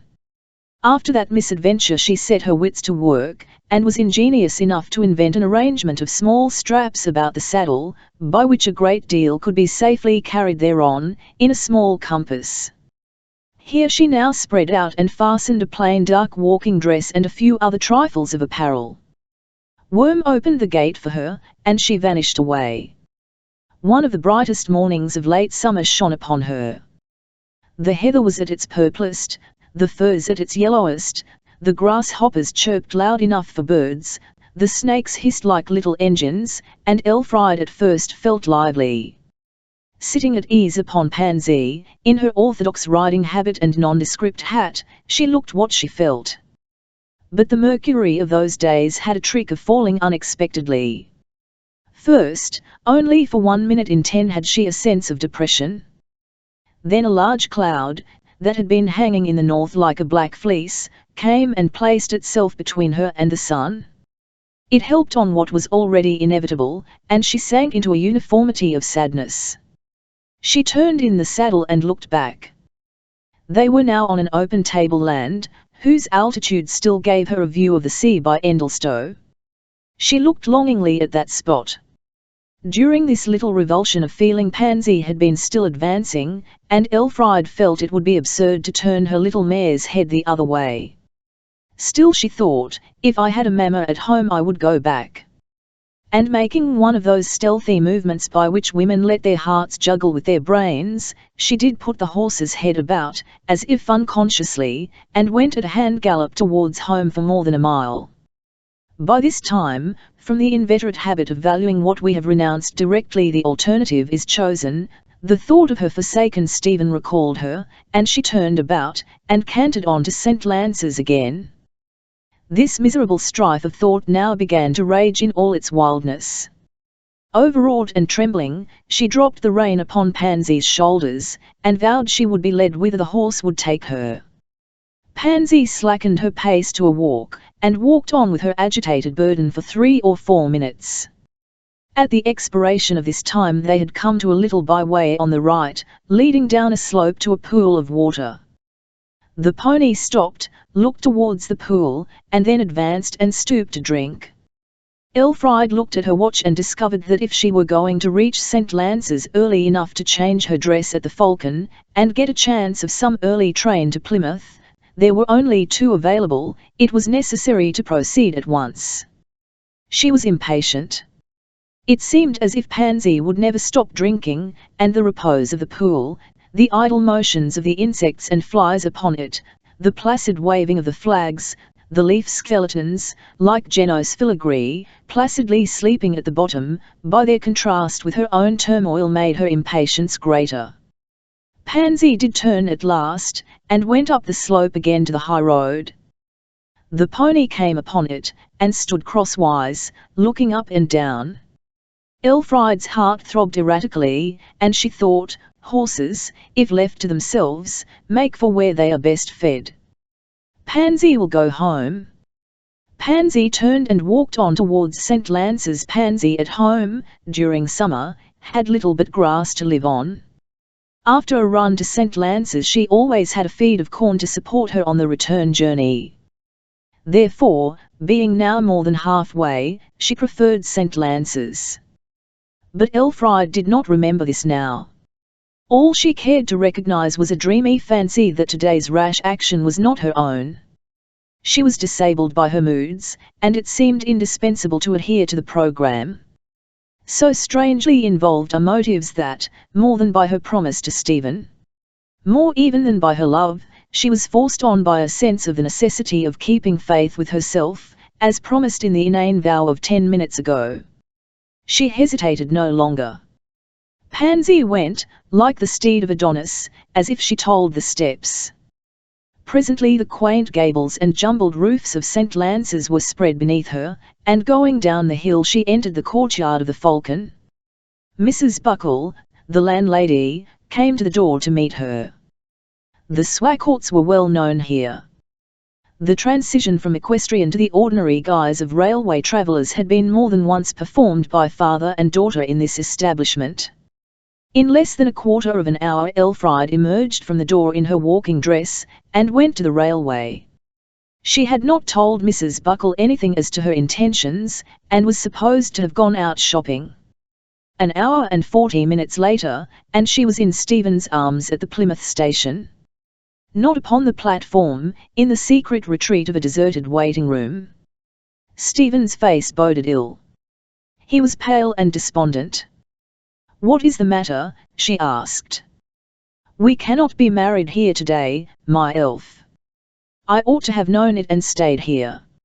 In my ignorance I did not. I have the license, but it can only be used in my parish in London. I only came down last night, as you know." "What shall we do?" she said blankly. "There's only one thing we can do, darling." "What's that?" "Go on to London by a train just starting, and be married there tomorrow." "Passengers for the 11.5 up train take their seats," said a guard's voice on the platform.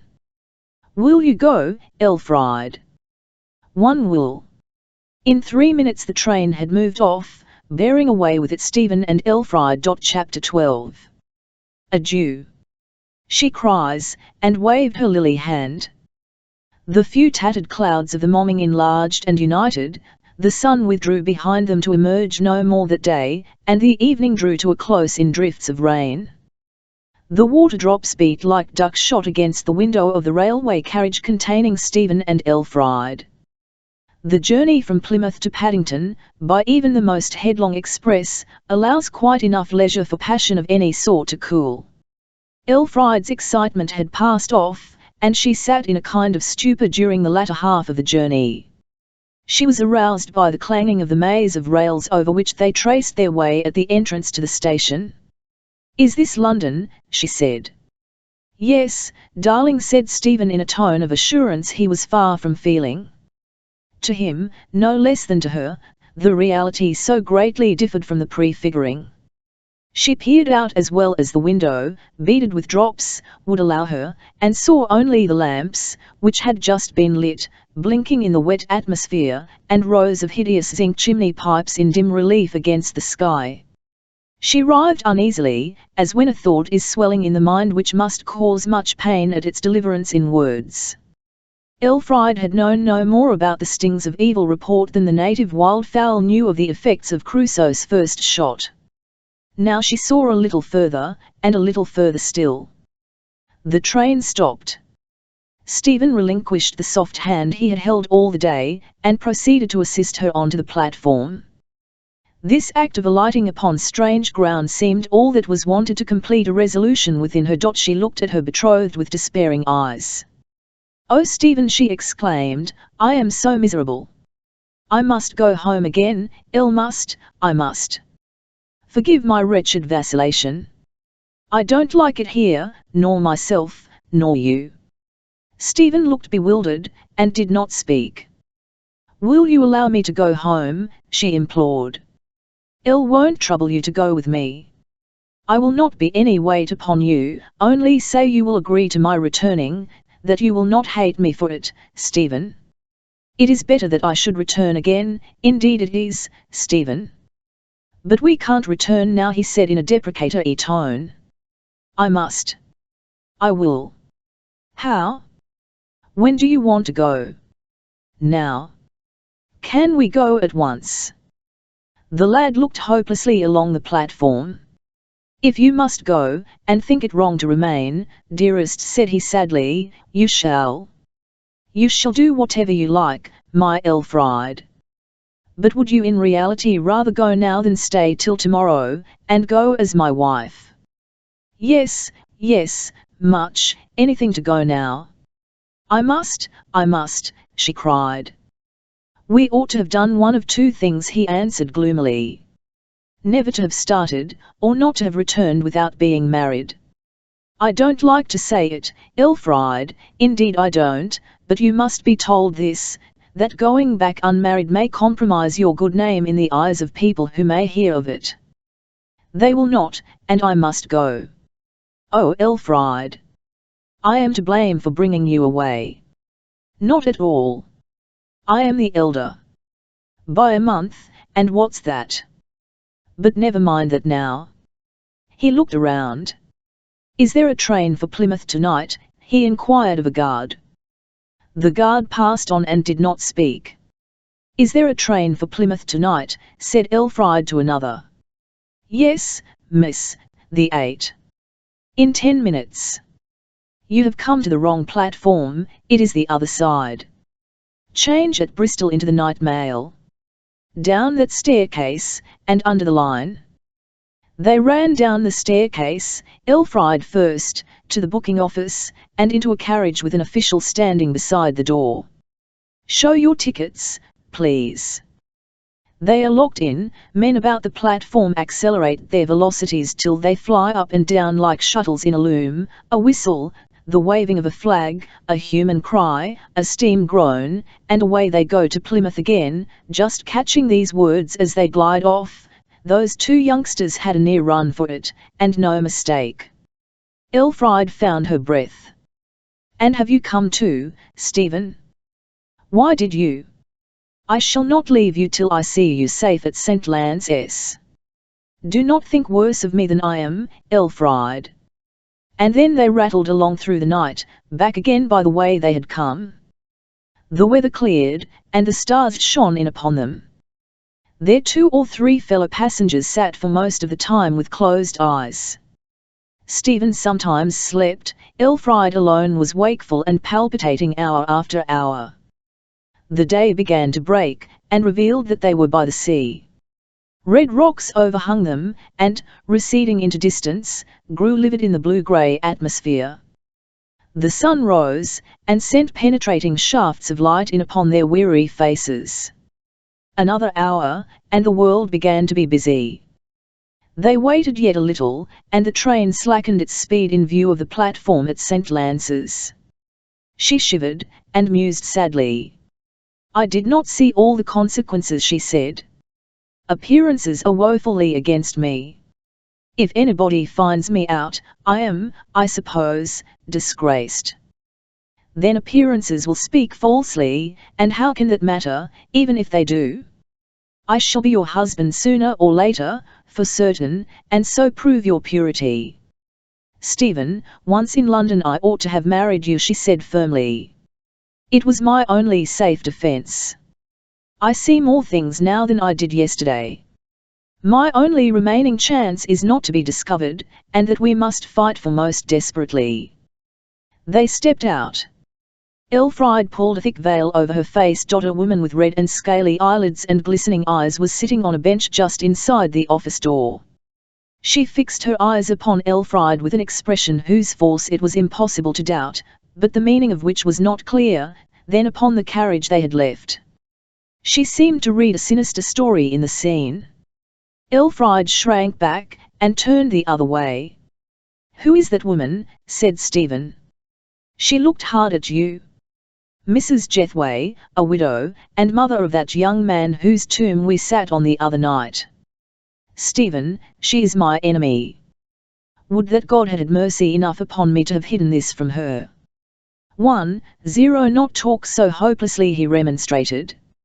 Don't think she recognized, I pray that she did not." He put on a more vigorous mood. "Now, we will go and get some breakfast." "No, no," she begged. "I cannot eat. I must get back to Endelstow." Elfried was as if she had grown years older than Stephen now. "But you have had nothing since last night but that cup of tea at Bristol." "I can't eat, Stephen." "Wine and biscuit?" "No." "Nor tea, nor coffee?" "No." "A glass of water?" "No, I want something that makes people strong and energetic for the present, that borrows the strength of tomorrow for use today, leaving tomorrow without any at all for that matter, or even that would take all life away tomorrow, so long as it enabled me to get home again now." "Brandy, that's what I want." "That woman's eyes have eaten my heart away." "You are wild, and you grieve me, darling." "Must it be brandy?" "Yes, if you please." "How much?" "I don't know. I have never drunk more than a teaspoonful at once. All I know is that I want it." "Don't get it at the Falcon." He left her in the fields, and went to the nearest inn in that direction. Presently he returned with a small flask nearly full, and some slices of bread and butter, thin as wafers, in a paper bag. Elfried took a sip or two. "It goes into my eyes," she said wearily. Can't take any more." "Yes, I will close my eyes." "A one eye, it goes to them by an inside route." "I don't want it, throw it away." However, she could eat, and did eat. Her chief attention was concentrated upon how to get the horse from the Falcon stables without suspicion. Stephen was not allowed to accompany her into the town. She acted now upon conclusions reached without any aid from him. His power over her seemed to have departed. "You had better not be seen with me, even here where I am so little known. We have begun stealthily as thieves, and we must end stealthily as thieves, at all hazards. Until Papa has been told by me myself, a discovery would be terrible." Walking and gloomily talking thus they waited till nearly 9 o'clock, at which time Elfried thought she might call at the Falcon without creating much surprise. Behind the railway station was the river, spanned by an old Tudor bridge, whence the road diverged in two directions, one skirting the suburbs of the town, and winding round again into the high road to Endelstow. Beside this road Stephen sat, and awaited her return from the Falcon. He sat as one sitting for a portrait, motionless, watching the checkered lights and shades on the tree TMNKS, the children playing opposite the school previous to entering for the morning lesson, the reapers in a field afar off. The certainty of possession had not come, and there was nothing to mitigate the youth's gloom, that increased with the thought of the paining now so near. At length she came trotting round to him, in appearance much as on the romantic morning of their visit to the cliff, but shorn of the radiance which glistened about her then. However, her comparative immunity from further risk and trouble had considerably composed her. Elfried's capacity for being wounded was only surpassed by her capacity for healing, which rightly or wrongly is by some considered an index of transientness of feeling in general.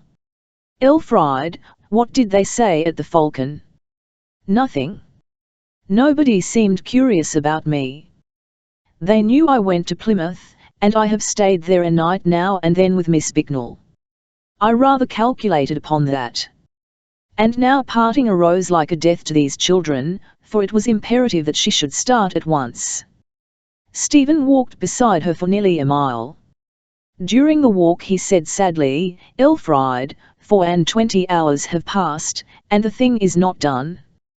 "But you have ensured that it shall be done." "How have I?" Oh Stephen, you ask how?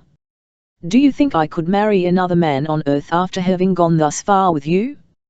Have I not shown beyond possibility of doubt that I can be nobody else's? Have I not irretrievably committed has stood for nothing in the face of my great love? You misunderstood my turning back, and I cannot explain it. It was wrong to go with you at all, and though it would have been worse to go further, it would have been better policy, perhaps. Be assured of this, that whenever you have a home for me, however poor and humble, and come and claim me, I am ready. She added bitterly, when my father knows of this day's work, he may be only too glad to let me go. Perhaps he may, then, insist upon our marriage at once. Stephen answered, seeing a ray of hope in the vetty focus of her remorse. I hope he may, even if we had still to part till I am ready for you, as we intended. Elfried did not reply. You don't seem the same woman, Elf, that you were yesterday. Nor am I. But goodbye. Go back now. And she reined the horse for parting. Oh Stephen, she cried, I feel so weak. I don't know how to meet him. Cannot you, after all, come back with me? Shall I come? Elfried paused to think. No, it will not do. It is my utter foolishness that makes me say such words. But he will send for you. Say to him, continued Stephen, that we did this in the absolute despair of our minds. Tell him we don't wish him to favour us, only to deal justly with us. If he says, marry now, so much the better. If not, say that all may be put right by his promise to allow me to have you when I am good enough for you, which may be soon. Say I have nothing to offer him in exchange for his treasure, the more sorry but all the love, and all the life, and all the labour of an honest man shall be yours. As to when this had better be told, I leave you to judge. His words made her cheerful enough to toy with her position. And if ill report should come, Stephen, she said smiling, why, the orange tree must save me, as it saved virgins in St. George's time from the poisonous breath of the dragon. There, forgive me for forwardness, I am going. Then the boy and girl beguiled themselves with words of half-parting only. Own with I, God bless you till we meet again. Till we meet again, goodbye. And the pony went on, and she spoke to him no more. He saw her figure diminish and her blue veil grow grey, saw it with the agonizing sensations of a slow death. After thus parting from a man than whom she had known none greater as yet, Elfried rode rapidly onwards, a tear being occasionally shaken from her eyes into the road. What yesterday had seemed so desirable, so promising, even trifling, had now acquired the complexion of a tragedy. She saw the rocks and sea in the neighbourhood of Endlestowe, and heaved a sigh of relief. When she passed a field behind the vicarage she heard the voices of Unity and William Worm. They were hanging a carpet upon a line. Unity was uttering a sentence that concluded with "When Miss Elfried comes." "When do ye expect her?" "Not till evening now." "She's safe enough at Miss Bicknell's, bless ye." Elfried went round to the door. She did not ring, and seeing nobody to take the horse, Elfried led her round to the yard, slipped off the bridle and saddle, drove her towards and turned her in. Then Elfried crept indoors, and looked into all the ground floor rooms. Her father was not there. On the mantelpiece of the drawing-room stood a letter addressed to her in his handwriting. She took it and read it as she went upstairs to change her habit. Stratley, Thursday. Dear second thoughts, I will not return today, but only come as far as Wadcombe. I shall be at home by tomorrow afternoon, and bring a friend with me, yours, in haste. After making a quick toilet she felt more revived, though still suffering from a headache. On going out of the door she met Unity at the top of the stair. "Oh, Miss Elfried," I said to myself, "tease her spirit. We didn't dream o' you not coming home last night. You didn't say anything about staying." "El intended to come home the same evening, but altered my plan. I wished I hadn't afterwards." Papa will be angry, I suppose. Better not tell him, miss, said Unity. I do fear to, she murmured. Unity, would you just begin telling him when he comes home? What? And get you into trouble? I deserve it. No, indeed, I won't, said Unity. It is not such a mighty matter, Miss Elfried.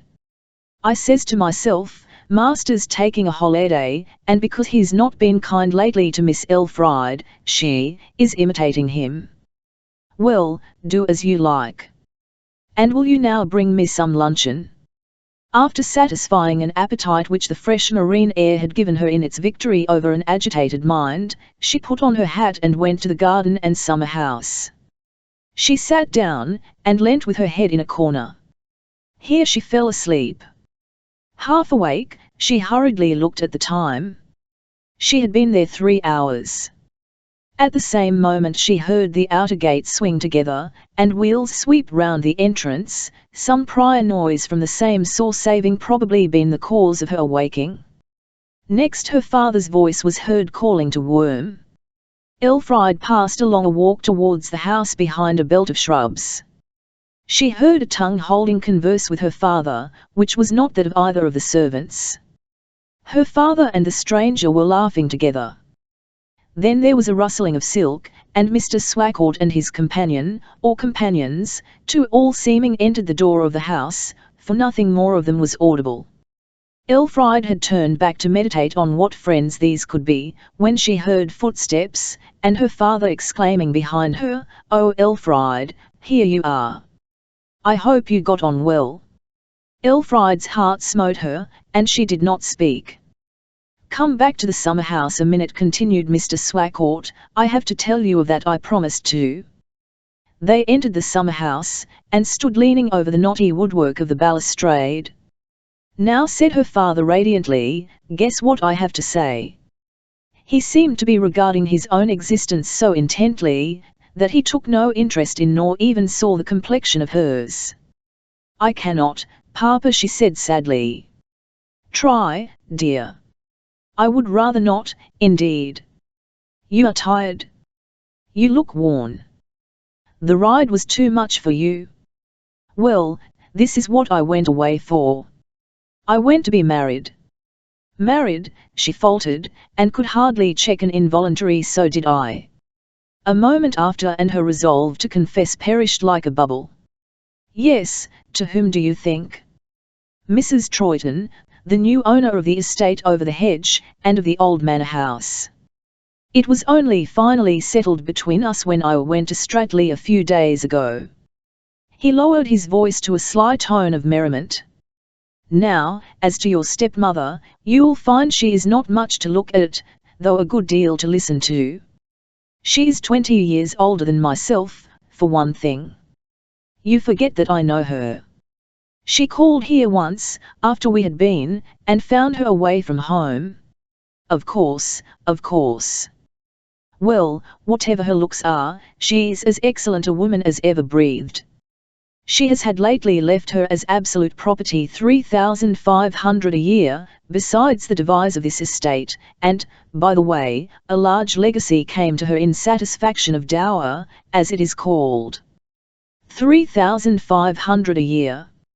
And a large, well, a fair-sized, mansion in town, and a pedigree as long as my walking stick, though that bears evidence of being rather a raked-up affair, done since the family got rich. People do those things now as they build ruins on maiden estates and cast antiques at Birmingham."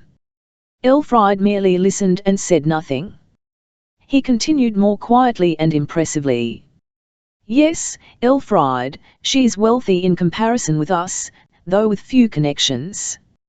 However, she will introduce you to the world a little.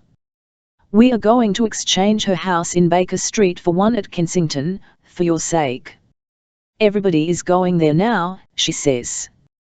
At Easter's we shall fly to town for the usual 3 months. I shall have a curate of course by that time. Elfried, I am past love, you know, and I honestly confess that I married her for your sake. Why a woman of her standing should have thrown herself away upon me, God knows. But I suppose her age and plainness were too pronounced for a town man.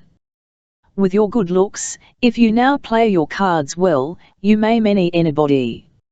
Of course, a little contrivance will be necessary, but there's nothing to stand between you and a husband with a title, that I can see. Lady Lucellian was only a squire's daughter. Now, don't you see how foolish the old fancy was? But come, she's indoors waiting to see you. It is as good as a play, too, continued the vicar, as they walked towards the house. Elle courted her through the privet hedge yonder, not entirely, you know, but we used to walk there of an evening, nearly every evening at last. But I needn't tell you details now, everything was terribly matter-of-fact, I assure you. At last, that day I saw her at Stratley, we determined to settle it offhand. And you never said a word to me, replied Elfried, not reproachfully either in tone or thought. Indeed, her feeling was the very reverse of reproachful. She felt relieved and even thankful. Where confidence had not been given, how could confidence be expected? Her father mistook her dispassionateness for a veil of politeness over a sense of ill usage. I am not altogether to blame, he said. There were 2 or 3 reasons for secrecy. One was the recent death of her relative the testator, though that did not apply to you. But remember, Elfried, he continued in a stiffer tone, you had mixed yourself up so foolishly with those low people, the Smiths, and it was just, too, when Mrs. Troyton and myself were beginning to understand each other, that I resolved to say nothing even to you. How did I know how far you had gone with them and their son? You might have made a point of taking tea with them every day, for all that I knew. Elfried swallowed her feelings as she best could, and languidly though flatly asked a question. Did you kiss Mrs. Troyton on the lawn about 3 weeks ago? That evening I came into the study and found you had just had candles in. Mr. Swacourt looked rather red and abashed, as middle-aged lovers are apt to do when caught in the tricks of younger ones. Well, yes, I think I did, he stammered, just to please her, you know. And then recovering himself he laughed heartily. And was this what your Horatian quotation referred to? It was, Elfried. They stepped into the drawing-room from the veranda. At that moment Mrs. Swacourt came downstairs, and entered the same room by the door. Here, Charlotte, is my little Elfried, said Mr. Swacourt, with the increased affection of tone often adopted towards relations when newly produced. Poor Elfried, not knowing what to do, did nothing at all, but stood receptive of all that came to her by sight, hearing, and touch. Mrs. Swacourt moved forward, took her stepdaughter's hand, then kissed her. Ah, darling, she exclaimed good-humouredly, you didn't think when you showed a strange old woman over the conservatory a month or 2 ago, and explained the flowers to her so prettily, that she would so soon be here in new colours. Nor did she, I am sure. The new mother had been fully enough described by Mr. Swacourt. She was not physically attractive. She was dark, very dark, in complexion, portly in figure, and with a plentiful residuum of hair in the proportion of half a dozen white ones to half a dozen black ones, though the latter were black indeed. No fun, her observed, she was not a woman to like. But there was more to see. To the most superficial critic it was apparent that she made no attempt to disguise her age. She looked 60 at the first glance, and close acquaintanceship never proved her older. Another and still more winning trait was one attaching to the corners of her mouth. Before she made a remark these often twitched gently, not backwards and forwards, the index of nervousness, not down upon the jaw, the sign of determination, but palpably upwards, in precisely the curve adopted to represent mirth in the broad caricatures of schoolboys. Only this element in her face was expressive of anything within the woman, but it was unmistakable. It expressed humour subjective as well as objective, which could survey the peculiarities of self in as whimsical a light as those of other people. This is not all of Mrs. Swacourt.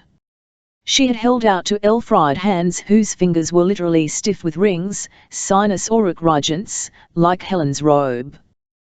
These rows of rings were not worn in vanity apparently.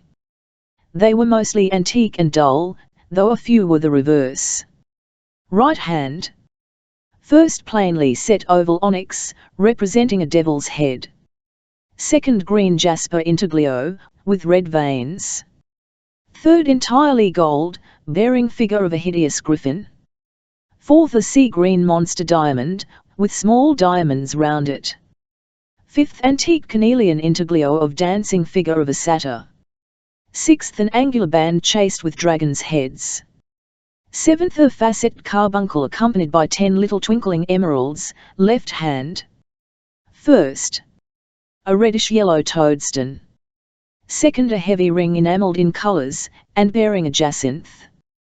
Third, an amethystine sapphire. Fourth a polished ruby, surrounded by diamonds.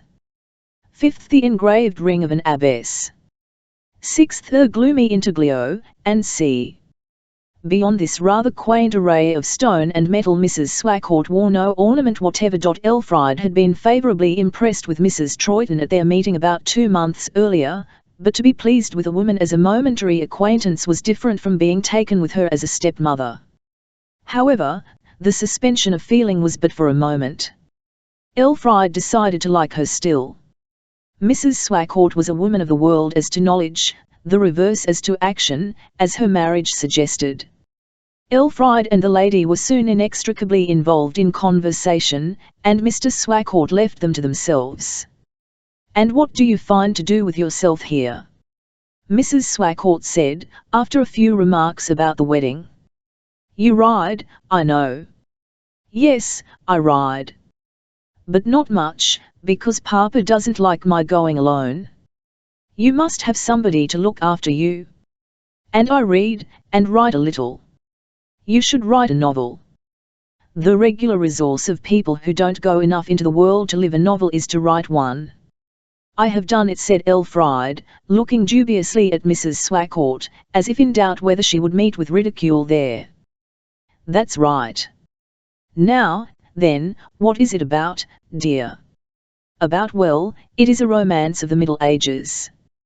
Knowing nothing of the present age, which everybody knows about, for safety you chose an age known neither to you nor other people."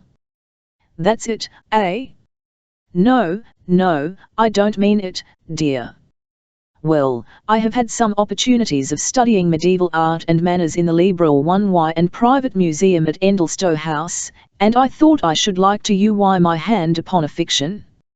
I know the time for these tales is past, but I was interested in it, very much interested." "When is it to appear?" "Oh, never, I suppose."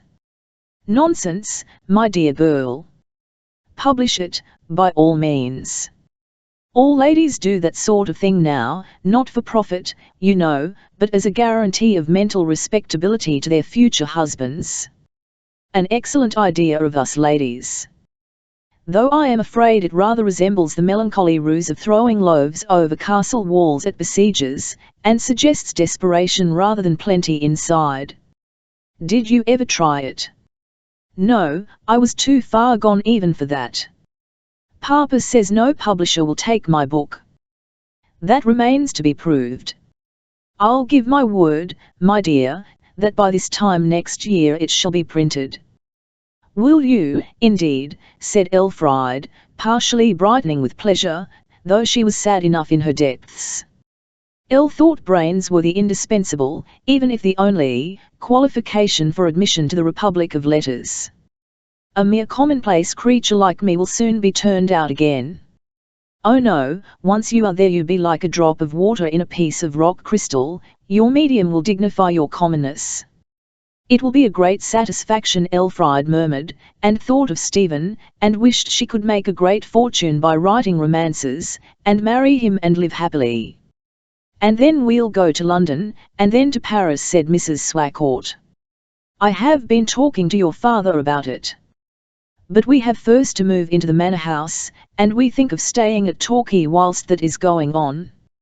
Meanwhile, instead of going on a honeymoon scamper by ourselves, we have come home to fetch you, and go all together to Bath for 2 or 3 weeks.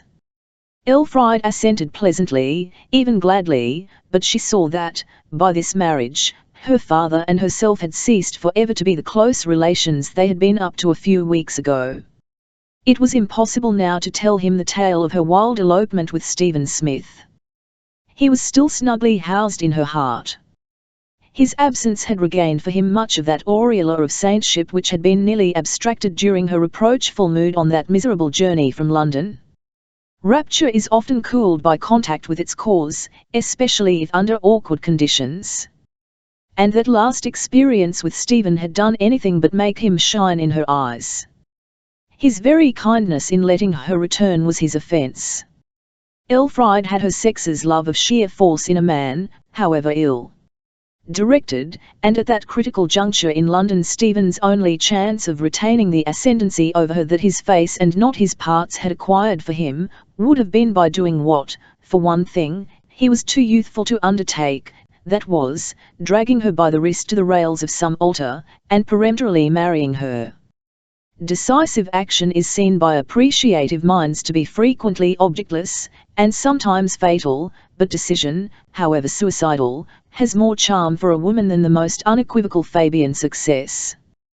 However, some of the unpleasant accessories of that occasion were now out of sight again, and Stephen had resumed not a few of his fancy colours. Chapter 13. He set in order many proverbs. It is London in October, 2 months further on in the story. Bede's Inn has this peculiarity, that it faces, receives from, and discharges into a bustling thoroughfare speaking only of wealth and respectability, whilst its postern abuts on as crowded and poverty-stricken a network of alleys as are to be found anywhere in the metropolis. The moral consequences are, first, that those who occupy chambers in the inn may see a great deal of shirtless humanity's habits and enjoyments without doing more than look down from a back window, and second, they may hear wholesome though unpleasant social reminders through the medium of a harsh voice, an unequal footstep, the echo of a blow or a fall, which originates in the person of some drunkard or wife-beater, as he crosses and interferes with the quiet of the square. Characters of this kind frequently pass through the inn from a little foxhole of an alley at the back, but they never loiter there. It is hardly necessary to state that all the sights and movements proper to the inn are most orderly. On the fine October evening on which we follow Stephen Smith to this place, a placid porter is sitting on a stool under a sycamore tree in the midst, with a little cane in his hand. We notice the thick coat of soot upon the branches, hanging underneath them in flakes, as in a chimney.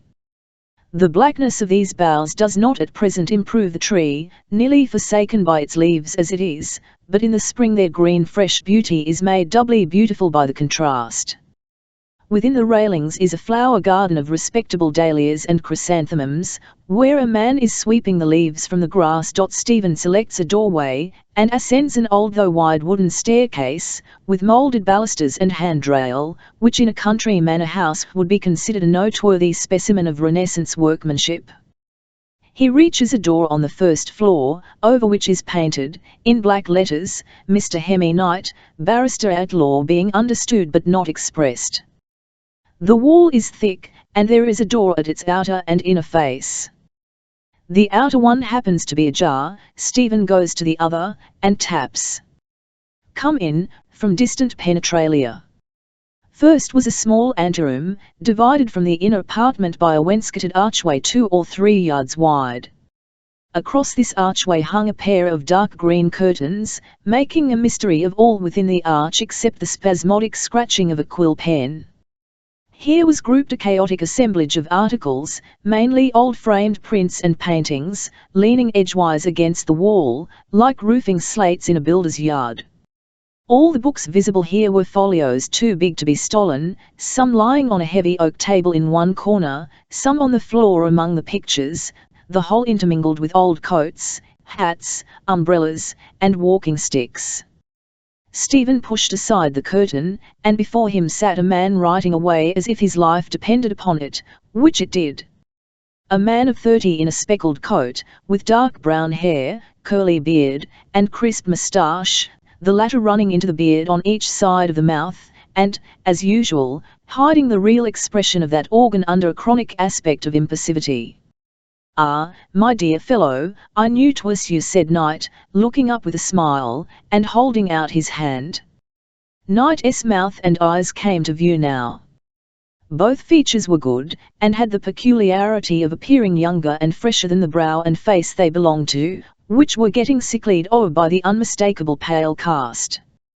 The mouth had not quite relinquished rotundity of curve for the firm angularities of middle life, and the eyes, though keen, permeated rather than penetrated, what they had lost of their boy-time brightness by a dozen years of hard reading, lending a quietness to their gaze which suited them well.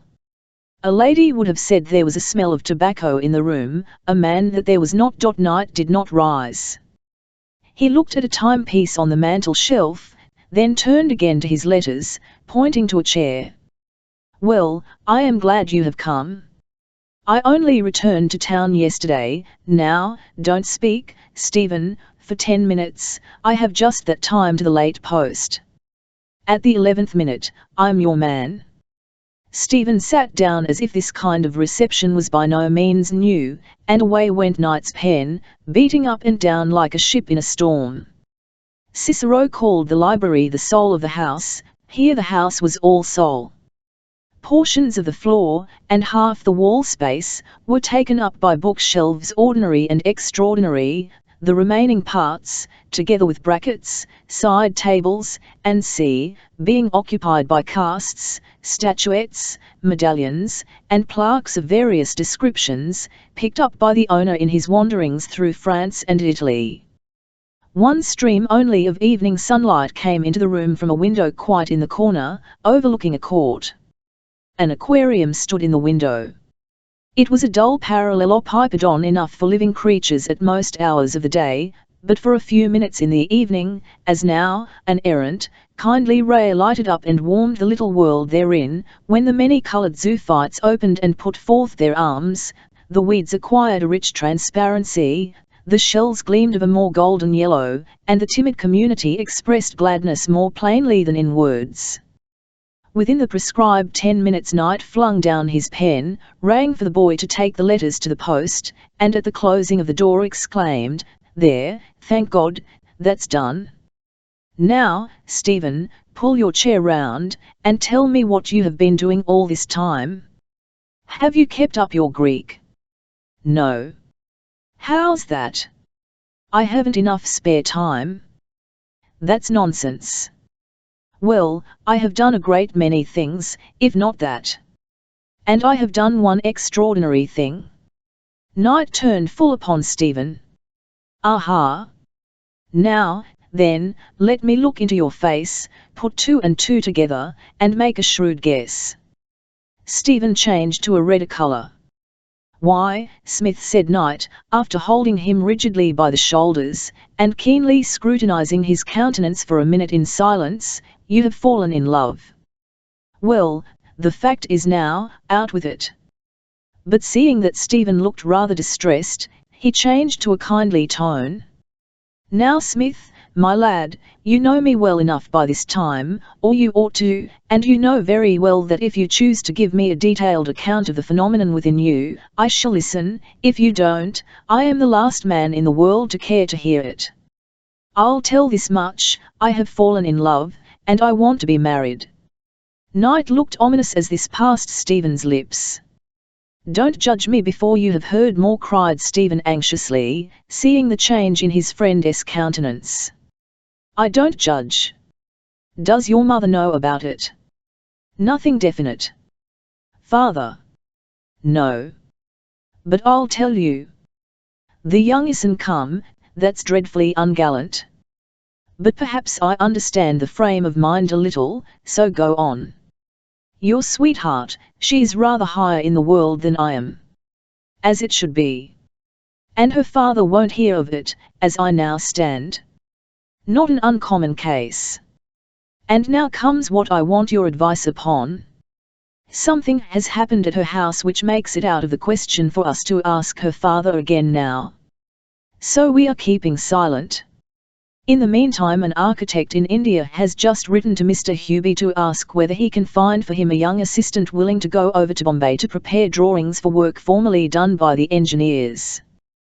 The salary he offers is 350 rupees a month, or about £35.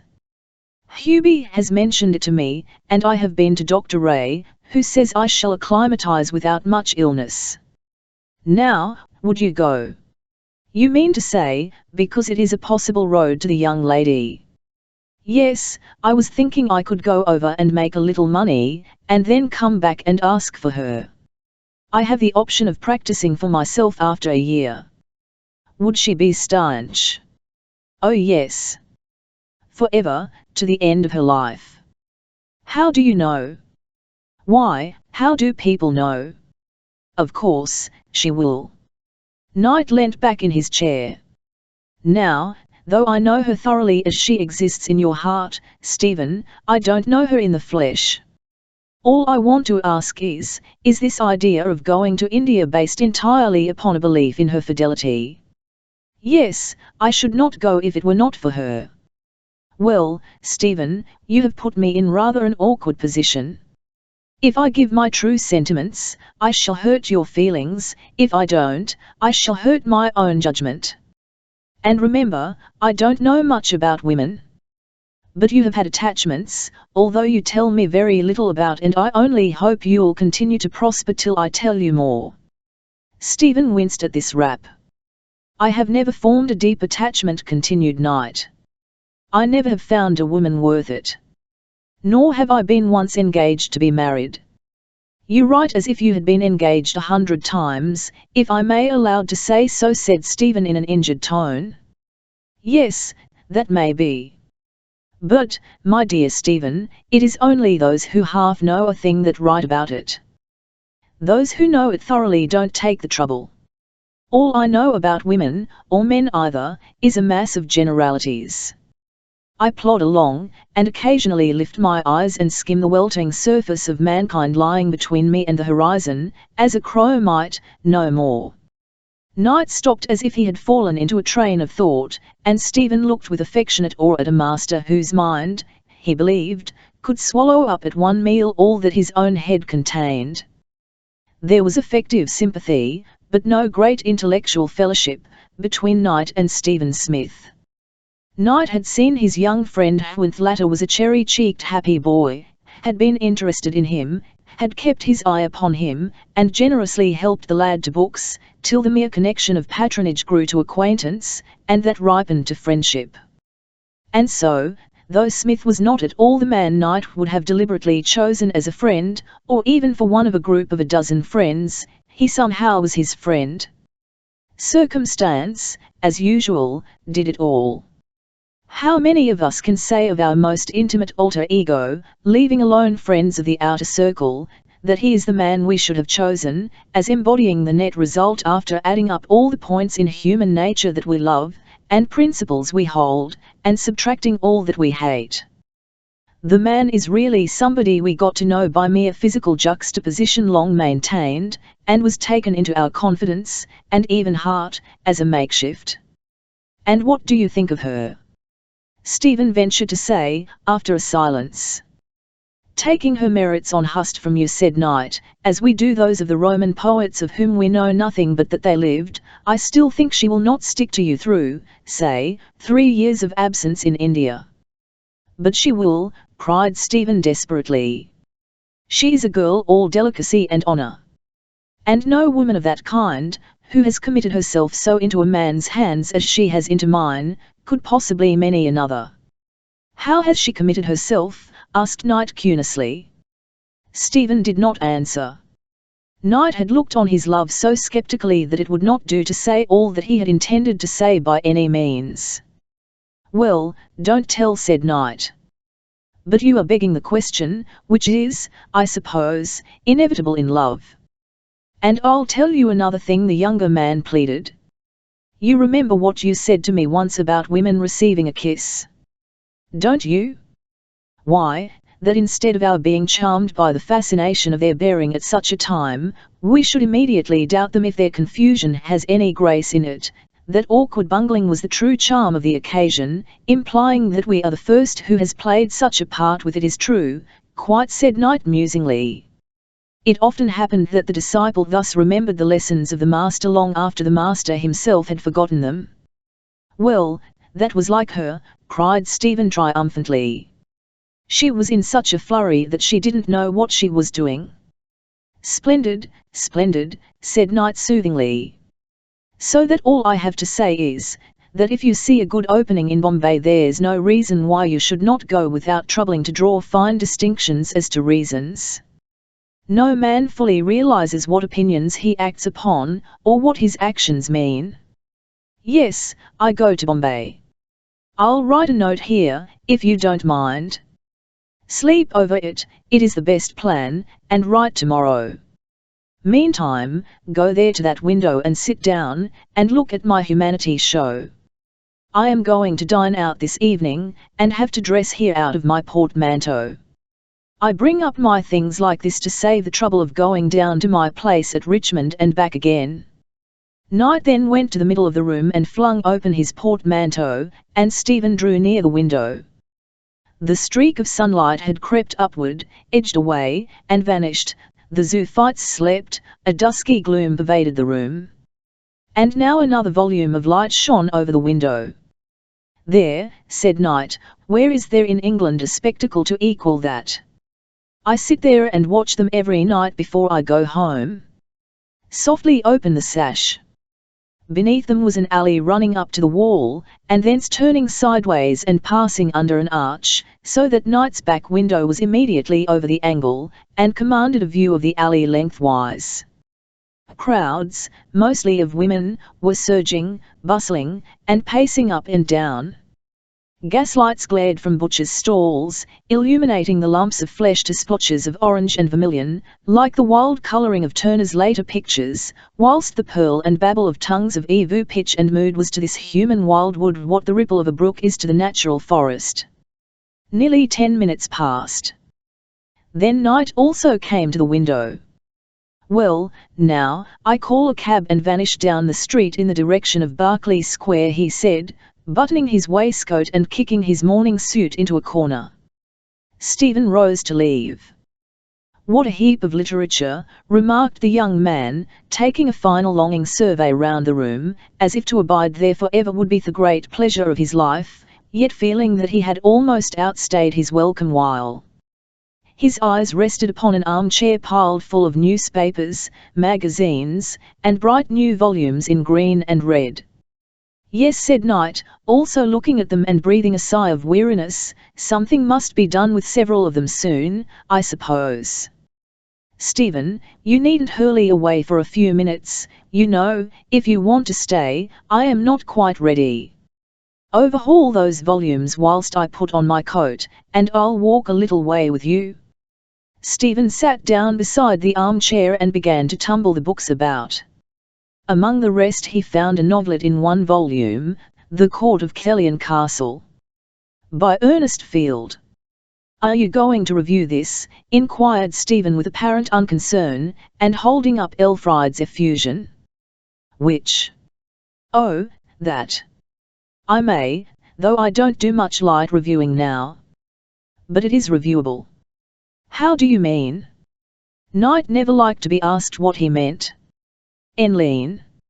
I mean that the majority of books published are neither good enough nor bad enough to provoke criticism, and that book does provoke it.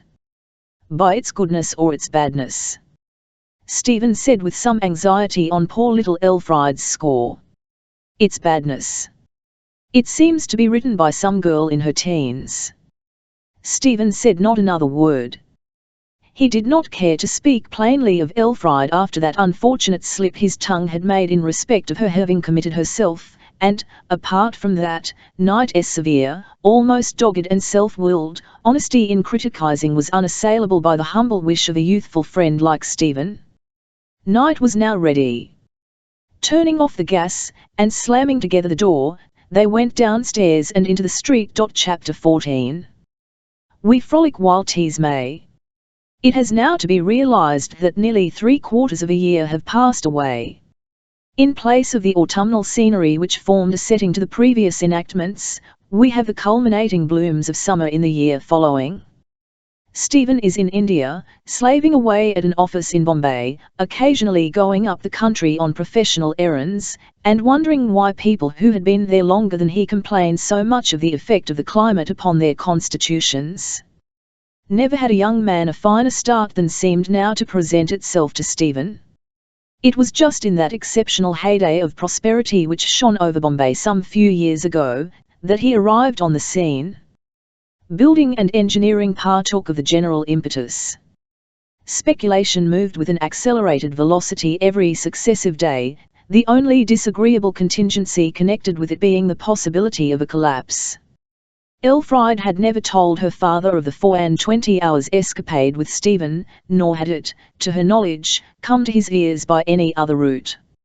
It was a secret trouble and grief to the girl for a short time, and Stephen's departure was another ingredient in her sorrow. But Elfriede possessed special facilities for getting rid of trouble after a decent interval. Whilst a slow nature was imbibing a misfortune little by little, she had swallowed the whole agony of it at a draught and was brightening again. She could slough off a sadness and replace it by a hope as easily as a lizard renews a diseased limb. And two such excellent distractions had presented themselves. One was bringing out the romance and looking for notices in the papers, which, though they had been significantly short so far, had served to divert her thoughts. The other was migrating from the vicarage to the more commodious old house of Mrs. Swacourt's, overlooking the same valley. Mr. Swacourt at first disliked the idea of being transplanted to feminine soil, but the obvious advantages of such an accession of dignity reconciled him to the change. So there was a radical move, the two ladies staying at Torquay as had been arranged, the vicar going to and fro. Mrs. Swacourt considerably enlarged Elfriede's ideas in an aristocratic direction, and she began to forgive her father for his politic marriage. Certainly, in a worldly sense, a handsome face at 43 had never served a man in better stead. The new house at Kensington was ready, and they were all in town. The Hyde Park shrubs had been transplanted as usual, the chairs ranked in line, the grass edgings trimmed, the roads made to look as if they were suffering from a heavy thunderstorm, carriages had been called for by the easeful, horses by the brisk, and the drive and row were again the groove of gaiety for an hour. We gaze upon the spectacle, at 6 o'clock on this midsummer afternoon, in a melon-frame atmosphere and beneath a violet sky. The Swacourt equipage formed one in the stream. Mrs. Swacourt was a talker of talk of the incisive kind, which her low musical voice, the only beautiful point in the old woman, prevented from being wearisome. Now she said to Elfriede, who, like Aeneas at Carthage, was full of admiration for the brilliant scene, "You will find that our companionless state will give us, as it does everybody, an extraordinary power in reading the features of our fellow creatures here. I always am a listener in such places as these, not to the narratives told by my neighbours' tongues, but by their faces, the advantage of which is, that whether I am in Row, Boulevard, Rialto, or Prado, they all speak the same language. I may have acquired some skill in this practice through having been an ugly lonely woman for so many years, with nobody to give me information, a thing you will not consider strange when the parallel case is borne in mind, how TNLLY people who have no clocks will tell the time of day. That they will, said Mr. Swacourt corroboratively. I have known labouring men at Endlestowe and other farms who had framed complete systems of observation for that purpose.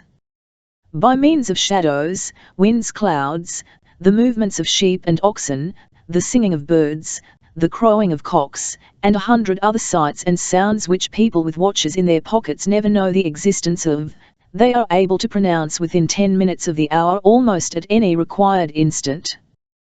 That reminds me of an old story which I'm afraid is too bad to repeat." Here the vicar shook his head and laughed inwardly. "Tell it, do," said the ladies.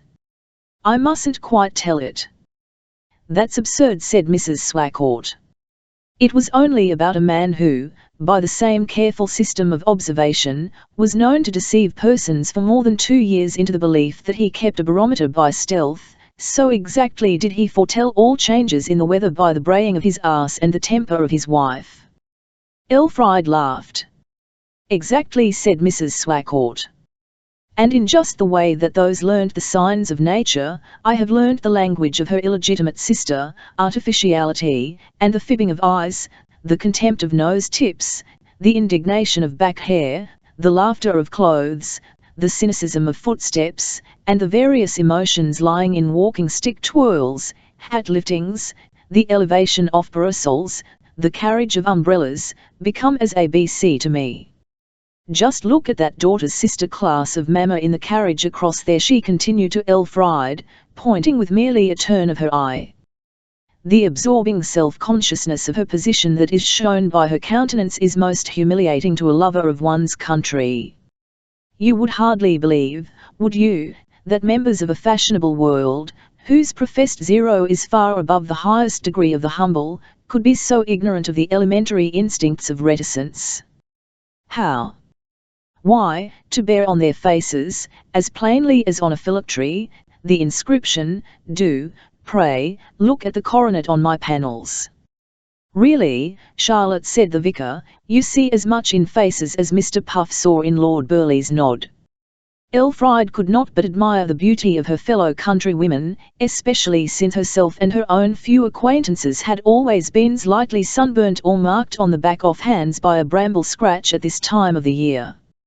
And what lovely flowers and leaves they wear in their bonnets, she exclaimed. Oh yes, returned Mrs. Swackort. Some of them are even more striking in colour than any real ones. Look at that beautiful rose worn by the lady inside the rails. Elegant vine tendrils introduced upon the stem as an improvement upon prickles, and all growing so naturally just over her ear, I say growing advisedly, for the pink of the petals and the pink of her handsome cheeks are equally from nature's hand to the eyes of the most casual observer. But praise them a little, they do deserve it, said generous Elfried. Well, I do. See how the Duchess of waves to and fro in her seat, utilizing the sway of her landau by looking around only when her head is swung forward, with a passive pride which forbids a resistance to the force of circumstance. Look at the pretty pout on the mouths of that family there, retaining no traces of being arranged beforehand, so well is it done. Look at the demure close of the little fists holding the parasols, the tiny alert thumb, sticking up erect against the ivory stem as knowing as can be, the satin of the parasol invariably matching the complexion of the face beneath it, yet seemingly by an accident, which makes the thing so attractive. There's the red book lying on the opposite seat, bespeaking the vast numbers of their acquaintance. And I particularly admire the aspect of that abundantly daughted woman on the other side, I mean her look of unconsciousness that the girls are stared at by the walkers, and above all the look of the girls themselves, losing their gaze in the depths of handsome men's eyes without appearing to notice whether they are observing masculine eyes or the leaves of the trees. There's praise for you. But I am only jesting, child, you know that. Ph, how warm it is, to be sure, said Mr. Swackort, as if his mind were a long distance from all he saw. I'll declare that my watch is so hot that I can scarcely bear to touch it to see what the time is, and all the world smells like the inside of a hat. How the men stare at you, Elfried, said the elder lady. You will kill me quite, I am afraid. Kill you? As a diamond kills an opal in the same setting? I have noticed several ladies and gentlemen looking at me, said Elfried artlessly, showing her pleasure at being observed. My dear, you mustn't say gentlemen nowadays, her stepmother answered in the tones of arch concern that so well became her ugliness. We have handed over gentlemen to the lower middle class, where the word is still to be heard at tradesmen's balls and provincial tea parties, I believe. It is done with here. What must I say, then? Ladies and men always. At this moment appeared in the stream of vehicles moving in the contrary direction a chariot presenting in its general surface the rich indigo hue of a midnight sky, the wheels and margins being picked out in delicate lines of ultramarine. The servants' liveries were dark blue coats and silver lace, and breeches of neutral Indian red. The whole concern formed an organic whole, and moved along behind a pair of dark chestnut geldings, who advanced in an indifferently zealous trot, very daintily performed, and occasionally shrugged divers points of their veiny surface as if they were rather above the business. In this sat a gentleman with no decided characteristics more than that he somewhat resembled a good-natured commercial traveller of the superior class. Beside him was a lady with skim-milky eyes and complexion, belonging to the interesting class of women, where that class merges in the sickly, her greatest pleasure being apparently to enjoy nothing. Opposite this pair sat two little girls in white hats and blue feathers. The lady saw Elfried, smiled and bowed, and touched her husband's elbow, who turned and received Elfried's movement of recognition with a gallant elevation of his hat. Then the two children held up their arms to Elfried, and laughed gleefully. "Who is that?" "Why, Lord Luxellian, isn't it?" said Mrs. Swacourt, who with the vicar had been seated with her back towards them. "Yes," replied Elfried. "He is the one man of those I have seen here whom I consider handsomer than Papa." "Thank you, dear," said Mr. Swacourt. "Yes, but your father is so much older. When Lord Luxellian gets a little further on in life, he won't be half so good-looking as our man." "Thank you, dear, likewise," said Mr. Swacourt. "See," exclaimed Elfried, still looking towards them, "how those little dears want me. Actually one of them is crying for me to come. We were talking of bracelets just now." "Look at Lady Luxellian," said Mrs. Swacourt, as that Baroness lifted up her arm to support one of the children. "It is slipping up her arm, too large by half. I hate to see daylight between a bracelet and a wrist. I wonder women haven't better taste." "It is not on that account, indeed," Elfried expostulated. "It is that her arm has got thin, poor thing. You cannot think how much she has altered in this last 12-month. The Cannages were now nearer together, and there was an exchange of more familiar greetings between the two families. Then the Luxellians crossed over and drew up under the plane trees, just in the rear of the Swacourts. Lord Luxellian alighted, and came forward with a musical laugh. It was his attraction as a man. People liked him for those tones, and forgot that he had no talents. Acquaintances remembered Mr. Swacourt by his manner, they remembered Stephen Smith by his face, Lord Luxellian by his laugh. Mr. Swacourt made some friendly remarks, among other things upon the heat. "Yes," said Lord Luxellian, "we were driving by a furious window this afternoon, and the sight filled us all with such a sense of suffocation that we were glad to get away. Ha ha!" He turned to Elfried. "Miss Swacourt, I have hardly seen or spoken to you since your literary feat was made public. I had no idea Achille was taking notes down at quiet Endelstow, or I should certainly have put myself and friends upon our best behaviour. Swacourt, why didn't you give me a hint?" Elfried fluttered, blushed, laughed, said it was nothing to speak of. "Well, I think you were rather unfairly treated by the present, I certainly do. Writing a heavy review like that upon an elegant trifle like the court of Kellyan Castle was absurd.